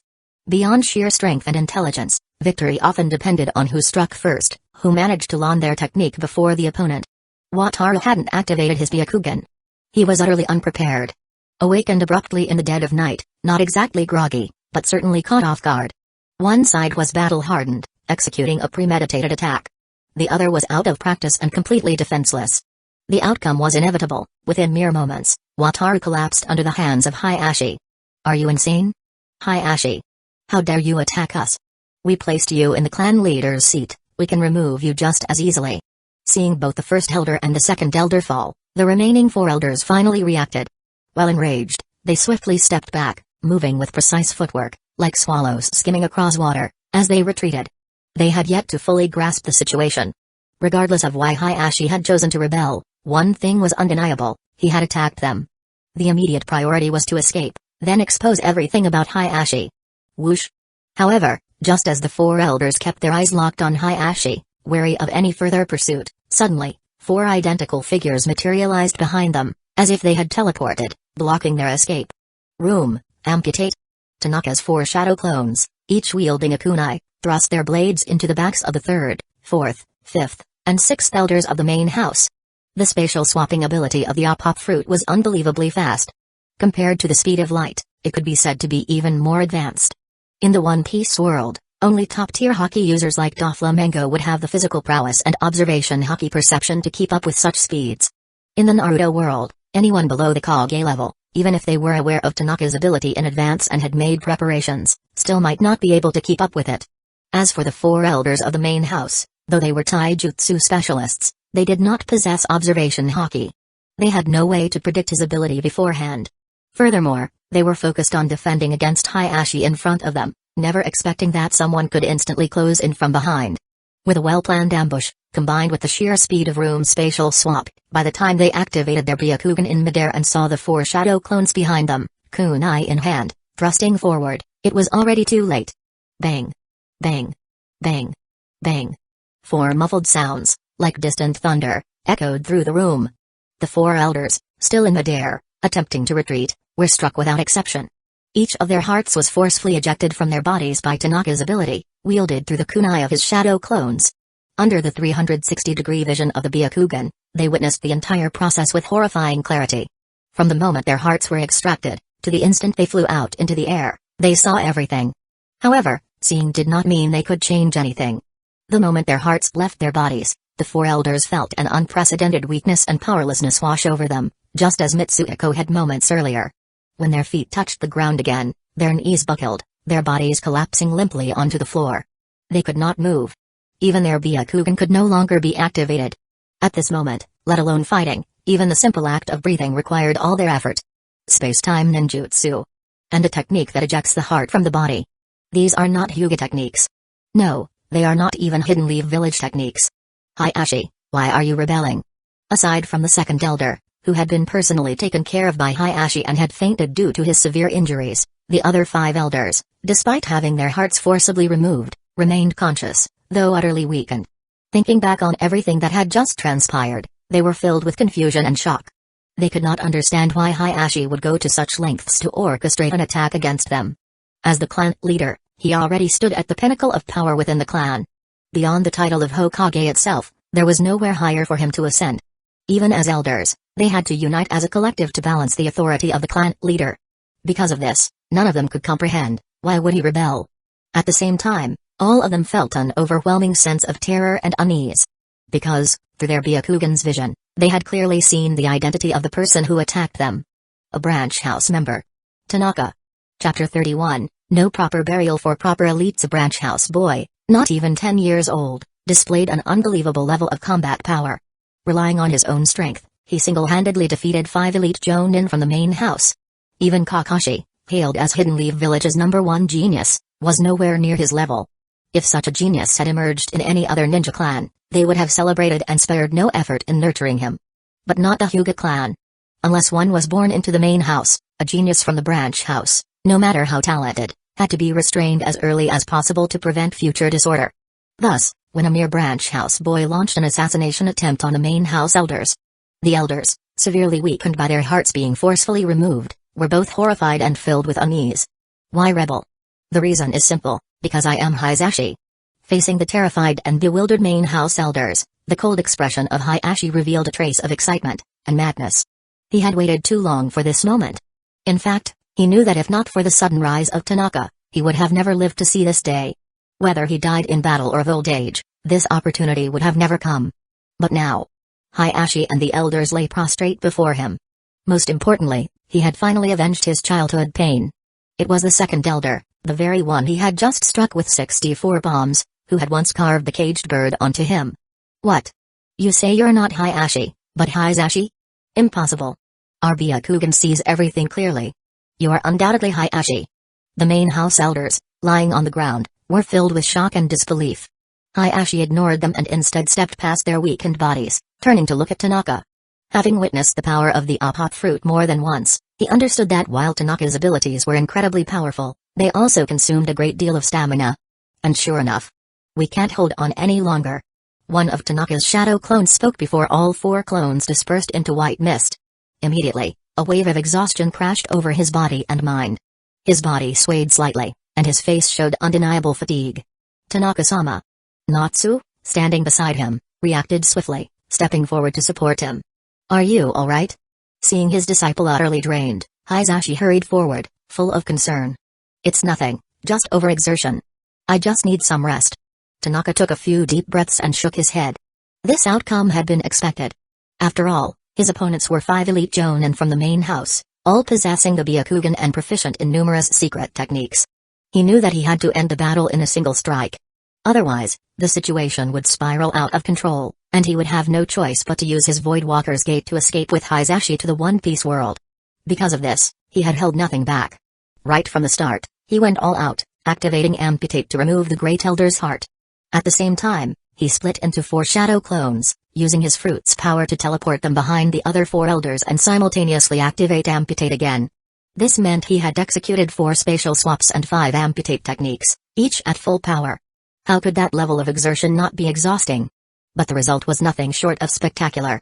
If word got out, it would shake not only Hidden Leaf Village but the entire ninja world. After all, an 8-year-old child had just instantly defeated 5 elite main house jonin.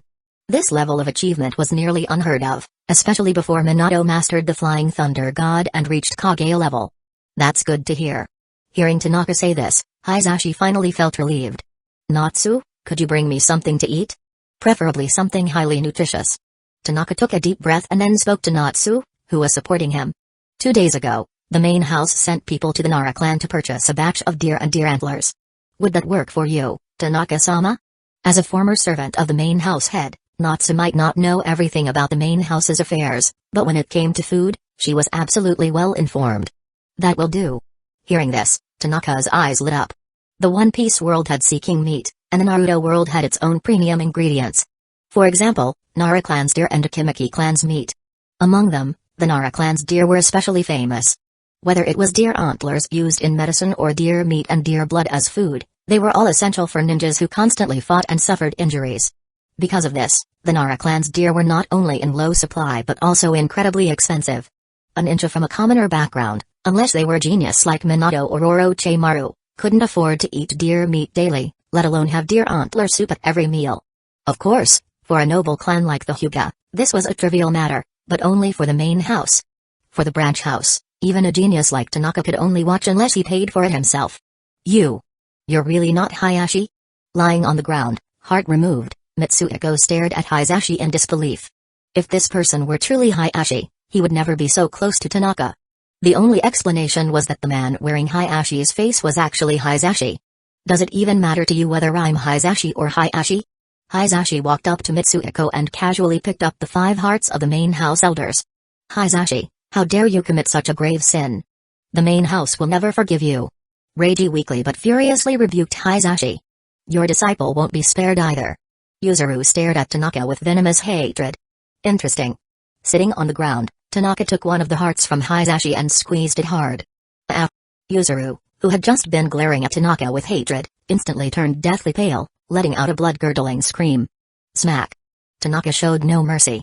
One by one, he reached out and gripped the 5 hearts firmly. Stop. Even if you kill us, your scheme will never succeed. Rebels like you will never have a proper burial. The main house will see to it that you are completely eradicated. The once lofty and untouchable elders of the main house were now rolling on the ground, writhing in agony. Even after losing their hearts, they still hadn't grasped the reality of their situation. Instead, they continued cursing Tanaka and Hisashi, clinging to their superiority over the branch house. You've got it wrong. It's not the main house that will destroy us, it's me who won't let the main house off. With that, Tanaka clenched his fingers and crushed one of the hearts in his hand. Reiji's face turned deathly white, his bloodshot eyes filled with rage and despair. He glared at Tanaka like a vengeful ghost, as if he wanted to curse him with his dying breath, but before he could utter a word, his body collapsed lifelessly onto the ground.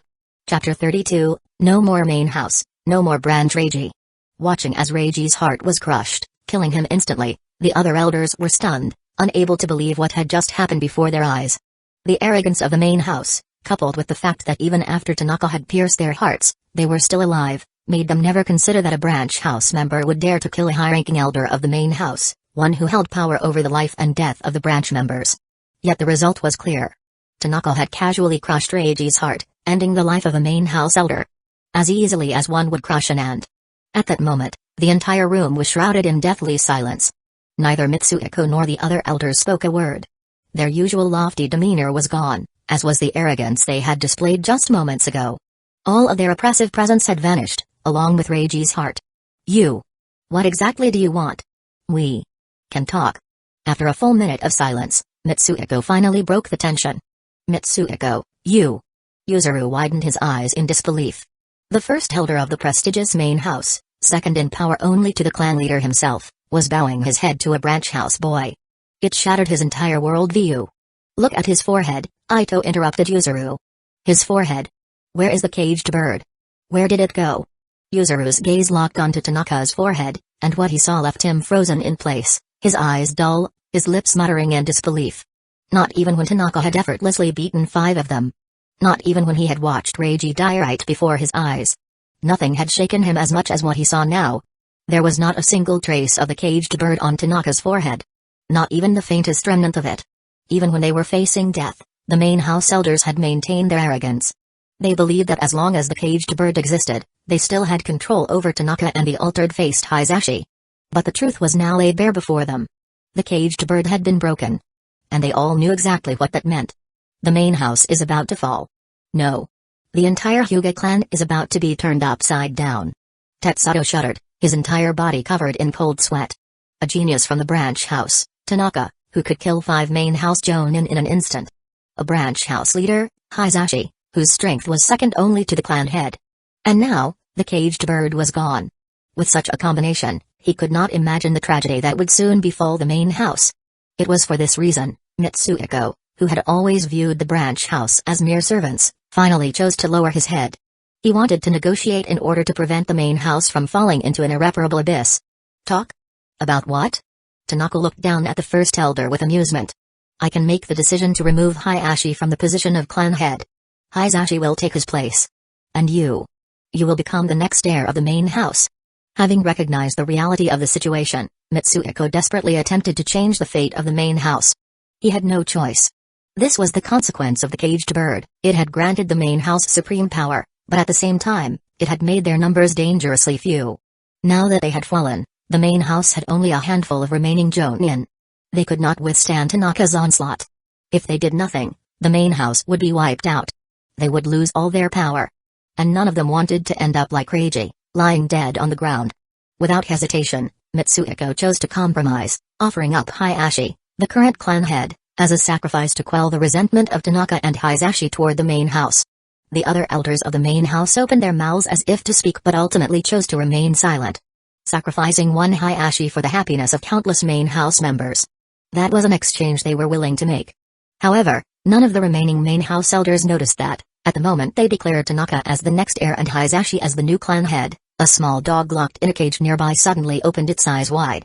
Its canine face was filled with an extremely complex expression: shock, anger, disbelief, disappointment, and resentment. How ironic. You always told me that everything was for the sake of the Hyūga clan. And now, for the sake of the Hyūga clan, you've become the one to be sacrificed. Hizashi glanced at the caged dog. There was no joy in his heart, no sense of triumph, only deep sorrow. This was the Hyūga clan. This was the so-called noble family of Hidden Leaf Village. No wonder, since the time of their ancestors, the Hyūga had never produced a Kage-level powerhouse. No wonder they had always lived in the shadows of the Senshu and Uchiha clan. A clan that always chose to sacrifice its own members in times of crisis had no future. What do you all think? Mitsuhiko waited for their response. The skills he'd honed as a ninja now served him well in the political arena where he'd spent his later years. What he wielded was no longer the gentle fist but political power. Pride? Face? Compared to the survival of the main house, those were worthless. What do I think? Tanaka met Mitsuhiko's gaze and, without hesitation, raised a kunai. He thrust it forward, aiming straight for Mitsuhiko's eyes. Room, amputate. The moment the kunai struck, he let out a muffled groan. In the next instant, his eyes became empty. His Byakugan, like Reiji's heart before, had been forcibly extracted, suspended midair inside a translucent cube. What is the meaning of this? Mitsuhiko became hysterical.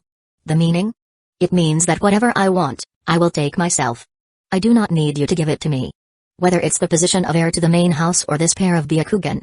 Tanaka exhaled slowly. Tetsudo, struggling to even lift his head, tried to speak, but before he could finish, he was cut off. From now on, there will be no more main house. And of course, there will be no more branch house either. There will only be one Hyūga in Hidden Leaf Village, the Hyūga clan. Tanaka's words struck like a thunderbolt, leaving everyone in the room utterly stunned. Of course, their reactions were vastly different. Hisashi, along with Natsu, who had just arrived carrying a meal made with Nara venison and a soup brewed with Nara antlers, were ecstatic. Meanwhile, the main house elders lying on the ground were in a mix of rage, terror, and disbelief. Naive. Foolish. Absurd. Despite having lost his Byakugan and his heart, Mitsuhiko suddenly spoke again, using every ounce of his strength to let out furious roars. Chapter 33, The Last Curses of Fallen Elders. As a branch house member, you only see the power that the main house holds over the branch house. You only see the cage that imprisons. But you fail to see the role of the caged bird and the sacrifices the main house makes for the clan's legacy. Mitsuhiko struggled to lift his head, glaring angrily at Tanaka. As long as the main house exists, the Hyūga clan will exist. As long as the caged bird exists, the Hyūga clan will remain prosperous. Without the main house and the seal, the clan will become the next Senju, the next Uchiha. Destroyed. Suppressed. His words were shocking. Do not think Mitsuhiko is just fearmongering. Why did the Senju vanish? Was it really because the first Hokage chose to integrate his clan into Hidden Leaf Village? Then what about his descendants? And the second Hokage? He never integrated his own bloodline into Hidden Leaf Village. But in the end, aside from those who abandoned the Senju name and merged into Hidden Leaf Village, there remains only one ninja who does not carry the Senju name. Tsunade. Apart from her, every ninja who bore the Senju name has disappeared into the river of history. Ito spoke between labored breaths. The Uchiha were the same. After the Senju disappeared, what followed was continuous suppression. If not for the unique way the Uchiha members awaken and evolve their Sharingan, on the battlefield, through intense emotional stimulation, ensuring that new users emerge and existing ones evolve, the Uchiha clan would have followed the Senju clan into extinction. Even so, in the Warring States period, at the founding of Hidden Leaf Village, the Uchiha members numbered over 1,000. Now, they are down to just 500. After Hidden Leaf Village was established, rather than experiencing a population boom in the era of peace, the Uchiha clan steadily declined. All of this is because Hidden Leaf Village cannot tolerate bloodline clans. His words cast a shadow over Hisashi's face. In contrast, Tanaka remained calm and composed, unaffected even by the elders' presence. Ignoring them, he casually picked up his chopsticks and began eating the medicinal dish brought by Natsu. Hidden Leaf Village applies the same policy to the Hyūga clan, though not as harshly as it did to the Senju and Uchiha clan.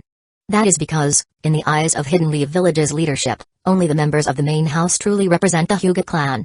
The branch house, bound by the caged bird, poses no threat as long as the main house remains in control. Likewise, because of the caged bird, neither foreign ninja villages nor Hidden Leaf Village's upper echelon covet the Byakugan of the Hyūga. The main house and the caged bird ensure the clan's continuity while also shielding the branch house from oppression by Hidden Leaf Village's leaders and the predation of foreign villages. But if the main house were to disappear, if the caged bird were to be abolished, the Hyūga would become the next Uchiha. Those who once coveted the Byakugan would once again set their sights on it. A Hyūga without control, akin to the Uchiha, would not be tolerated by the higher-ups. They would not offer protection, only suppression, until the Hyūga were once again manageable. Even as his eyes and heart were gouged out, Mitsuhiko forced himself to remain calm, laying out the consequences in a final attempt to persuade Tanaka. For you and Hisashi, becoming the head and heir of the main house is the best choice. For the branch house, the caged bird is both a shackle and a shield. For the Hyūga, maintaining the status quo is the key to eternal prosperity. Believe me, Tanaka. You are still too young to handle the clan. Ino also tried to convince him. The Uchiha clan had no caged bird, so why didn't foreign ninja dare to steal the Sharingan? And yet they are eager to claim the Byakugan? Because of Hidden Leaf Village? No. Because the entire ninja world knew that if anyone dared to take a single Sharingan, the Uchiha clan would retaliate as a whole. Not even Hidden Leaf Village could stop them. The Uchiha clan had that kind of resolve. The Hyūga clan, after being castrated by the caged bird, do not. Tanaka picked up a piece of venison, placed it in his mouth, and chewed lightly before swallowing. Though it wasn't the meat of a sea king, and he hadn't mastered life return, the Nara clan's produce was indeed exceptional. He could already feel warmth spreading through his body, his stamina and chakra slowly recovering. When it came to nourishing the body and restoring stamina, This was undoubtedly the best in Hidden Leaf Village, no, in the entire ninja world. No wonder even ordinary Jonin couldn't afford it. As for Hidden Leaf Village's suppression, if it's really as you say, then the solution is simple: replace the one sitting in the Hokage's office. Just like I replaced the main house today. After finishing his antler broth, Tanaka set down the porcelain bowl. You dare to say such things? Tanaka. Do you think you're the first Hokage? Or Madara? You're completely lawless. Mitsuhiko was utterly horrified by Tanaka's words, his body shivering involuntarily. Hisashi, he's still young and ignorant, that's understandable. But do you also lack understanding? If you continue letting him act recklessly, he will be the one to bury the 1,000-year legacy of the Hyūga in a single day. Seeing that Tanaka was unmoved, Ito had no choice but to turn his persuasion toward Hisashi. In his view, after being oppressed by the main house for so many years, Hisashi should still hold some reverence for them. Surely, he could be reasoned with. Hisashi spoke, his voice steady. Let me ask you one thing, when the first Hokage and Madara were 8 years old, could they single-handedly kill the 5 of you? Silence fell over them. Because they understood what Hisashi meant. So what makes you think Tanaka won't surpass the first Hokage in the future? What makes you think he won't surpass Madara? What makes you believe that under the main house's rule, the Hyūga will continue to thrive, but under Tanaka, it will be destroyed? Hidden Leaf Village's suppression? The shinobi world's covetous eyes? I see none of that. What I see is a main house that sits on empty titles. What I see is the main house oppressing the branch house. You claim the Hyūga clan will be buried, that the branch house was being protected? I see none of that. What I see is that the branch house will rise because of Tanaka. What I see is that the Hyūga clan will become great because of Tanaka. Hisashi's gaze turned ice cold as he looked at the elders before him. For the rise of the branch house. For the Hyūga to be great once more. Please die. With that, he struck. One palm, one heart, he crushed 4 hearts in succession. Ah! You! Hisashi! You will regret this. Without the main house, the branch house will perish too. The Hyūga clan can only be great under the leadership of the main house. We will be waiting for you in the afterlife. With their hearts destroyed, unless Tanaka personally intervened with the Apop fruit to transplant new hearts, even the medical genius Tsunade herself would be powerless to save them. Facing Hisashi's ruthless strike, they were helpless. They could only widen their eyes, filled with hatred, staring at the master and disciple before them. And with the last of their strength, before death claimed them, they cursed them with all their might. Chapter 34, 5 down, 7 to go. Breaking free from the caged bird, Hisashi saw the talent of Tanaka. Instantly defeating 5 elite Jonin of the main house, he witnessed Tanaka's strength. An ability comparable to the Flying Thunder God. An ability no less than the swordsmanship of Hidden Leaf Village's White Fang. An ability capable of exchanging minds and bodies. Through these, he saw that Tanaka possessed the potential to surpass Hashirama and Madara. On one side was the main house, which had enslaved the branch house with the caged bird for centuries, arrogant, decadent, and ignorant. On the other side was a genius disciple, brimming with talent and limitless potential, leading the branch house to rise. Whether from a public or personal standpoint, whether from a rational or emotional perspective, Hisashi couldn't find a single reason to choose the main house over Tanaka. Tanaka expanded an invisible space, enveloping 5 main house elders, then casually slashed with a kunai. Immediately, 5 pairs of Byakugan, encased in semi-transparent cubes, flew out from the elders' eye sockets. If these 5 had still been alive, he wouldn't have been able to extract their Byakugan so easily with just shambles. He would have had to do what he did earlier, splitting into 4 shadow clones, fully utilizing Amputate to forcibly remove the Byakugan from 5 elite Jonin, almost exhausting his strength in the process. But now, since they were already corpses, the basic cutting ability of the Apop fruit was enough to extract their Byakugan without consuming much energy. Fighting elite Jonin and handling corpses were 2 entirely different things. Tanaka, if you need the Byakugan, leave it to me. Hisashi, upon seeing this, wasn't surprised and had no objections. Whether in the main house or the branch house, the Byakugan was always removed from a body after death to prevent it from being stolen by outsiders. He only advised against it because he didn't want Tanaka to waste energy on such a trivial matter. After witnessing Tanaka use the Apop fruit so many times, he had already realized its drawback. In the shinobi world, against anyone below Kage level, the Apop fruit was practically an overwhelming power, a complete one-sided slaughter. But the downside was, it consumed too much chakra. It's fine. They're already dead, it doesn't take much energy. Besides, if I do it myself, I can extract the Byakugan perfectly without worrying about bacterial or viral infections, nor about preservation issues. Tanaka waved his hand dismissively. Any limbs or organs extracted using the apop fruit would be encapsulated in a semi-transparent cube. No need for medication or containers for preservation. Even if touched directly by hand or thrown into the mud, they wouldn't be contaminated. Tanaka-sama, here. This is military ration pills and blood-increasing pills purchased by the main house from the Akimaki clan. I've brought them all for you. Natsu took 2 sealed boxes of military ration pills and blood-increasing pills from his pocket and handed them over to Tanaka. Great stuff. Tanaka's eyes lit up with joy. Though the formulas for military ration pills and blood-increasing pills were publicly known, any random geinin could make them. The widely available versions weren't exactly great. Most of the military ration pills and blood-increasing pills on the market had side effects, and their taste was comparable to a devil fruit's. But the ones made by the Akimaki clan were different. Whether it was military ration pills or blood-increasing pills, their secret medicines were renowned throughout the shinobi world. Not only were their effects far superior to the versions made by other clans, but they also had no harmful side effects. Thanks to generations of improvement by the Akimaki clan, who were natural food connoisseurs, their taste was also quite good.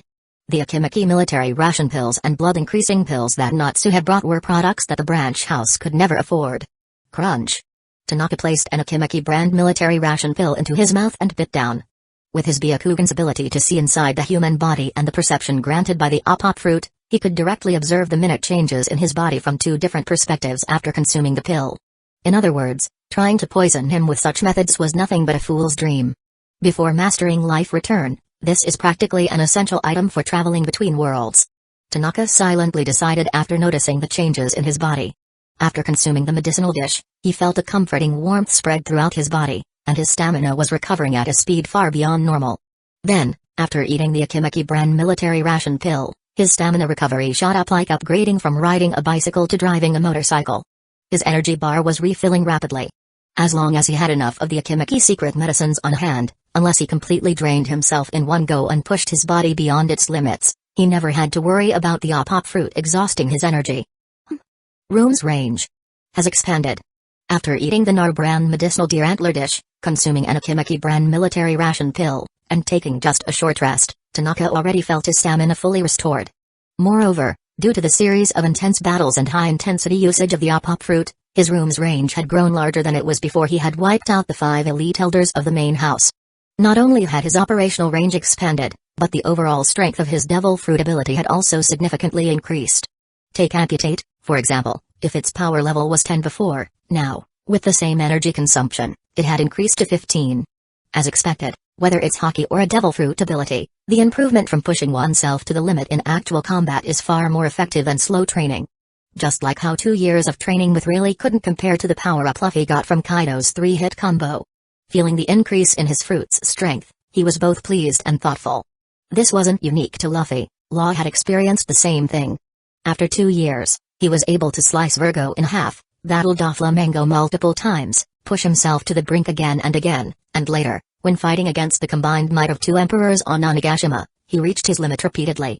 Through a series of extreme battles, he went from being unable to defeat Doflamingo to awakening his apop fruit, dealing serious damage to Big Mom, and later improving his haki enough to take on Blackbeard and his crew. Tanaka's opponents weren't on the level of the 7 warlords, let alone the 4 emperors, but from the moment he ate the apop fruit, not even a full day had passed. In just half a day, he had annihilated the pirate crew led by Barrels in the One Piece world. Defeated Hizashi. Taken down Hayashi. Just now, he had crushed the 5 elite elders of the main house. Essentially, from the moment he ate the apop fruit, he hadn't stopped fighting. His fruit abilities had been in continuous high-intensity use. And with the Nara brand medicinal dish replenishing his nutrients and the Akimaki brand military ration pill restoring his stamina, it was only natural that his devil fruit ability had improved. There are still 7 elite jonin from the main house left. Tanaka suppressed his excitement over becoming stronger and shot a glance at Natsu, who was kneeling nearby. He hadn't forgotten, there were still members of the main house waiting for him to wipe them out. Tanaka-sama, how many? Natsu immediately stood up, understanding his meaning. 7.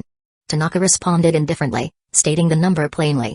Previously, eliminating 5 elite main house jonin was his limit. But now, that was no longer the case. He could push even further.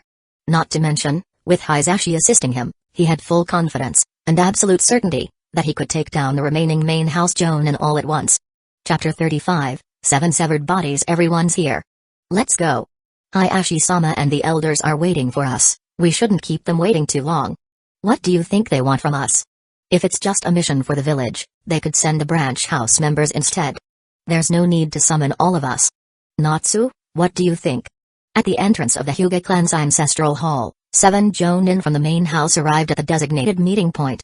As jonin of the main house, they were undoubtedly strong, having mastered numerous secret taijutsu techniques. However, since they rarely carried out missions, they lacked the sharpness and decisiveness of branch house jonin like Hisashi, who had fought in the Great Ninja War. Moreover, being part of the Hyūga main house, they all seemed a bit relaxed and nonchalant. I am merely following orders. How could the clan leader and the elders possibly inform me in advance? However, considering that so many members of the main house have been summoned at once, it must involve a major issue concerning the Hyūga clan. No, perhaps even the entire village. Natsu maintained her usual humble and cautious demeanor in front of the main house jonin. Then lead the way. Hearing this, the main house jonin nodded slightly. They had no doubts, as this seemed completely reasonable. A servant of the clan leader was still just a servant. It was impossible for Hayashi to disclose important clan matters to a branch house servant. In fact, if she had known anything in advance, they would have been suspicious. Yes. With a light tap of her foot, Natsu shot forward like an arrow leaving its bowstring. The main house jonin behind her immediately followed, maintaining a steady but unhurried pace. A short while later, they arrived at the residence of the Hyūga clan leader. If they were outside the village, they would have occasionally activated their Byakugan to survey their surroundings. But within the Hyūga compound, even as jonin of the main house, they were bound by clan rules and dared not use their Byakugan to pry into the clan leader's residence at will. Moreover, the area surrounding Hayashi's residence was protected by an invisible barrier that prevented Byakugan from penetrating it. Even if they tried, it would be useless. Honorable members of the main house, Hayashi-sama and the elders are waiting for you, please follow me. Natsu stepped forward and entered first. The jonin behind her immediately followed, stepping past the barrier that blocked Byakugan vision as they entered Hayashi's residence. However, none of them noticed that, in a room about 15 meters away, Tanaka had already raised the ninja sword in his hand. He had found it within Hayashi's residence. A weapon stored by Hayashi, though not on the level of legendary blades like the Kusanagi or the Seven Swords of the Mist, was still forged from chakra metal. In terms of quality, it was no weaker than a short sword once wielded by the White Fang, though it lacked the same level of fame.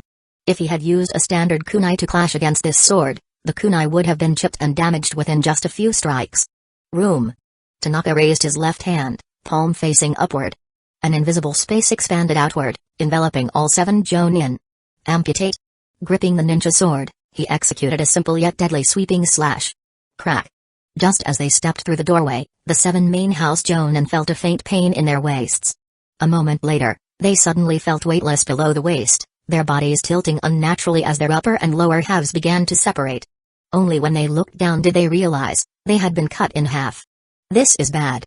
Faced with the sudden ambush, every main house jonin wore an expression of disbelief. They couldn't comprehend. How, within the Hyūga clan, as jonin of the main house, could they suddenly fall into an ambush? And such a bizarre ambush at that. Shambles. Tanaka clenched the 5 fingers of his left hand.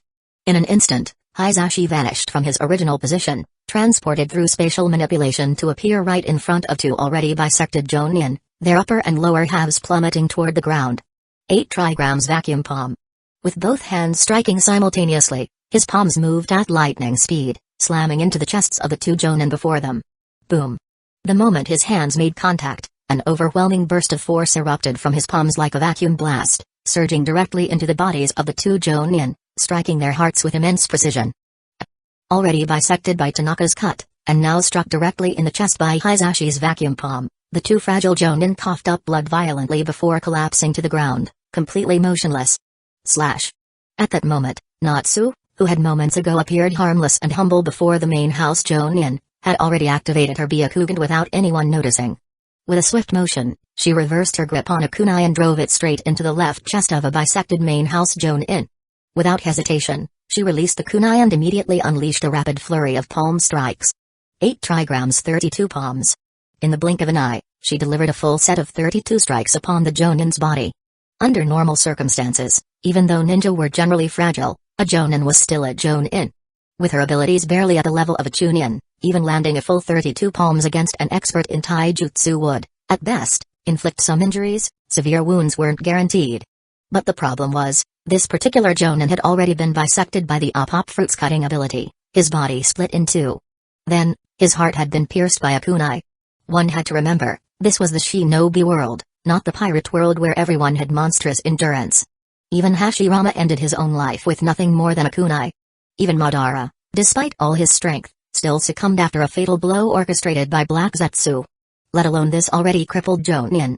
Faced with the sudden assassination, in barely 2 seconds, 7 main house Jonin had been bisected. 3 of them died instantly. The remaining 4 lay on the ground, their upper and lower bodies separated. Though the Op Fruit's ability ensured that their severed bodies wouldn't bleed out or cause immediate death, the fact remained, they had been cut in half. Their lower halves were completely immobile. Their upper bodies could still move their hands and twist their necks slightly. But in such a state, even a Kage-level ninja would be rendered half-dead. Why? The 4 surviving Jonin lay on the ground. Even if they had been slow to react, even without activating their Byakugan, they had now clearly seen the one who had attacked them. Hayashi-sama. It was a face they all recognized. The moment they saw it, their expressions shifted, not just to shock and fury, but to sheer disbelief. They couldn't comprehend. Why would Hayashi set up an ambush against them and mercilessly strike them down? The Hyūga main house had very few members to begin with. Each and every one of them was treated as a priceless treasure. If 50 branch house members died, the main house wouldn't even bat an eye. But if even one main house member perished, it would be akin to digging up the Hyūga clan's ancestral graves and tearing down their ancestral hall, a catastrophe. And now, the clan was on the verge of complete upheaval. To make matters worse, these weren't just any main house members. They were the last remaining Jonin of the Hyūga main branch. Chapter 36, the last night of the main house. In response to the shock and anger of the 4 Hyūga main house Jonin, what awaited them was not Hayashi, but 4 shadow clones. Whoosh! The main house Jonin only saw a blur before their vision, and then a searing, heart-wrenching pain erupted from their left chests. Squelch! By the time they regained their senses, they saw 4 identical black-haired youths, same appearance, same build, same clothing, standing before them, each wielding a ninja blade, stabbing downward into their left chests. For this strike, Tanaka had merely used the spatial transposition ability of the Op Fruit and did not employ Room's cutting power. Because of this, the ninja blades pierced through their bodies, and blood gushed from the wounds, staining their clothes and the blades crimson. Tanaka! How can this be happening? You! Where is your caged bird? The 4 Jonin, suffering from deep slashes and fatal wounds, did not die instantly. Instead, they stared wide-eyed, bloodshot eyes fixed on the foreheads of the shadow clones before them. Because Tanaka's talent was unparalleled among both the main and branch houses, they immediately recognized his identity. But what truly struck them with terror was the absence of the caged bird beneath Tanaka's bangs. Shambles. Tanaka did not bother answering their questions. Instead, while they were still barely clinging to life, he activated his devil fruit ability and plucked out their Byakugan one by one. Their vision turned to darkness, and with their hearts already pierced by blades, the dying main house Jonin could no longer hold on and succumbed completely. The main house no longer has Jonin. Witnessing this scene, Hisashi and Natsu, who had participated in the main house Jonin's assassination, couldn't help but feel a thought rise in their minds. No, after tonight, there will be no more main house at all. The 2 of them silently concluded. Come out. After storing away the 7 pairs of Byakugan, Tanaka spoke, as if addressing the air itself. Whoosh! Under the night sky, figures flickered like ghosts, swiftly approaching from afar. One by one, they knelt on one knee before Tanaka. Hyūga Haman. Hyūga Tetsu. Hyūga Iroha. Hyūga Takuma. All 4 had the caged bird imprinted on their foreheads. Among the Hyūga branch house, they were not necessarily the strongest. But they were undoubtedly the most talented and had the greatest potential among their generation. In Hisashi's view, they were the most suitable candidates to become the foundation of Tanaka's future faction. So this is Tanaka-sama's power? Even more terrifying than what Hisashi-sama described. Using their Byakugan, they had witnessed firsthand how effortlessly Tanaka slaughtered the main house Jonin, as if they were mere chickens. Facing this fellow branch house member, they felt no trace of contempt or negligence, only deep-seated reverence and awe. Although Hisashi had explained the knight's plan to them beforehand, hearing about it was one thing. Seeing it with their own eyes was another entirely.